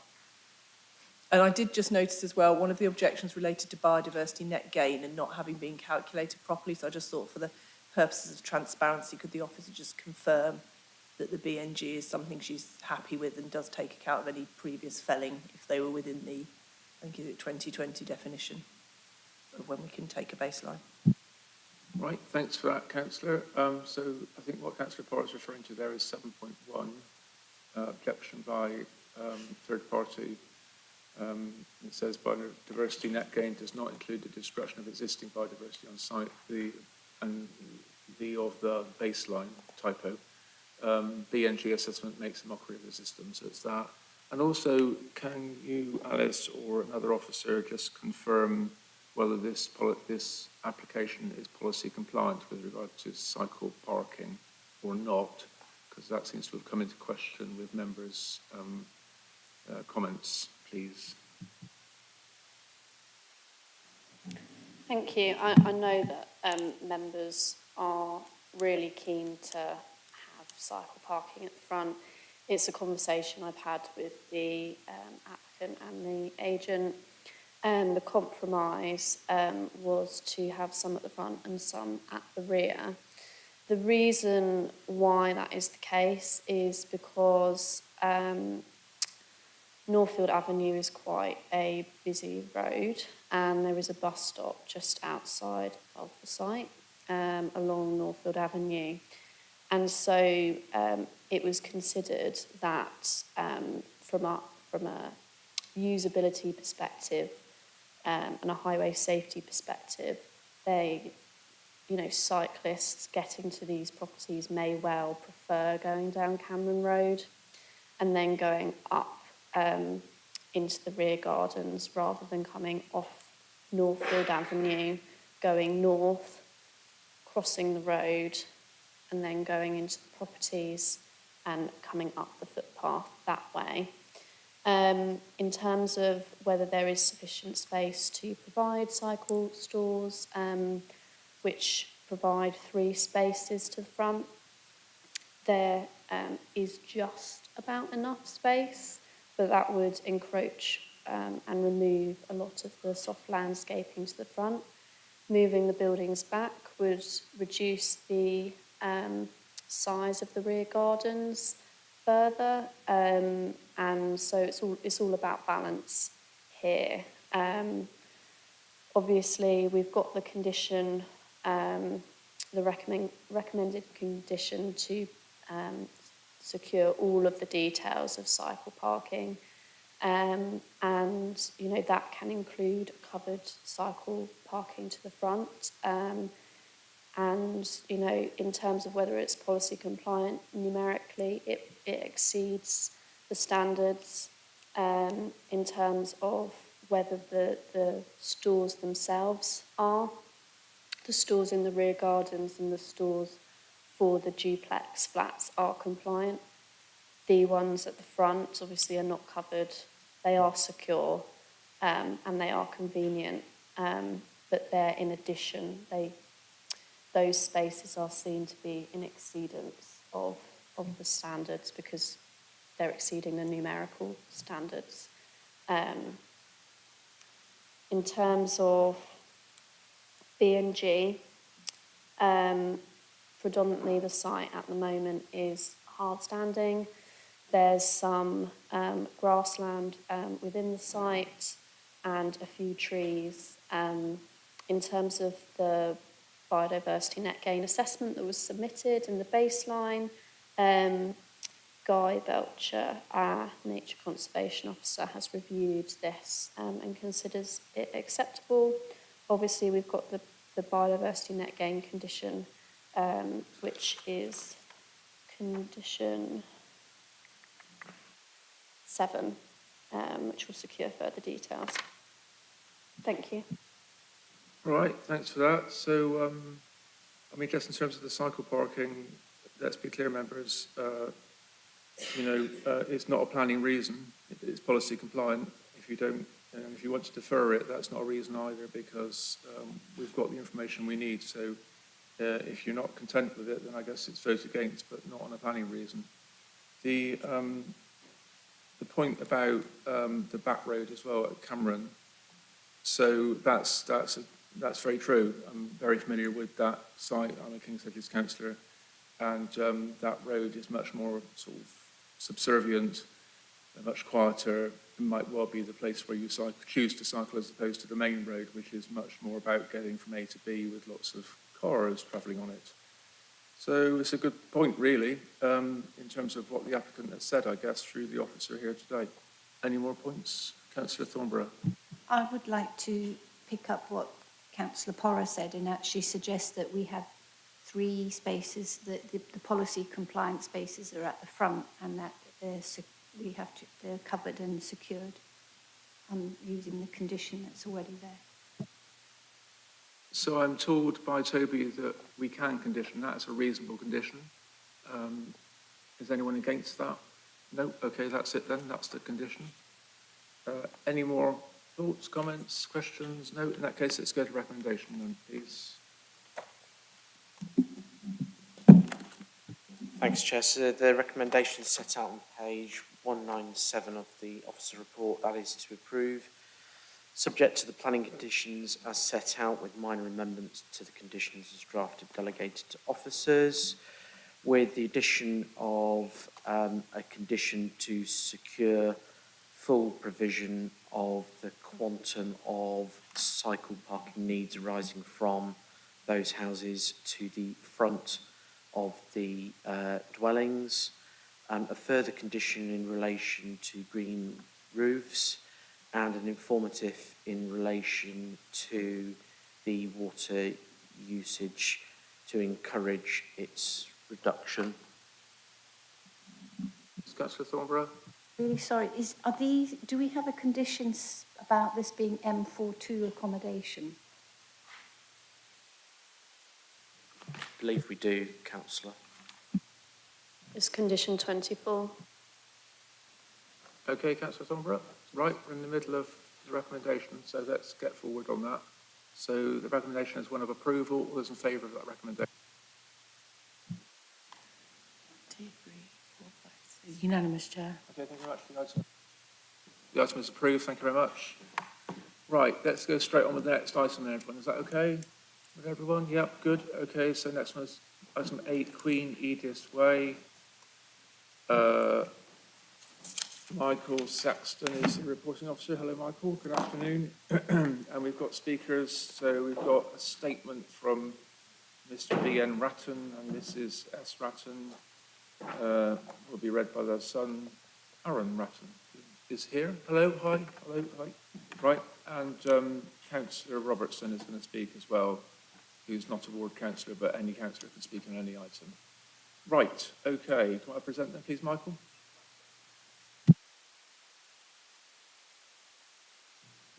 Thank you, Chair. Good afternoon, members. So yes, this is a full planning application for the demolition of an existing dwelling and erection of 4 dwelling and associated works at 198 Queen Edith's Way. Apologies, it says 98, it's obviously 198 Queen Edith's Way. A brief update on the report which I picked up this morning. Condition 3 is... Sorry, I just spotted Councillor Beijing with his hand up.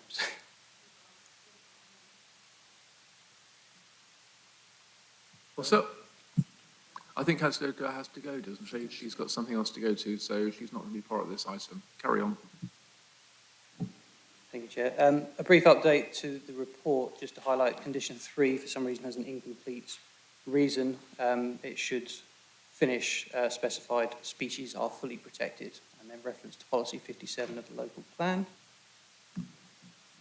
In terms of some verbal updates, and an email with attached comments from number 200 Queen Edith's Way was received and published late last week, which raised further reference to the Council's biodiversity SPD, specifically consequences relating to no pre-application engagement and the 3 site clearances that have taken place, the impact on the BNG baseline clearance in terms of small sites calculation, the appropriateness of the BNG calculator and the accuracy of that information, the non-provision of protected species bat survey as requested in June 2023. The impact of the proposed development on number 200 Queen Edith's Way in terms of the boundary and lack of notice as being an affected party. And a request for an email from Councillor Ashton from the 6th of February to be made publicly available on the website. That email was published on the 1st of December, just for members' reference. The content of that email from Councillor Ashton just raised concerns about lack of protection to the hedge and concern for its removal.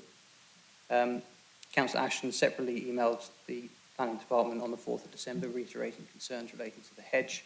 And we also received an email from Councillor Russ McPherson on the 4th of December, also raising concerns about the loss of a hedge. So I just wanted to bring those to members' attention that we've received in the past few days. Moving on to the proposal that is before you. So the site is outlined in red. It is 198 Queen Edith's Way, residential development to the east, Netherhall School to the south, and open playing fields to the north. The site currently comprises a detached single-storey bungalow, you can see there. In terms of constraints, the site is not located in the flood zone, nor is it within a conservation area or adjacent to any listed buildings. There is a provisional tree preservation order in the front left corner of the site, which might be slightly difficult to make out on this plan, but just to confirm, there is a provisional TPO, and as set out in the report, it is anticipated that will be formally made in due course. And the site falls largely within Queen Edith's ward, partly in Cherry Hinton ward, that is the purple line. Moving on. For context, this is an aerial photograph. It is an aerial photograph from 2018 showing the presence of trees around the edges of the site, which is a matter we will come on to shortly. And some officer site photos which were taken in January 2023. This is the frontage of the site. You can just about make out the bungalow in the foreground with the Netherhall College buildings to the rear and number 200 Queen Edith's Way on the left-hand side of this photo. And just a view from the rear of the site, you can make out the roof of the bungalow, and again, number 200 to the right. And again, just some more context, this is looking along Queen Edith's Way. The site is this area here to the right, where my pointer catches up. Existing site plan, I won't dwell on, but it shows the existing bungalow in the middle of the site. And this is the property that is to be demolished. So the proposal that is before members is for the erection of 4 residential units in the form of 2 pairs of 3-bed semi-detached houses. Each property would have a single parking space to the front, equipped with an EV charging point. As amended, the application is providing a covered cycle store to the front of the site, which would provide 2 cycle spaces for each unit. 3 further cycle parking spaces are then provided in sheds in the rear garden of each plot. And suitable visibility displays can be achieved along Queen Edith's Way. This plan just shows you the layout of the house, which complies with residential space standards as set out in the report, and just gives you the context of the design and appearance of the proposed dwellings, with the additional context of some existing properties. You can see how the general form and appearance is acceptable in terms of its in keeping with the character of the area. Again, this is the cycle store, so the image at the bottom shows you the proposed cycle store to the front of the site, and the 2 spaces provided for each plot. And then in the rear gardens, you have the separate sheds, which provide a further 3 spaces, providing an excess of provision in topology and number of bedrooms. I've included these plans because I suspect this will be the subject of debate. This is the existing arboricultural plan taken from an arboricultural impact assessment in February 2023, which shows a row of trees on the left-hand side of the site. T1, which is the tree that's now subject to the provisional TPO in the front of the site, and the existing boundary hedge between number 200 Queen Edith's Way and the application site. And then this is the proposed arboricultural site plan. Again, this was from February 2023. There have been works carried out on site and adjacent to the site already. So the trees along the western left-hand boundary adjacent to the school have been largely removed already. I will also add, and I was going to come on to it, that there have been removals of trees and hedgerows from the site prior to the submission of the application in May 2022, and then 2 further clearances in early 2023 when the application was live. In terms of the hedgerow between number 200 Queen Edith's Way and the application site, it's not proposed to remove that hedgerow. There are works proposed to trim back the hedgerow within the application site. As you can see from this plan, the hedge is to remain as the boundary tree. And just for reference, I've included the biodiversity enhancement plan, going back to the fact that the site has had several clearances. As part of the application, we have invited updates to the small sites assessment, which has backdated the baseline data to May 2022, when the first set of trees was removed from the site. So we have invited that information, noting the comments of third parties, to ensure that the baseline is accurate before significant portions of vegetation were removed. So this is the enhancement plan, which is secured by condition. It includes other measures such as hedgerow holes, bird boxes and bat boxes. And additional planting is secured to the front of the, excuse me, to the front of the site. So the key issues as set out in the committee report are the principle of development, impact on the character and appearance of the area, highway safety and residential amenity, which are all policy compliant and officers are satisfied with those details. Key points I suspect will come to are matters of ecology and trees and landscaping.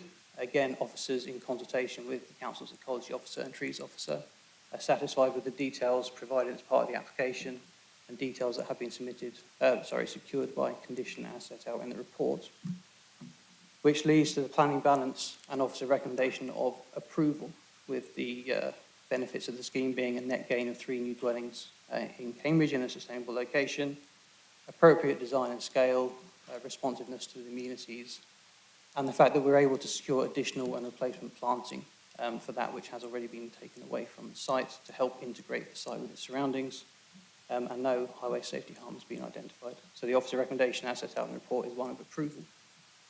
Thank you, Chair.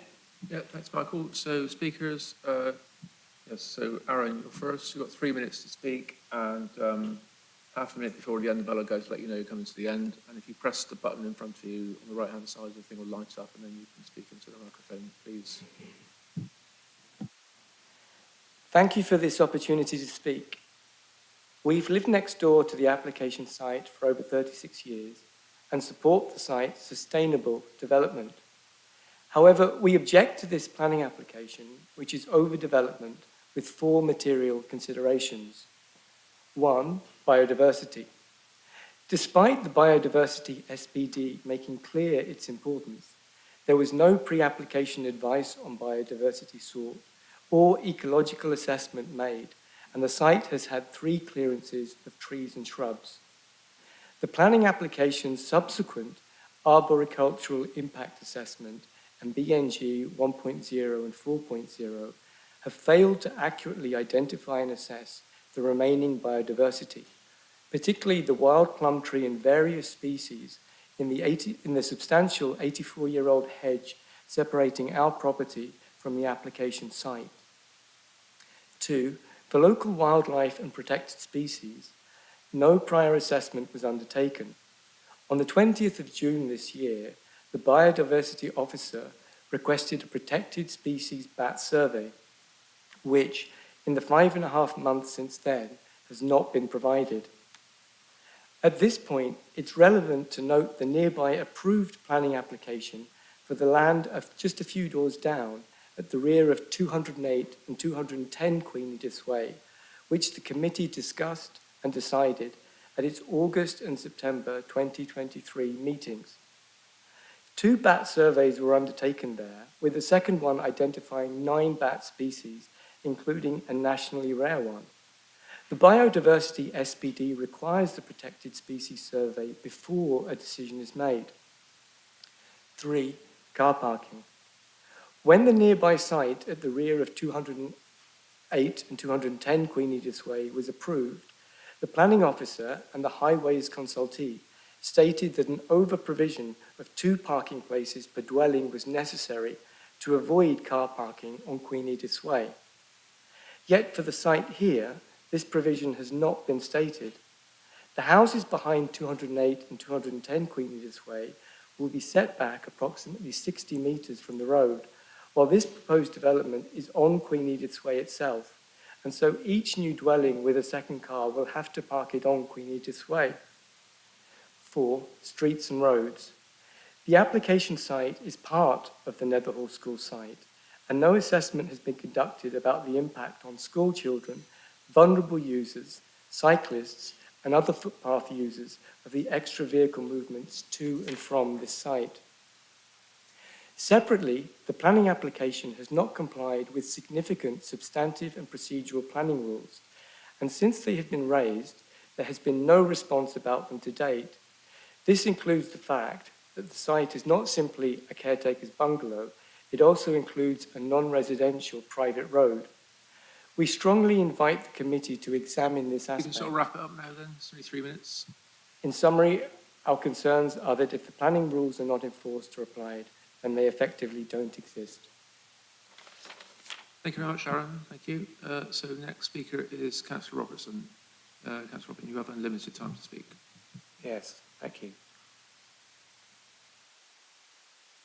I've asked the planning officer to make available the photographs I provided to the council over the last 6 months. And they are the ones which were on the website. Go on, Councillor. Are these okay to look at, these photographs in the public domain? Yep, okay, thank you. I would point out that the main concern here is that the extent of the tree felling and hedge removal has not been taken into account in the assessment of the planning. So here we have a picture from Google Maps taken in 2021, I think it is. It's certainly taken on the road, showing the height of the biggest trees in the picture. Now, if you go to the next picture, again, you can see the scale of those big trees were removed, that are not taken into account. If we go on again, we come to an aerial view. You can see again, the ones on the right there, the quite large trees that were cut down they were actually cut down in May 2020, and we fortunately have photographs of them being cut down. Next slide, please. There's another picture from the Google Maps showing the extent of the hedge along that boundary in particular. Yes, thank you. And the size of the large trees. Next slide. This is 2 pictures taken in May 2020, showing the extent of the bushes on the front of the site, and on the right, again, the very big trees which were about to be cut down. Please, next one.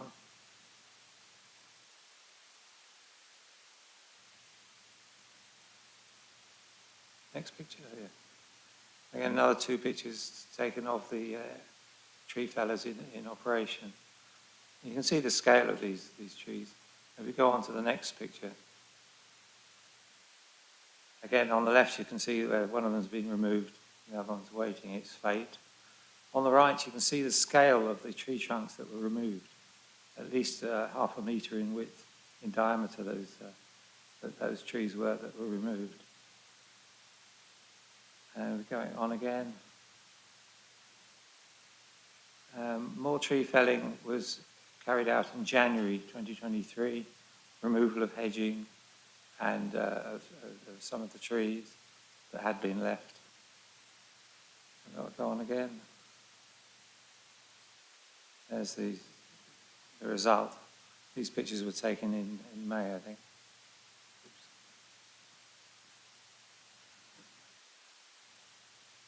So I just got to move down my screen. Next picture. And again, this one I laid a tape measure across it to show it was more than 30 centimetres.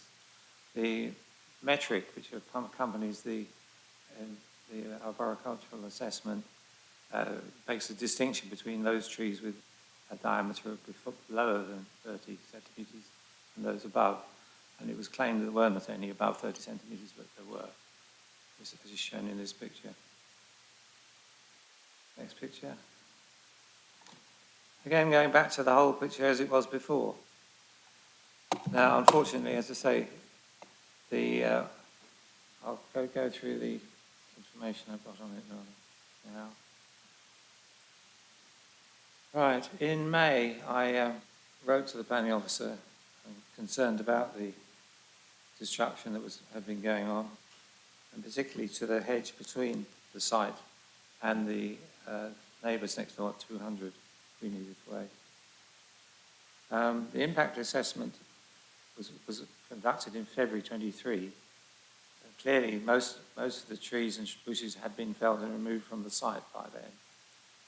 So in May 2022, when the big trees were removed, and in January 23, when the smaller set were removed. Aerial views from the Google Maps show the trees in full summer, as you can see in this picture.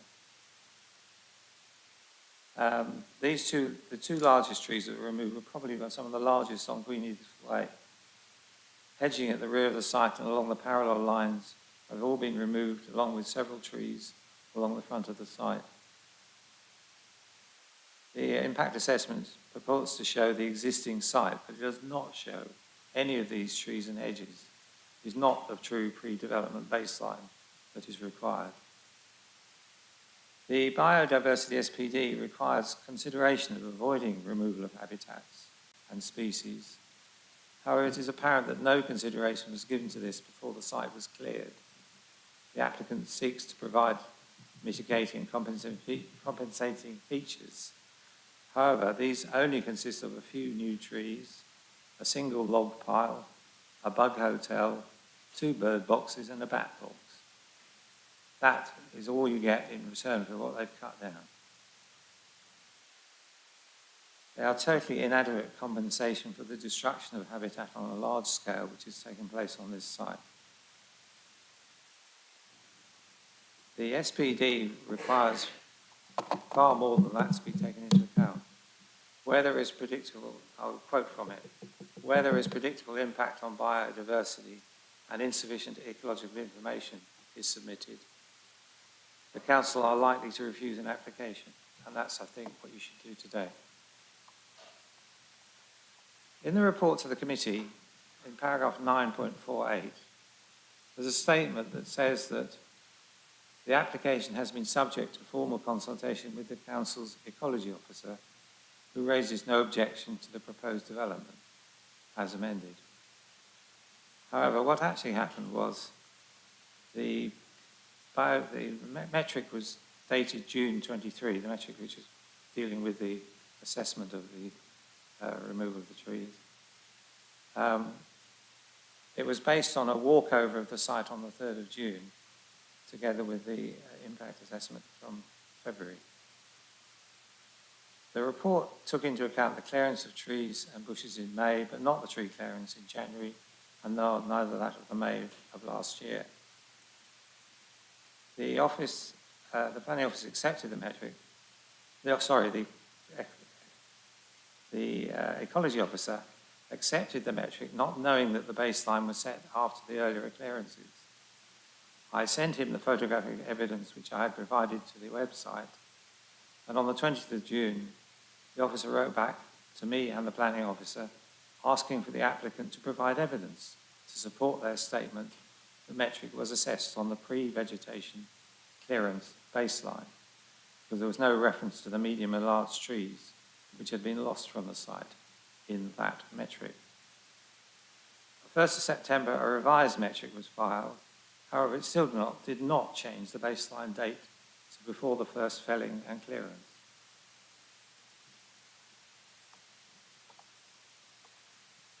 On the 6th of October, the council officer, the ecology officer, wrote to the planning officer and said, "I am not in a position to challenge whether the site was cleared by the applicant, but evidence has been submitted that trees and hedgerows removals have taken place in the recent past. I would refer to you as case officer to determine if it is expedient to challenge this further." So it's not that the ecology officer had no objection to the development. He left it to the planning officer to decide whether to challenge the baseline, and that was not challenged. So to summarise all this, the application really cannot be accepted as it is because it's not got the reports it should have. What is needed are the environmental impact assessment and metric taking the baseline before the first tree was felled in May 2022. Then an updated biodiversity enhancement plan recognising the full extent of that lost habitat. What's also missing is the bat survey and a new layout of any buildings on the site to not cut into the hedge. That's because the plans you saw require the footprint of the buildings require cutting into the hedge which forms the boundary with 200 Queen Edith Way, and that's totally unnecessary. So if the biodiversity SPD is to be honoured, this application cannot be accepted until all these things are provided. Thank you. Thanks very much, Councillor. So, Michael, perhaps you could give members some guidance on how they should consider this tree issue that the councillor has just outlined. So I presume trees have been removed from the applicant's site by the applicant. Is that a material planning consideration for us today? And also on a separate issue, the loss of the hedge. So is that going to be a planning reason for us to consider, or is that perhaps a civil matter? There's a lot of detail on the hedge in third-party representation, 7.2 onwards. It says 2 representations have been received, but there are lots of comments there, so I don't quite know if the same people have commented lots of times, but perhaps you could be clear on that. But the first points are the main ones, please, before we get to debate. Thank you, Chair. Yes, I think as was highlighted in the presentation and by the third-party speakers, there were 3 main sessions of removal of trees and hedgerows from the site, May 2022 being the first one. At the time of removal, those trees were not subject to any form of protection through tree preservation orders or by virtue of being mature trees in the conservation area. The application was made to the local planning authority in December 2022 or January 2023, so 6 months after that initial felling had taken place. So I don't think there's much we have any planning control over that. And then yes, apparently there were more removals in in January 2023 and March 2023. As a result, what the officers did do through that process was we invited a small sites metric to be submitted. A small sites metric was submitted in June 2023 and published on the website, which was reviewed by the Council's Ecology Officer and challenged by third parties, as you've just heard. And the Ecology Officer did say it was down to officers to consider challenging that baseline. The case officer did go back, I should probably clarify, I picked this application up in October, so previous case officers have undertaken these parts of the works. We invited a further biodiversity metric, small sites metric, asking for that to take account of the condition of the site before the removal of trees in May 2022. As set out in the report, the headline data does differ on those two reports, and I can share the spreadsheets on the screen, but they're quite probably difficult to share and see. But the June metric does talk about the total number of trees pre-development.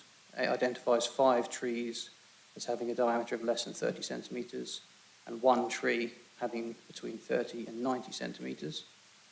And then the September metric provides details of 8 trees with diameters of less than 30 centimetres being present on the site pre any development, any removal, and 2 trees between 30 and 90 centimetres. So officers were satisfied in consultation with the Council's Ecology Officer that the baseline had gone back sufficiently in time to account for those trees that were removed in May 2022 before the application was lodged. So I suppose the recommendation to committee is the review of officers, including the Council's Officer and Trees Officer, is that the information before you is sufficient. The trees that were removed on the western boundary of the site were actually fell within the ownership of Netherhall School, although they form the boundary of number 198 Queen Edith's Way. The trees are in the land owned by the school. So although there was dialogue between the school and the applicant, it wasn't in the applicant's direct control to remove the trees on the western side of the site, but certainly the ones to the front, and as you saw in the images, the ones on the eastern boundary within the site, that was undertaken by the applicant at those 3 stages in time.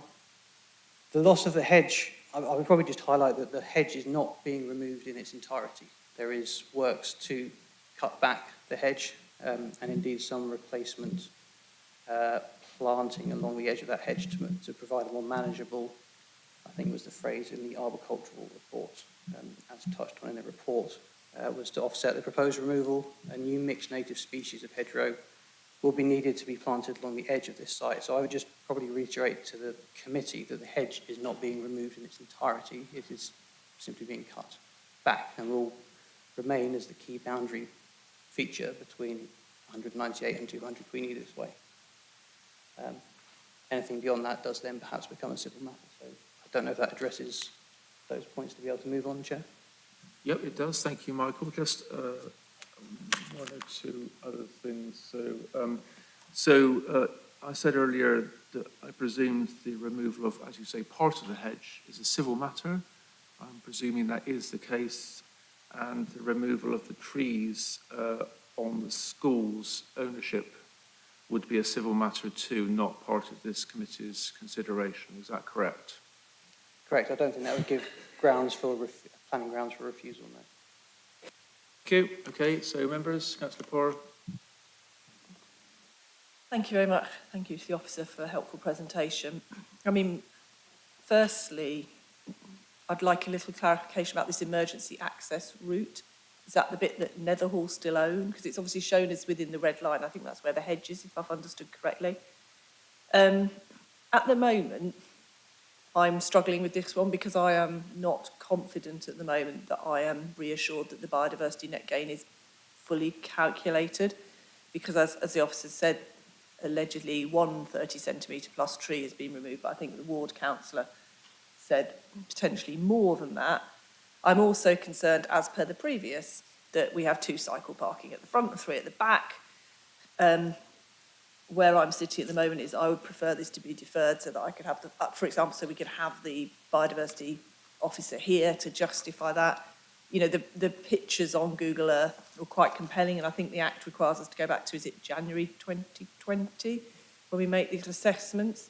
Having said that, I wouldn't want the applicants necessarily to get their hopes up to say that means there's necessarily reasons for rejection, because I do take the officer's point that there are lots of small things, but at the moment I don't feel that I've got enough confidence. And also things like the bat survey, that should have been done. And the officers sort of saying, oh, well, we can probably just go with it. It's always really disappointing when people chop down trees, but I understand that planning-wise, we can't control that. It's not in a conservation area. And I would note as well, were this to go forward and members weren't minded to defer, I would like to amend conditions 9 and 23 to extend it from 5 to 10 years for protection of any trees.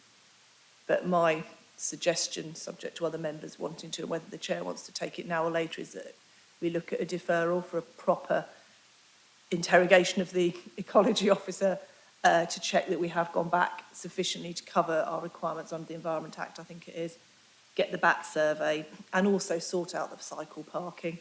We could condition it like the last one, but frankly, there's other things wrong with this that for me would warrant a deferral. Thank you, Chair.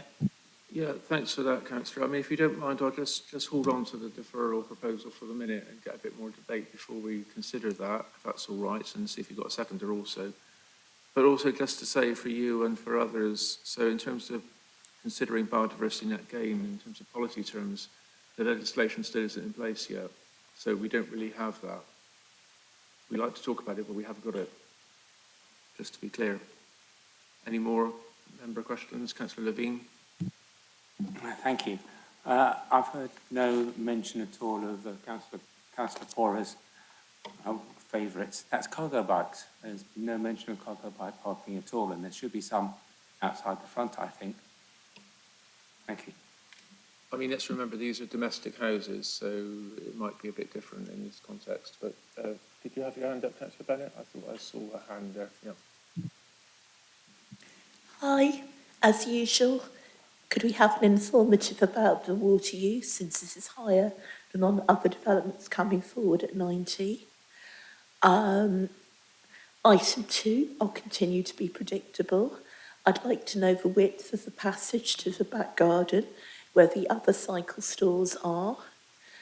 And item 3, I think that if there are bats noted 5 doors down, that there is a rebuttable presumption that bats will be present on the property, and I would still like to see a bat survey. And I would, I think because bats have been surveyed so recently, so close, I would feel very uncomfortable going forward without the survey report. Thank you. All right, thank you. Councillor Thornborough. I would like to consider Councillor Porter's suggestion, but I've got very similar concerns. I think an existing hedgerow, I think, is a material consideration if it's within the red line boundary, and the ecology in that could be quite high, and I think that needs to be very, very carefully considered. And I think trimming it back and putting in an access right up to the red line boundaries would be very detrimental to the hedge. I'm really concerned that I have real concerns about the layout of this ground floor, where you have the downstairs toilet opening directly into the kitchen area with no lobby. The previous scheme that we just approved had a utility lobby before you go into the toilet. It's just really bad practice, and to have that layout, and I wonder if it's actually represents overdevelopment, trying to achieve too much on this site. I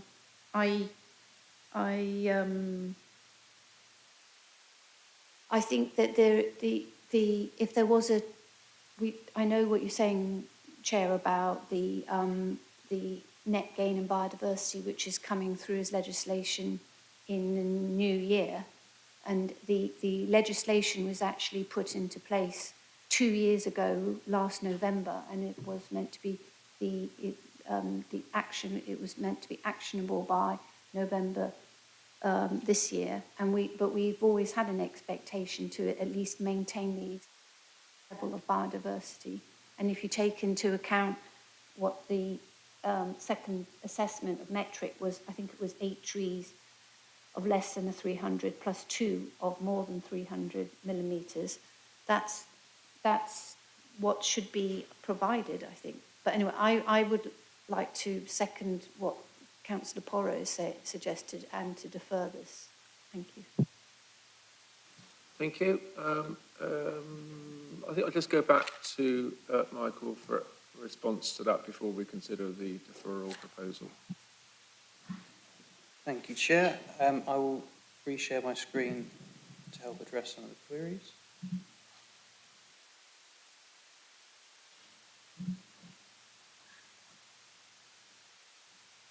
So the first query related to the emergency access track, which might be best illustrated in this aerial photograph. You can see a sort of a concrete access route running, as I'm highlighting on the cursor. Historically, this formed an emergency access track to Netherhall School, but became redundant when the school was redeveloped many years ago, and then sort of became the informal access for the bungalow. The applicant has confirmed through the application that the land identified within the red line boundary is within their ownership, or Cambridgeshire County Council is the highest authority, given that the red line, not shown on this plan here, you'll see extends into the public highway. So they have served certificate B to notify the County Council, but in terms of the land within the red line boundary, that is understood to be in the ownership of the applicant because it's no longer associated to Netherhall School, given all the redevelopment works that took place there. Councillor Porro questioned the ecology information. As I sort of alluded to, I think we've agreed that the first identified set of removal of trees from the site was in May 2022, appreciating the point that was made about legislation requiring us to go back in time a bit further. The September metric was confirmed to sort of account for the removal in May 2022. So in that sense, I would say it covers back a few years before then, because May 22 has been identified and agreed as the first point of removal of trees from the site. So I don't think there's necessarily a conflict there. Cycle parking was raised. If I go to the site plan, just to confirm, there are 2 cycle spaces for each dwelling at the front of the site, and then 3 further behind. I think if we were to look at increasing the number to 3 spaces per unit at the front of the site, that's obviously going to then expand the size of this cycle store to the front of the site, which would in turn reduce the land available to incorporate replacement planting and landscape elements. So there is perhaps a balance to be considered in terms of the ability for the scheme to reintroduce greenery to the front of the site, which is characteristic of the Queen Edith's Way. So, as I say, there are 2 spaces to the front. They are standard parking spaces. Sorry, just leaping onto Councillor Levine's point about cargo bikes. There's no provision for cargo bikes in this. They are standard cycle spaces. But so there is that balance, I think, between how much landscaping we can accommodate in the front against how many cycle spaces members may wish to see. But the overall provision is policy compliant. Councillor Porro also mentioned the BAT survey. I think, yes, best practice as set out in the biodiversity SPD is for those surveys to be submitted prior to determination. The Council's ecology officer did say in writing, and I believe it's published on the website, that in this instance they would be satisfied for it to be dealt with by way of pre-commencement condition. That was agreed with the applicant some months ago and wasn't something that has been challenged since, but obviously members are entitled to reach their own view. We are acting on the basis of the advice of the Council's ecology officer that it's low risk in this instance, perhaps arising from the form of the existing dwelling being a flat roof bungalow. And Councillor Bennett, sorry, it feels very rude to address you and not see you. Water use, similar to the previous application, we could obviously include an informative as part of any consent, but there is a condition recommended that would secure the final details of the water consumption. I don't know if that's necessarily 110 in this instance. Hopefully it would be lower, but in the event of approval, we could have an informative to seek lower. You asked about the width of the passageways. In the report, I did set those out because I thought it would be a point of interest. Just let me find the paragraph number. 12. Sorry.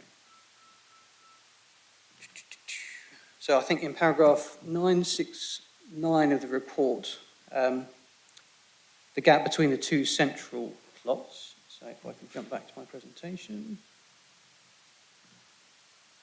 So this gap here has been measured at 1.2 metres. And then the access is to the other plots on either side is slightly wider. I think it's up to 1.5 at its narrowest point. So hopefully that answers that query. And I think in the report I make reference to the recommendation of the Council Cycle Parking Guide that recommends the access should be 150 mil wide, 1500 mil wide, or a minimum of 1200 mil wide over a distance of not more than 10 metres. There is a slight conflict here. I think the distance is just over 11 metres, so there is a degree of conflict in terms of that central passageway, but not one that officers felt would be sufficient for refusal on those grounds. I think that covers all the queries, Chair. Yeah, thanks, Michael. So I think the interesting words that Michael used there were policy compliant. The only thing that I can think of that's been mentioned in terms of deferment was the bat survey, and Michael said that that can be done afterwards, well, before building out, as far as I understand. But Councillor Poore, do you want to outline the reasons for a deferral, please? Yes, and just to note, I did ask for the 10-year condition for the trees were we not to move to deferral. So for me, I think paragraph 6.13, the ecology officer says, I will refer it to the case officer to determine if it's expedient to challenge. I think it is expedient to challenge further. So I'm proposing deferral because I want more information about the biodiversity. So I think the officer mentioned 2022. I think I'm right in saying that Councillor Robertson might have mentioned an earlier date. Again, I'd just like this to be clarified properly. The officer mentioned Netherhall owning trees, but also says that the site is no longer in the ownership of Netherhall. So again, for me, there's just too many questions that I haven't got answered. But for me, it'd be the biodiversity net gain clarification. I would be interested in the hedge protection, because it may be if the BNG is recalculated, the applicant may wish to look at not taking out quite so much as that hedge as a way of adding to the BNG.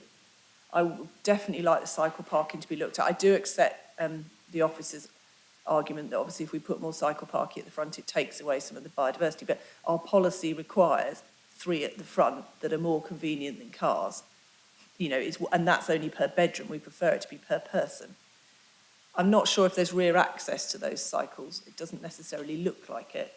And the fourth reason would be bat survey. So it's BNG clarification, noting that the hedge protection might be better served with a slightly moving the buildings a bit. Cycle parking at the front being resolved, and the bat survey. So those would be my 3 requests for deferral.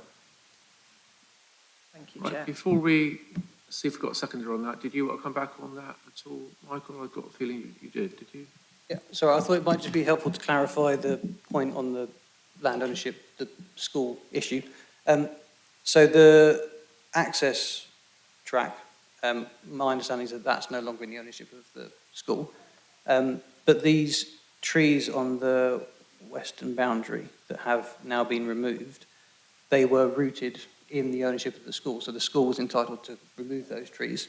Therefore, just want to be clear, members shouldn't expect to see, I don't think, that these trees that are outside of the application site to appear in an updated metric. I think the updated metric already accounts for the trees that were removed in May 2022.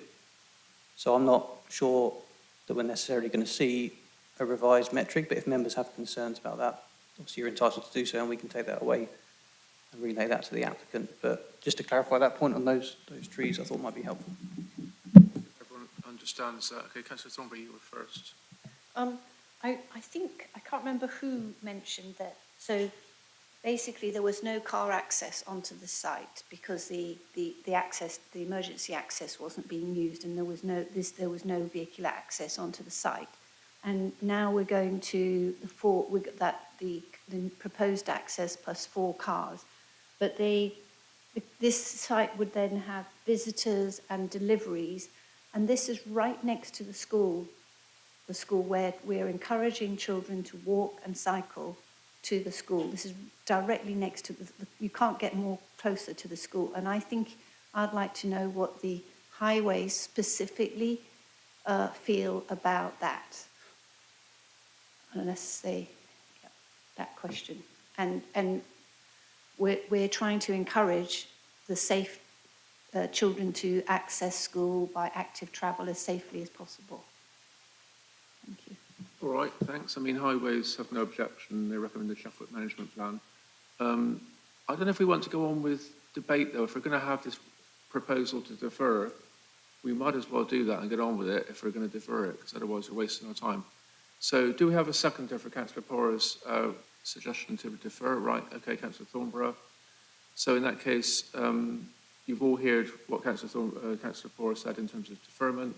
So all those in favour of... Sorry, Chair, the case officer. Oh, yeah, sorry. Yeah, do you want to say something, Michael, before we go? So I was perhaps might have whispered. The decision for this application is due out next week. I'm just mindful that the applicant may have the opportunity to appeal for non-determination.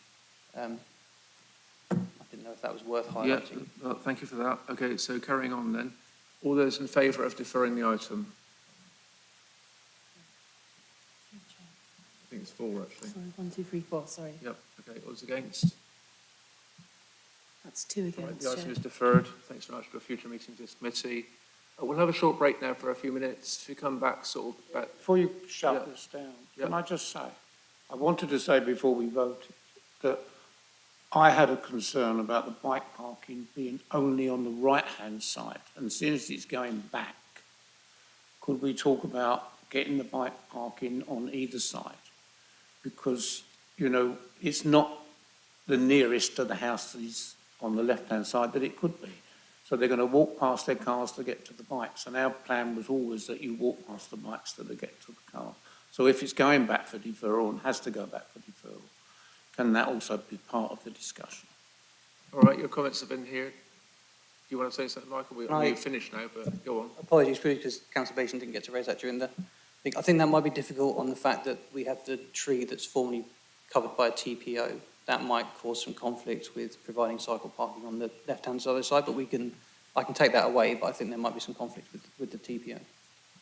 Thanks for that feedback, Michael. Okay, so we've got a few more minutes, so it's now 10 past when we come back then, please. Prompt for the next item. Thanks very much, councillors. Thanks, Michael.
Right, welcome back after a short break. Next item is item 9, 184 Third Day Street. Councillor Bajan has now left, so there are 4 of us in committee that still core it. 3 is the core number, so we're all good. There are no speakers on this item, so Phoebe, if you want to present the item, please. Thank you, Chair. I'll just share my screen.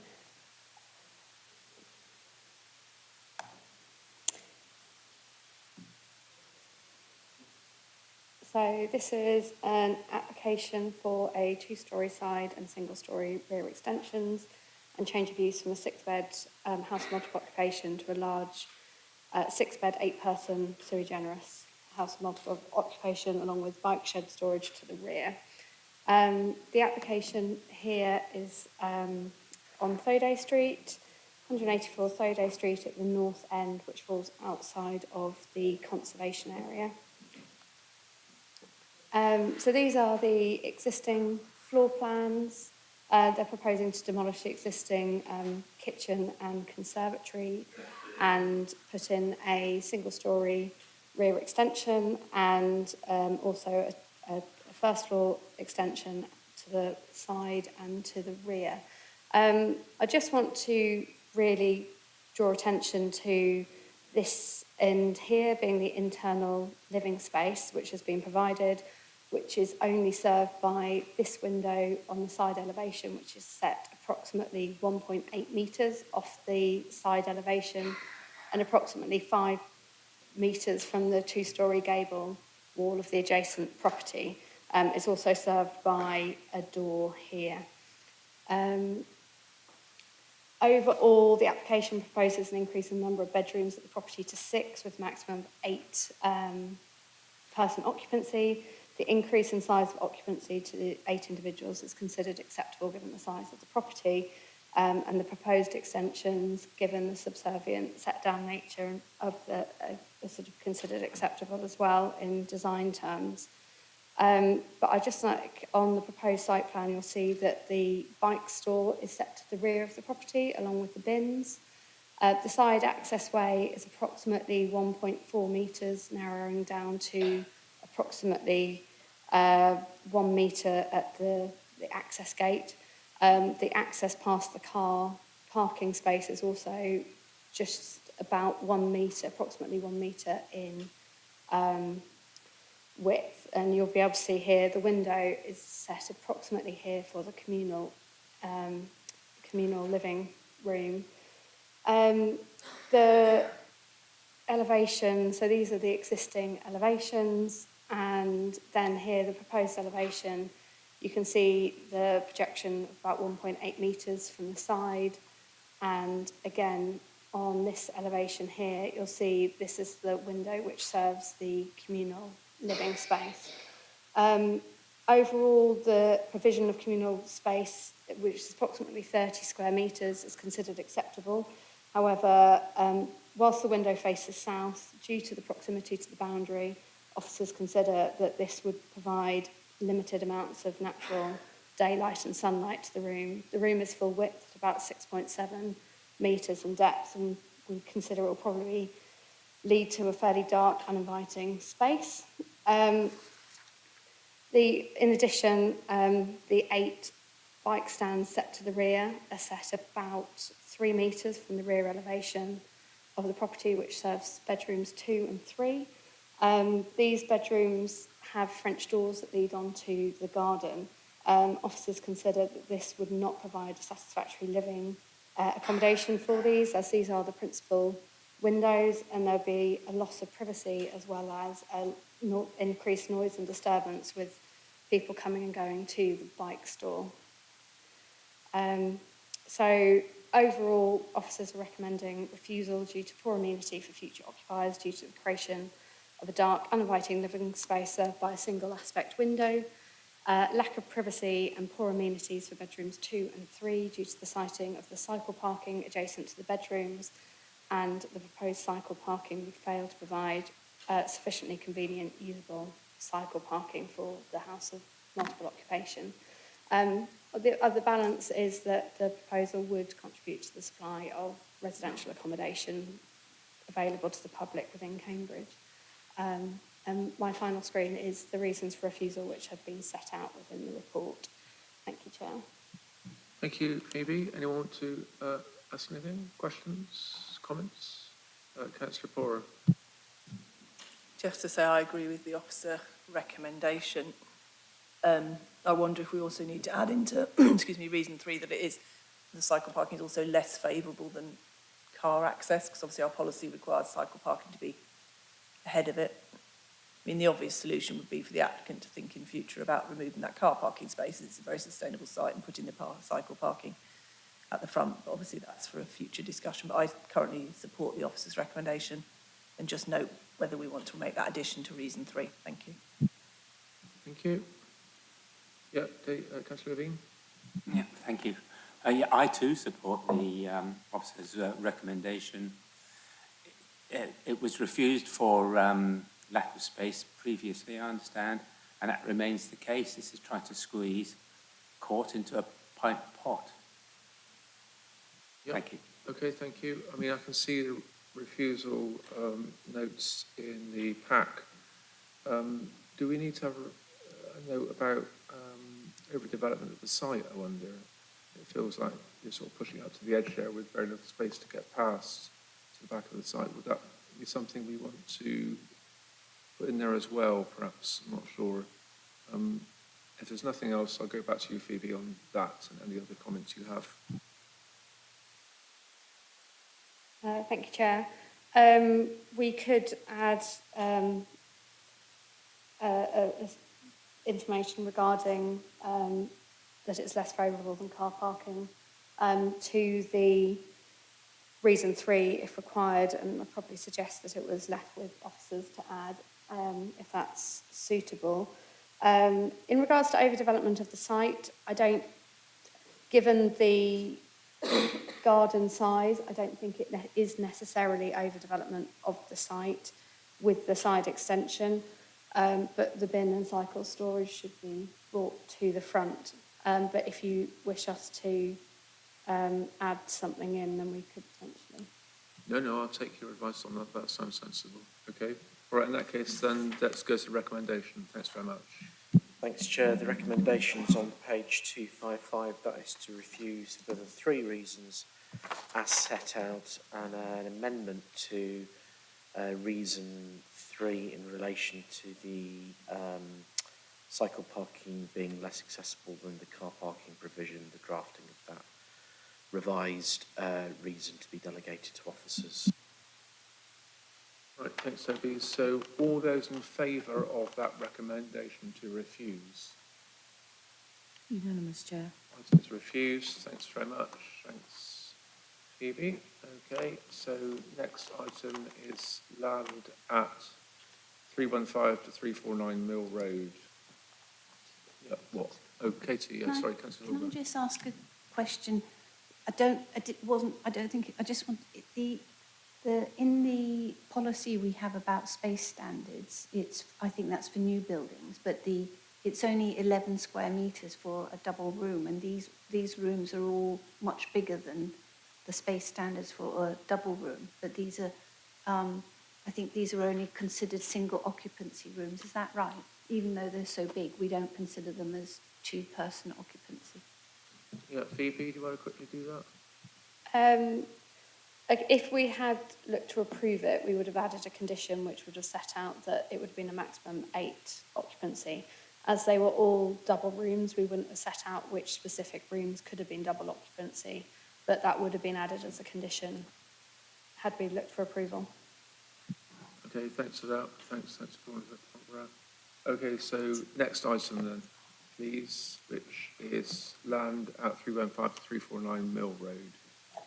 And this is Amy Stocks. Amy, you're online, aren't you, I think?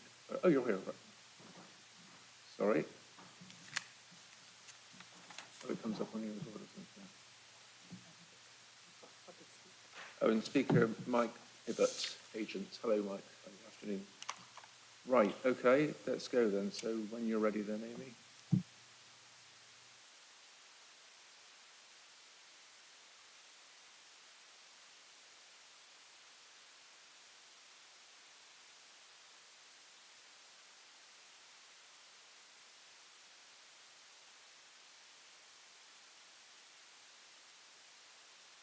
Thank you, Chair. The application before you today is a Section 106A application, which seeks to amend obligation under section, I believe it's paragraph 8 of the agreement. So just for some slight context, this is the, wait for my screen to catch up. This is the application site here. The 315 to 349 Mill Road is a student housing development which consists of 270 rooms, and it's located on the northern side of Mill Road. Just some planning history. The application was brought to committee in it was 2019, apologies, in June 2019, and the application was approved at committee. I wasn't the case officer under the original application, but the instruction to seal the agreement wasn't received, and therefore the agreement wasn't completed.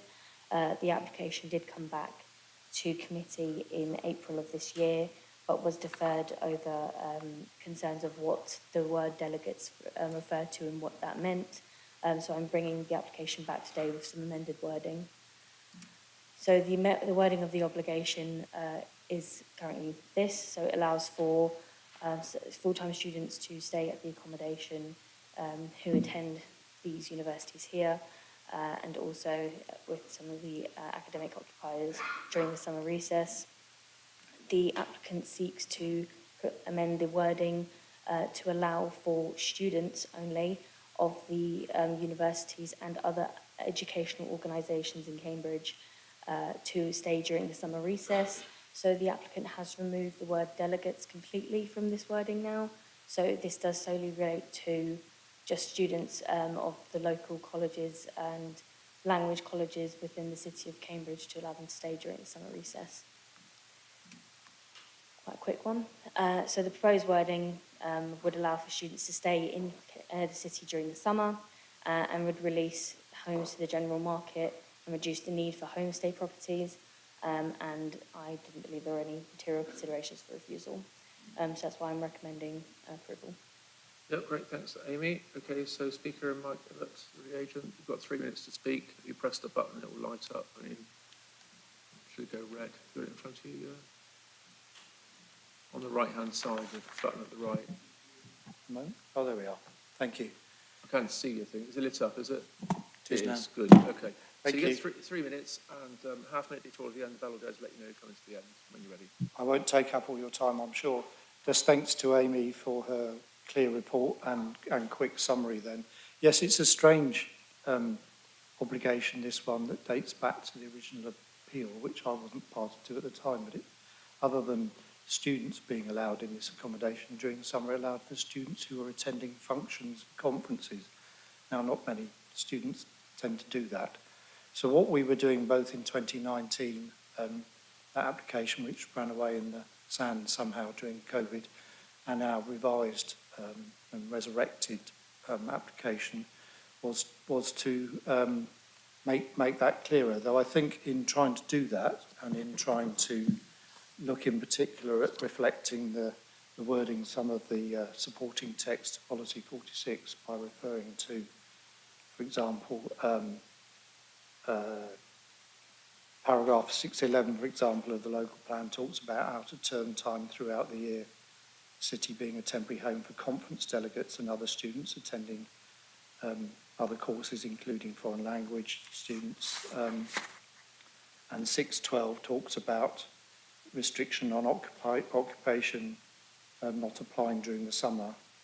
We were trying to reflect that, but I think in doing so, and when you considered this back in April, and by introducing the word delegates, we'd actually made it too complicated. The reality is that the operators of the CAM Foundry are only interested in students. They're not interested in delegates attending other university functions. So the wording that we've now put forward is literally only for students attending not just ARU and Cambridge, but also other educational institutions in the city, and just during the summer period only. And as the report helpfully summarises, the advantages of that are twofold. One, it reduces the reliance on homestay for a lot of those foreign language students, for example, with the potential for releasing that housing into the general housing market. But also it enables the CAM Foundry to offer more tenancies to students over a 44-week period, not a 51-week period. Therefore, they're more affordable for the students concerned. I think virtually all the places are taken by ARU students. So on that basis, I hope we've addressed the concerns you rightly raised in your meeting back in April. Thank you. Okay, thanks, Mike. Right, any debate? So, I presume, Amy, this application is policy compliant with regard to what we would allow today in the policy, and that the students who are wanting to stay here would be students who are students in the city of Cambridge, not students from another place who are coming here to be a delegate somewhere here. And any other questions from anybody else? Okay, well, I just comment on those questions then, please, Amy. Yep, so the students would be those that are in association with educational establishments within Cambridge. So it wouldn't be for students that are attending other educational facilities. So it would have to have a link to schools in Cambridge, essentially. And yes, it is policy compliant. Right, I'm content with that. I think we've had these debates before in some detail. Yep, okay, let's go to the recommendation then, please, Toby.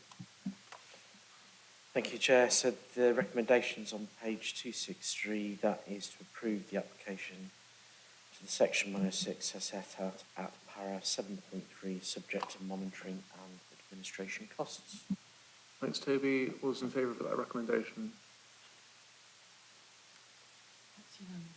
Okay, the item is approved. Thank you very much. Thank you to the speaker.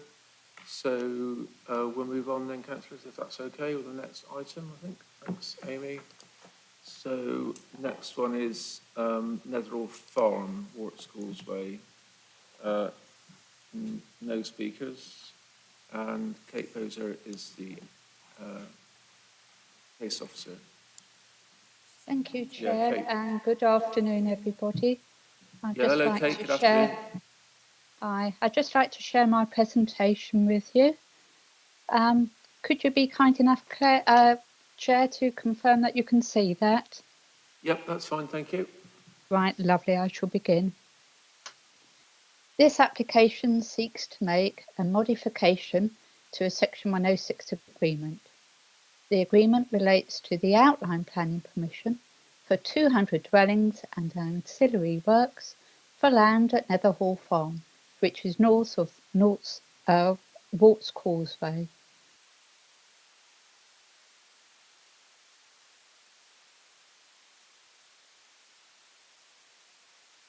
Right, I'm just trying to move. There we are, it's moved on.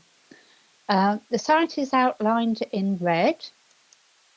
I shall just get my pointer.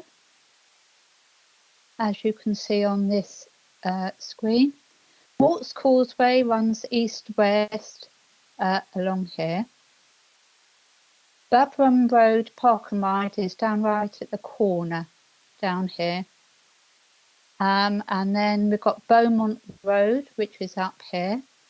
And right in the centre of the site is Netherhall Farm, but it's not part of this application.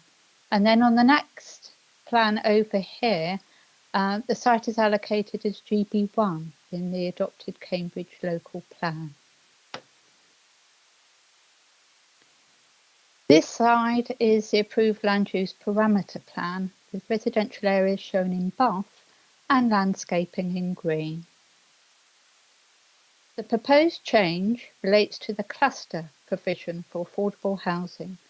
The Section 106 currently requires clusters of affordable dwellings to not exceed 15 units. The applicant seeks to amend this to allow clusters up to 25 units in the event of 200 dwellings being proposed. This slide shows the current wording in the Section 106 agreement, and I have highlighted in bold the part of the provision which is proposed to be changed.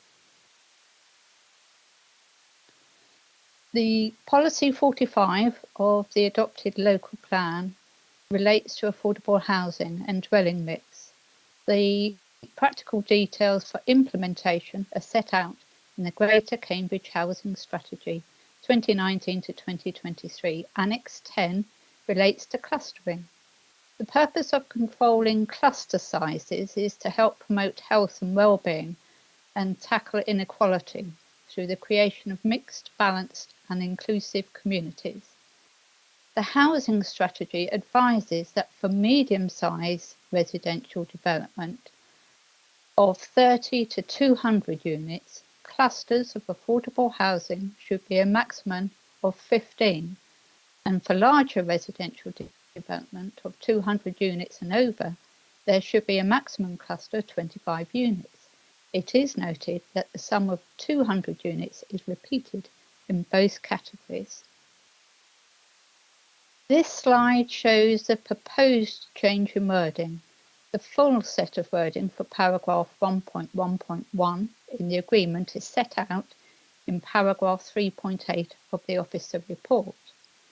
1.1.1, the tenure mix, location and distribution of affordable housing units, whereby any clusters shall not exceed, unless otherwise agreed by the City Council in writing, A, 15 affordable housing units in the event the number of dwellings proposed is less than 200, or B, 25 affordable housing units in the event the number of dwellings proposed is 200. The relevant change in wording is that it allows for clusters of 25 units in the event of 200 dwellings being proposed, and allows for an alternative number to be agreed with the council.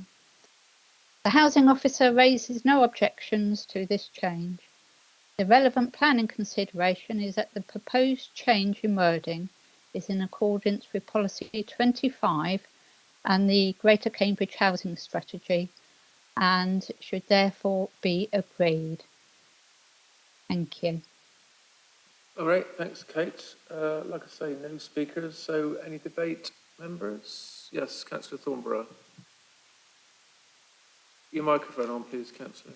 Should it be, the B, should it be is 200 or above? Yeah. Hang on a minute. Any more questions? No.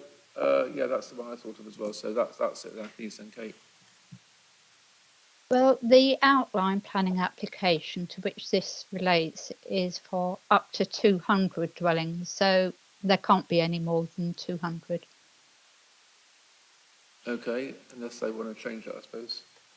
Righto, so I think that's it then, members. Do we want any more questions, or are we done with it? No, it's very clear, thanks, Kate. So recommendation, please, Toby. Thank you. The recommendations on page 272, that is to agree to the proposed deed of variation in consultation with the council's principal planning lawyer, and any minor changes to the wording to be delegated to officers, including negotiating the terms for the monitoring and administration and mitigation for this deed of variation. Righto, all those in favour of that recommendation? Unanimous, Chair. Thank you. So that item is approved. Thank you, Kate. So the last item in the pack is the appeals item. So I presume, Toby, you're going to go through that, are you? Chair, it's really to note, but I can point out to members a number of kind of key decisions within this list. There are a lot of appeal decisions in here. Page 274, there's 18 Adams Road appeal decision that was dismissed following a committee overturn. That was dismissed on ecology and biodiversity grounds. And as Toby, do you need to get it up on screen, or are we okay with no, just talking? I'm just talking. There was on that same page an appeal decision which went through committee where officers recommended refusal for the Sandy Lane site for the construction of 26 private new homes. That's a particularly interesting appeal decision in terms of the fallback position that the inspector took with regard to his approach to discussing the appeal. That's well worth looking at. That's Sandy Lane, 21/01065 at the bottom of page 274. So Toby, I don't know if page number is online. Can you sort of say which page in the document it is?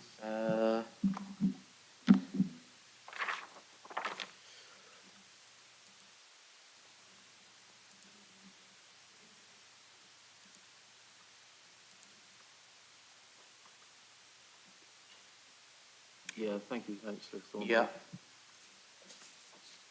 And then at the end of page 3, there's an appeal decision for the Emperor. That came to committee as a recommendation of approval and was refused by committee for various grounds. The appeal was dismissed only on one ground in relation to the conservation area. The appeal effectively, the inspector kind of disregarded some of the technical aspects of the refusal there, including the lack of a curtilage for the pub and cycle parking and access and servicing arrangements. That's an interesting appeal to read. On page 5, 286, there is the Romsey Labour Club appeal. That was an officer overturn at committee. There was an existing scheme on that site that was very similar to the one that was allowed through this appeal. Then page 277, I think that's the subsequent one, page 7. There is the Varsity Hotel and Spa appeal decision, which was a very strongly worded dismissal on heritage grounds. If you are interested in understanding how inspectors approach heritage, that is a good one to read. And then at the bottom of that page, there's an appeal for 196 Green End Road. That appeal was dismissed. It was a refusal that came to committee. The inspector ran with one of our reasons for refusal in terms of design, but didn't run with the other reasons for refusal, which related to lack of communal private space for the one-bed flats and the fact that the cycle parking was at the rear of the site, not at the front. Generally speaking, inspectors are, with cycle parking, are taking a kind of more flexible view than committee with a lot of these appeal decisions that we're seeing.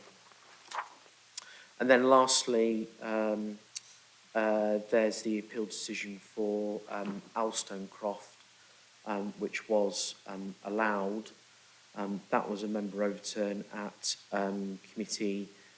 It is well worth reading that appeal decision. The inspector is fairly categorical in his support for the proposal. That's it, Chair. Right, thanks, Toby. Just remind members we're still in public.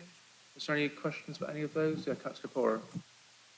I have mentioned this before. We used to get sent all the decisions, and obviously it is useful to say look them up, but I'm just mindful of the hundreds of pages of JDCC that I've already probably got on my doorstep today. Could we reinstate that when there's a decision it gets sent round? Because I found them really useful. I used to read them, you know, not just for ward councillors, but particularly where there's an overturn, whichever way that is. I just find them really useful, but obviously, like, you don't know to look unless you... I only found out about Alstonecroft in the paper, I think. So if we have a way of mechanising it, that every time we get a decision it could go out to members, I would find that really helpful, because I do genuinely read them. But I don't know, you know, it's a bit... To do so many at once is a bit full on. But I am really pleased. I think 9 of them were overturned, but which is, I hope, suggests we're broadly in the right direction. You know, that's quite a low number, I hope, that were overturned. So I'm pleased that I think that's a positive for our decision making, I hope. Indeed, thanks very much, Councillor. So, Toby, did you want to respond to the question? Yes, so the intention actually that because this report's now has been automated, we can bring this report on a monthly basis. I'll talk to the technical support manager to see if the appeals can be circulated via email as well as and when they come through. But the ones that I've pointed out, I would say if you do have the time, it is well worth reading these appeal decisions, because it will certainly, it does emphasise for some of them where there are technical matters that the council has struggled to defend those when it comes to the crunch. So yeah, that's it. Thank you, Chair. Thank you. Councillor Thornberry, did you have your hand up? Oh, I just, it's so useful having this list. I think it, thank you very much. And I think you can just copy the reference numbers and put it into the planning portal for now, if you want to read them. Yeah. Okay, thanks. Am I right in thinking we're going to have a briefing sort of thing on Alston Croft after Christmas? It will be a confidential item, Chair. Okay, so that'll be useful for councillors to understand the decision and so on. Right. Okay, if there's no further questions, then I think that's it. Thank you very much to everybody. Got a long day, so I appreciate all of that. Thank you, and to officers. So safe journey home. Thanks very much.